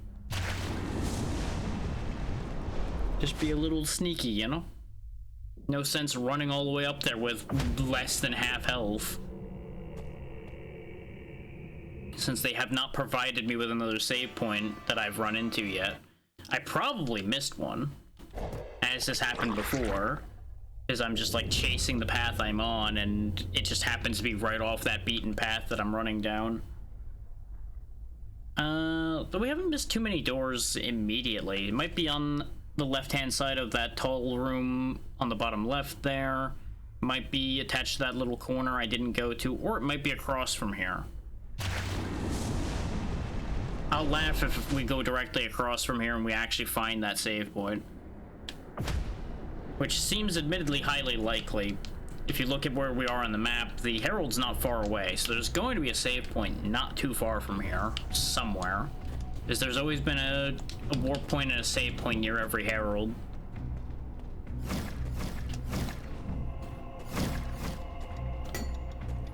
No, that's not a save point over here, because it would have been purple light coming out of here. But it might be nearer here. You and your nightmare laser, go away.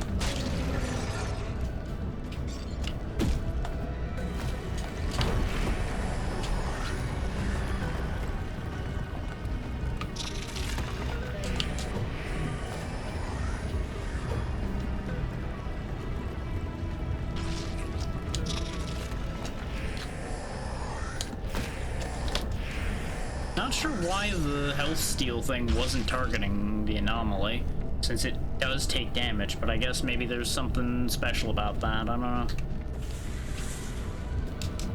There we go. One more part of the health extension. I presume you're supposed to, like, use the block to position yourself in such a way that you could land in order to do that, but I just didn't air grab and didn't even think about it.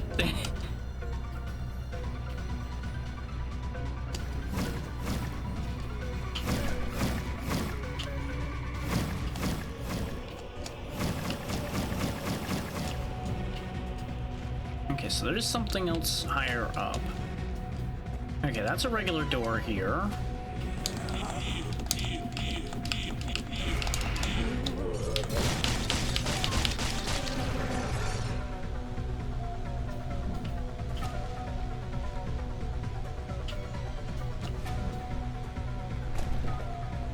I'm looking for a save point, game. Come on.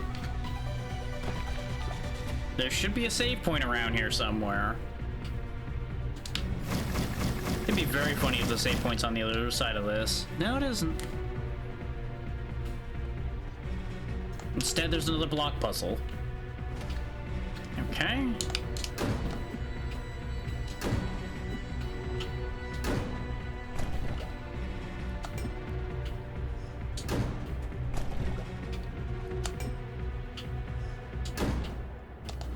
Okay, I can reach that from here. Oh. Da-na-na-na. Oh, that's cheeky. Jamming it in the wall like that, huh? Thinking I won't notice? Gotta try harder than that to hide things from me. Especially when they glow purple.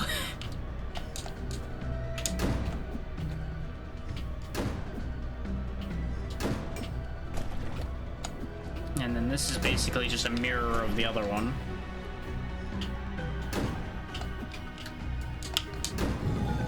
And there we go. Progenitor flesh, okay. We really have been finding a lot of that and not finding any use for it other than selling it. So I'm still kind of concerned about that one.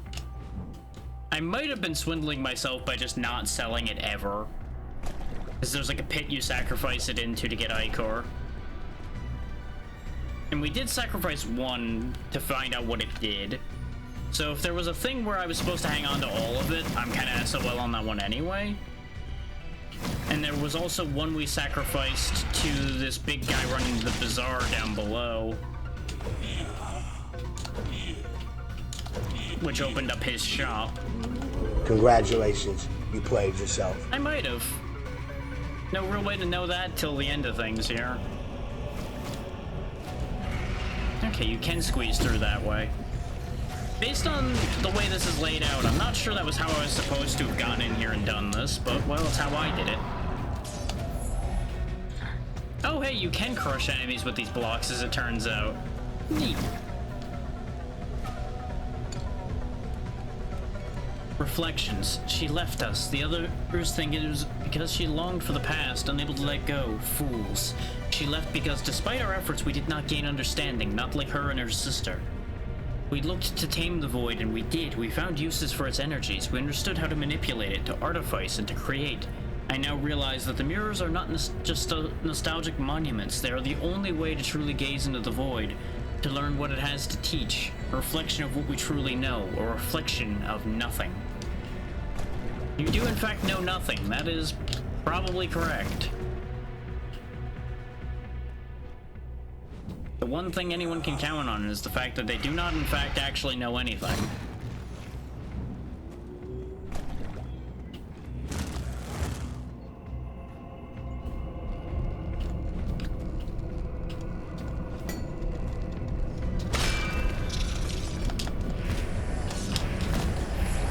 There we go, health extension get.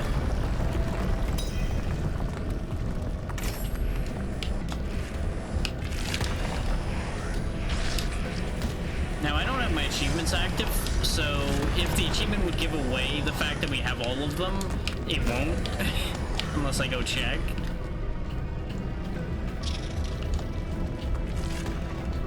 But that does look like a full health bar to me. And that'll probably be the 6th arm on the sister back at the spawn point, too. So that feels right. That feels like that's the last health extension. Especially since, like I said, we're running out of territory. And what I'm thinking, for those wondering, is this is the herald that has the last key. Because we just need those 3 keys, presumably, in the inner sanctum. And we already have 2 out of 3 of them. And this is why, logically, that this is the only other one that's marked. The light surges. An infiltrator approaches. Yes, an aberration. I am prepared to serve. Channel your violent grace onto me. Let it wash over my flesh until it lays seared and pure. You're a little crazy, huh? Just a little bit. Here, maybe I can knock some of the crazy out of you.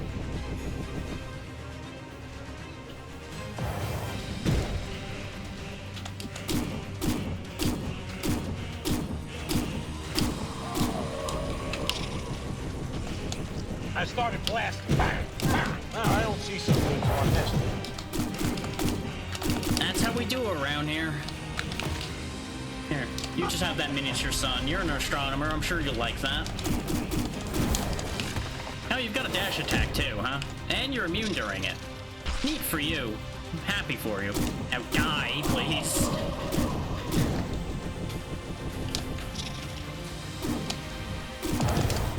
Okay, so there is an opening in that pattern. It's just hard to spot when they're all clustered together.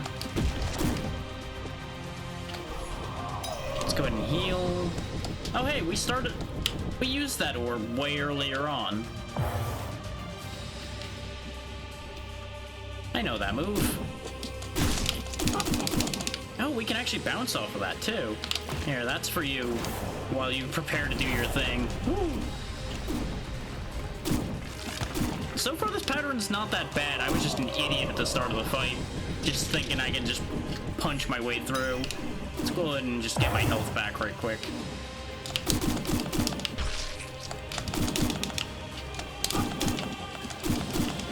You can see that there's all kinds of dark goo underneath her as well, and that's what she's floating on. Much like the orb she throws. That doesn't look good. Don't like that. Don't like that you're doing that. I'm not sure what that does. Oh, it seems... Oh, wow. Ow. Ow. Rude.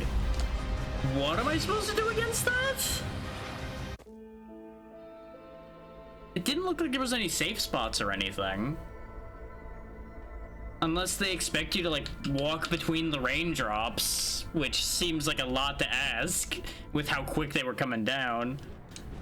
That might just be a health check, though. You might have to just kill her before it kills you. But we also died pretty quick. There's also these things, which I can take advantage of. Oh, you lift these up and they'll block the rain. That's exactly what you have to do. But for now, punch-size her, Captain.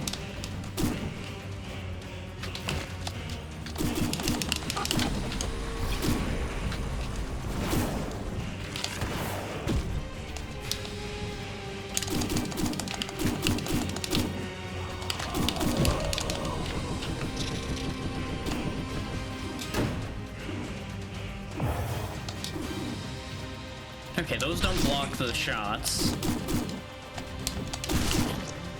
We've definitely dealt more damage this time. Yep, there's your proof, because she's already in phase 2.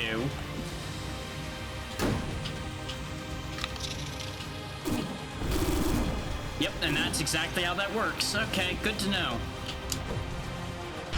Just wait this out then, I guess. Okay, yeah, it is just an attack. It's not like a constant thing.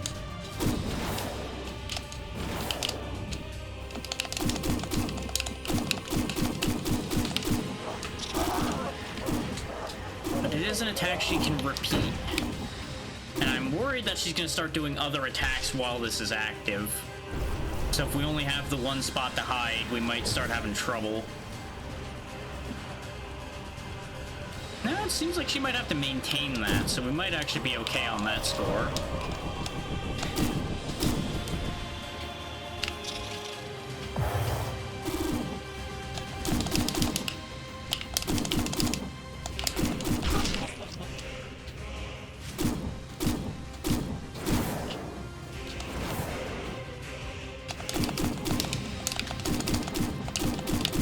Where's the other shoe to drop? Oh, the cradle must remain. Sister, forgive me. Huh. So there was no other shoe. We just dropped her instead. Huh. Okay, and there's the key of the mind. Really expected a harder fight there. For how far along this fight is. Huh. Kinda confused by that one. We also have the astronomer's helmet. Well, he's dead. Real shame. He will be missed. Yeah, only second try, and we only took 6 hits on the second try. That... I feel like that's wrong. I feel like that should have been more dangerous. I have more recollections for you. Yeah, you said all that already, and there's still more. Which we know that. I think there's a tracker for that. Maybe there isn't a tracker for that one.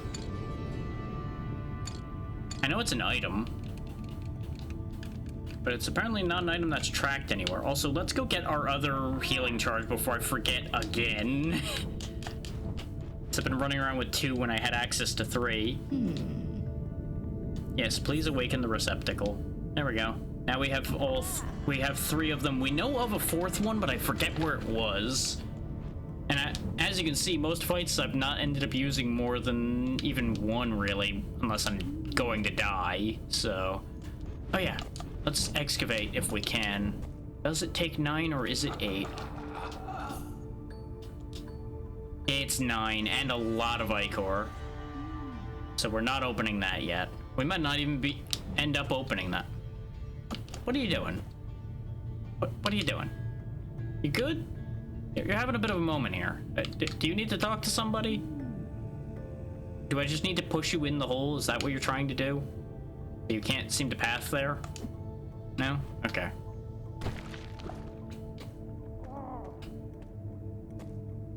Let's see if the machine over here can do anything with the broken helmet.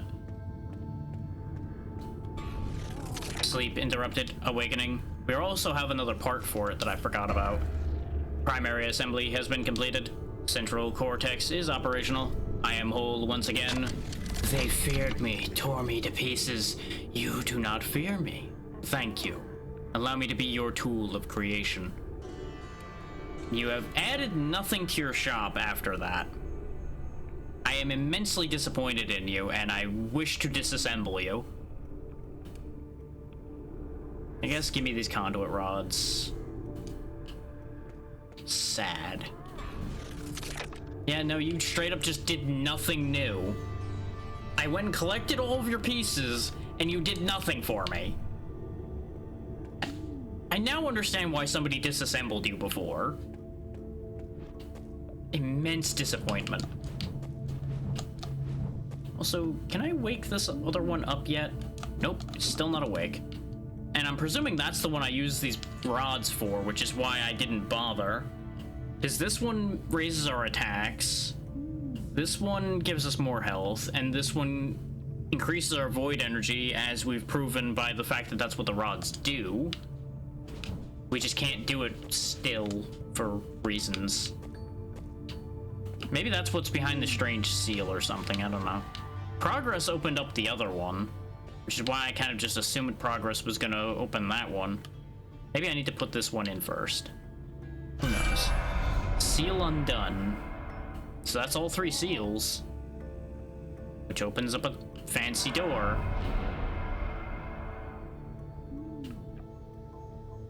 Which gives us the opportunity to translocate. It's kind of similar to the Vizier's mirrors, so I wonder if I was actually on the right track thinking I was gonna have to deal with the Vizier.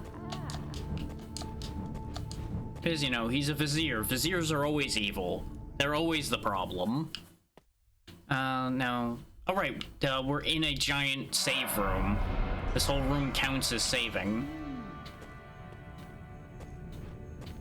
So I've got no reason to hide from this idea. We may as well go through the big spooky window door and see what happens. Ooh, an actual cutscene. We haven't had one of these in this game at all. That seems less than ideal. The Weeper.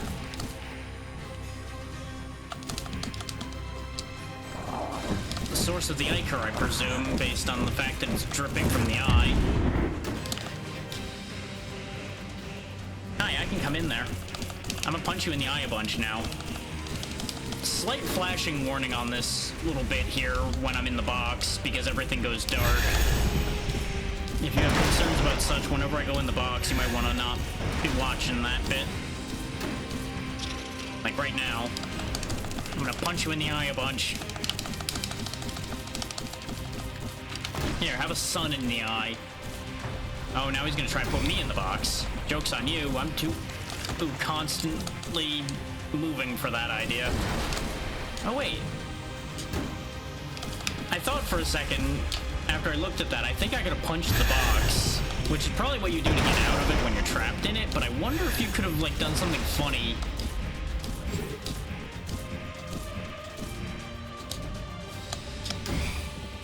Like, punch the box at him. Nope, you can't even move the box. So that was an easy fight. Huh. Sacrifice? Okay.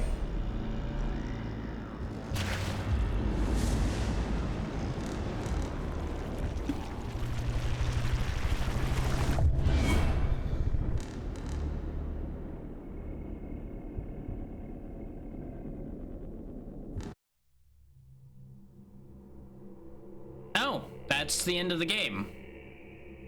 Huh. They did this game backwards.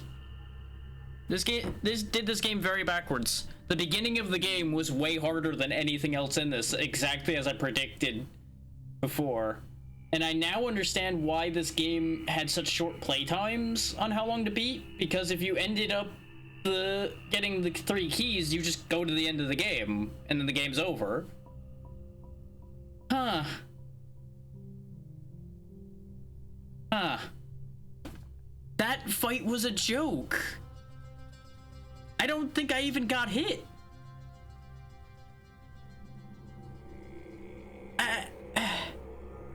I'm so confused right now. That can't have been the real ending, right? That has to be like a partial ending or something. But there's credits. Presumably. There they go. Yeah, I didn't actually read any of the reviews for this, so that would be information I didn't have. Because I played the demo ages ago, and I didn't care for it that much then. I tried the demo again right before I purchased it, and it gave me a better impression at the time. So I'm like, sure, I'll play this. It's only like $14 anyway. Because it was bundled in with two other games I knew were good. So I already owned the one in the bundle that I did buy, which was Gestalt, Steam, and Cinder. Which ironically, in many ways, had much a similar problem to this, where it got way easier after the earlier parts, aside from the end of Gestalt being kind of rough.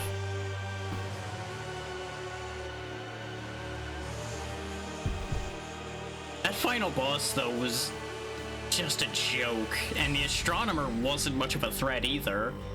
Now, don't get me wrong, the Astronomer I kind of cheated a little bit because I had the ability to attack her without having to go up to her, but I also easily could have gotten up to her with the double jump and the rings and everything, so that really wouldn't have been a problem anyway. You know, a speedrun of this game could actually be kind of fascinating, because if you think about it, you don't need that many abilities to get to the 3 heralds that you need to get the 3 keys. The longest part of it would end up being actually getting the Inner Sanctum excavated. They did put some good music in this game, though. I gotta give them that. It's a little basic, just like, oh yeah, this is generic sounding metal to a certain degree, but it's fun, at least.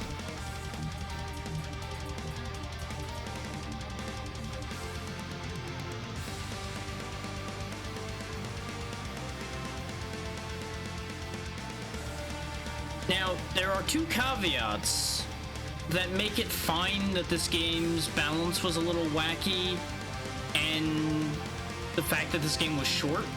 This was the only game in this developer's log on Steam, so this may very well be this team's first game, and that wasn't that big a team that just scrolled by there. So that makes it pretty reasonable. Is 2 things I have to give this game. 1, after that initial bad fight, this game was quite fun. 2, ran into no bugs. Nothing broke. Even with how I do things.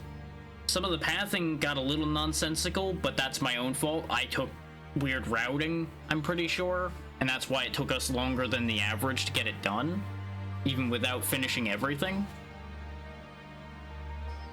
So that's the balancing statement that has to happen there, alongside the beginning of this game was bad. Is like, even running through the first area was a grinder as far as health and such goes.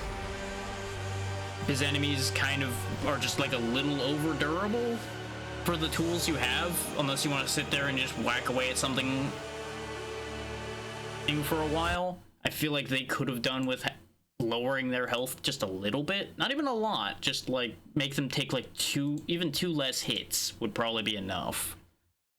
Okay, I'm gonna take a look at those reviews myself too now that we're done with this, and see if there's anything meaningful in there, because it is very positive. So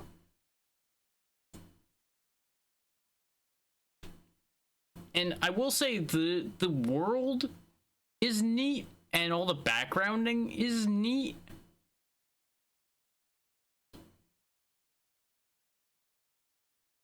Okay, so there is a true ending, though it'll take a lot of scouring through the map to do that, and I'm gonna let that be something y'all can do in your own time.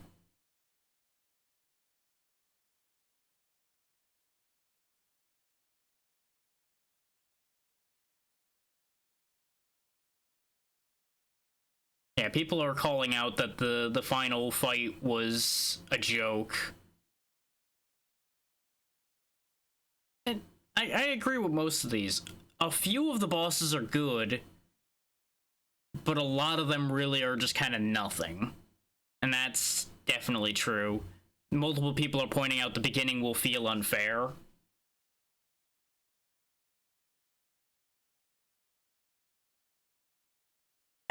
I feel like people are calling Hollow Knight on this a little too much. And this one over here that's saying it's a soulless copy doesn't understand what they're talking about. Like, that's just the words of an idiot.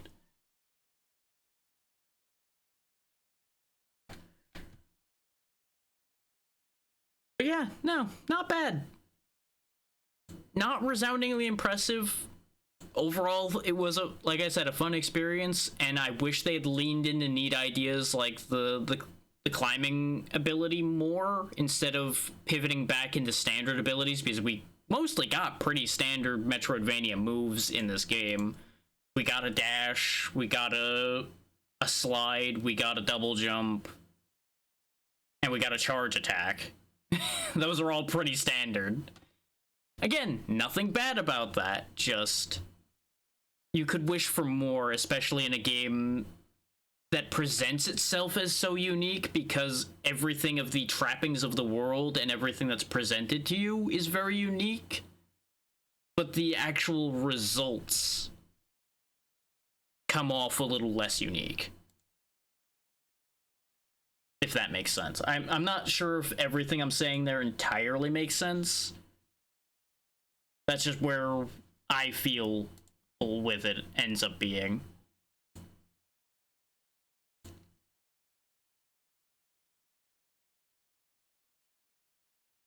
And, like, we didn't even get dialogue from the final boss. There might have been dialogue in the true ending, and I wouldn't be surprised if there is. But just, like, that's a little bit of a weird surprise there, too. Just, like, nothing said, eyeball just lights up and starts trying to blast you or put you in a box. And then it said sacrifice at the end, but that doesn't really get followed up on either.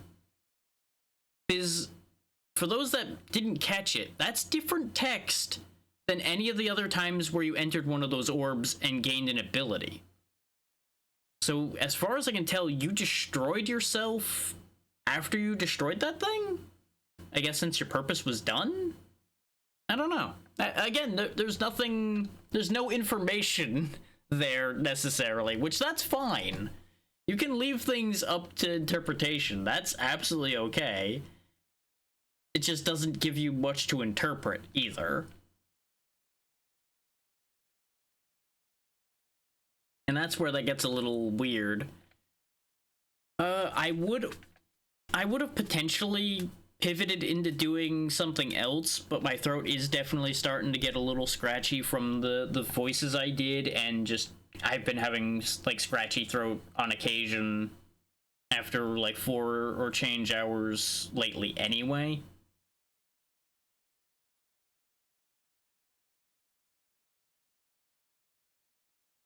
Also, I really wish this game had background audio. Is like, it has audio when I'm clicked into it, for example, but I can't be clicked out of it and still have audio, which is kind of unfortunate. Thankfully, I can still interact with my Twitch window here without clicking out of it. I can like still scroll my following list, so you guys get to keep the music now that I'm done rambling, which I should have put the music back in when I was doing the ramble, but brain is all over the place today. Bear with me.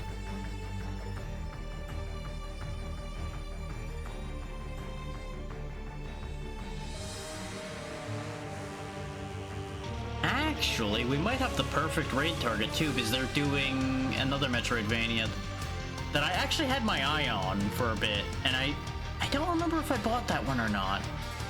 I feel like Alwa's Legacy is something I have, but it may be because there's like 3 Alwa's games, and I think they were coming out with another one relatively around now. I just don't know if it ever actually happened or if I'm even remembering any of that right. And Lemon's pretty good, so we'll go over there. That seems fine.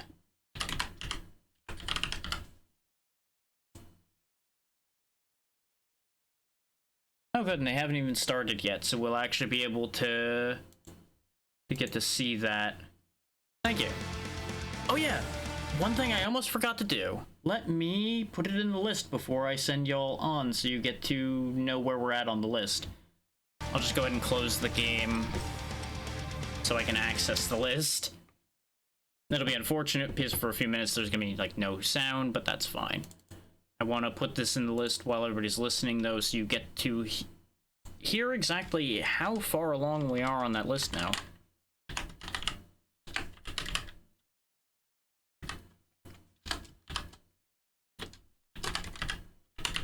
That's the first game completed for this month. And that'll make 28, as long as my count's still correct. Let me just double check that count right quick. 1, 2, 3, 4, 5, 6, 7, 8, 9, 10, 11, 12, 13, 14, 15, 16, 17, 18, 19, 20, 21, 22, 23, 24, 25, 26, 27, 28, 29. I forgot to count one of them. So we're almost to 30 for the year. And as long as I do one more next month, we will be at 30 for the year. So that's pretty good, all things considered. Yeah,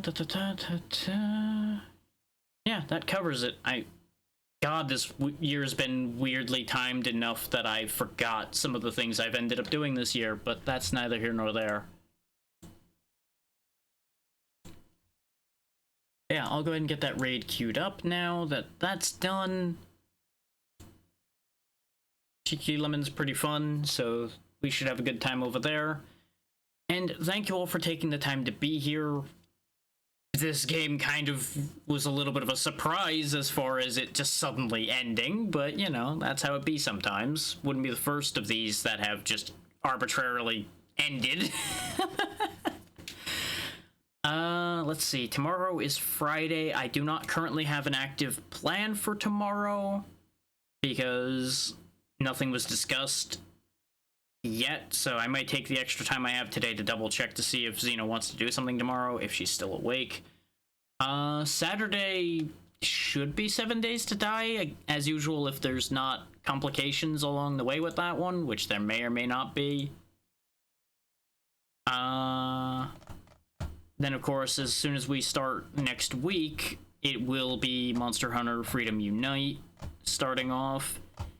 And I don't know if I'll jump into some of the funny ideas I have immediately afterwards, or if I will save that, but trust me when I say I've got plenty of ideas cooking. You'll get to find out what those are next week, potentially, or afterward. Either way, be good to Cheeky Lemon, she's good people, and I will see you all tomorrow one way or the other. Good night.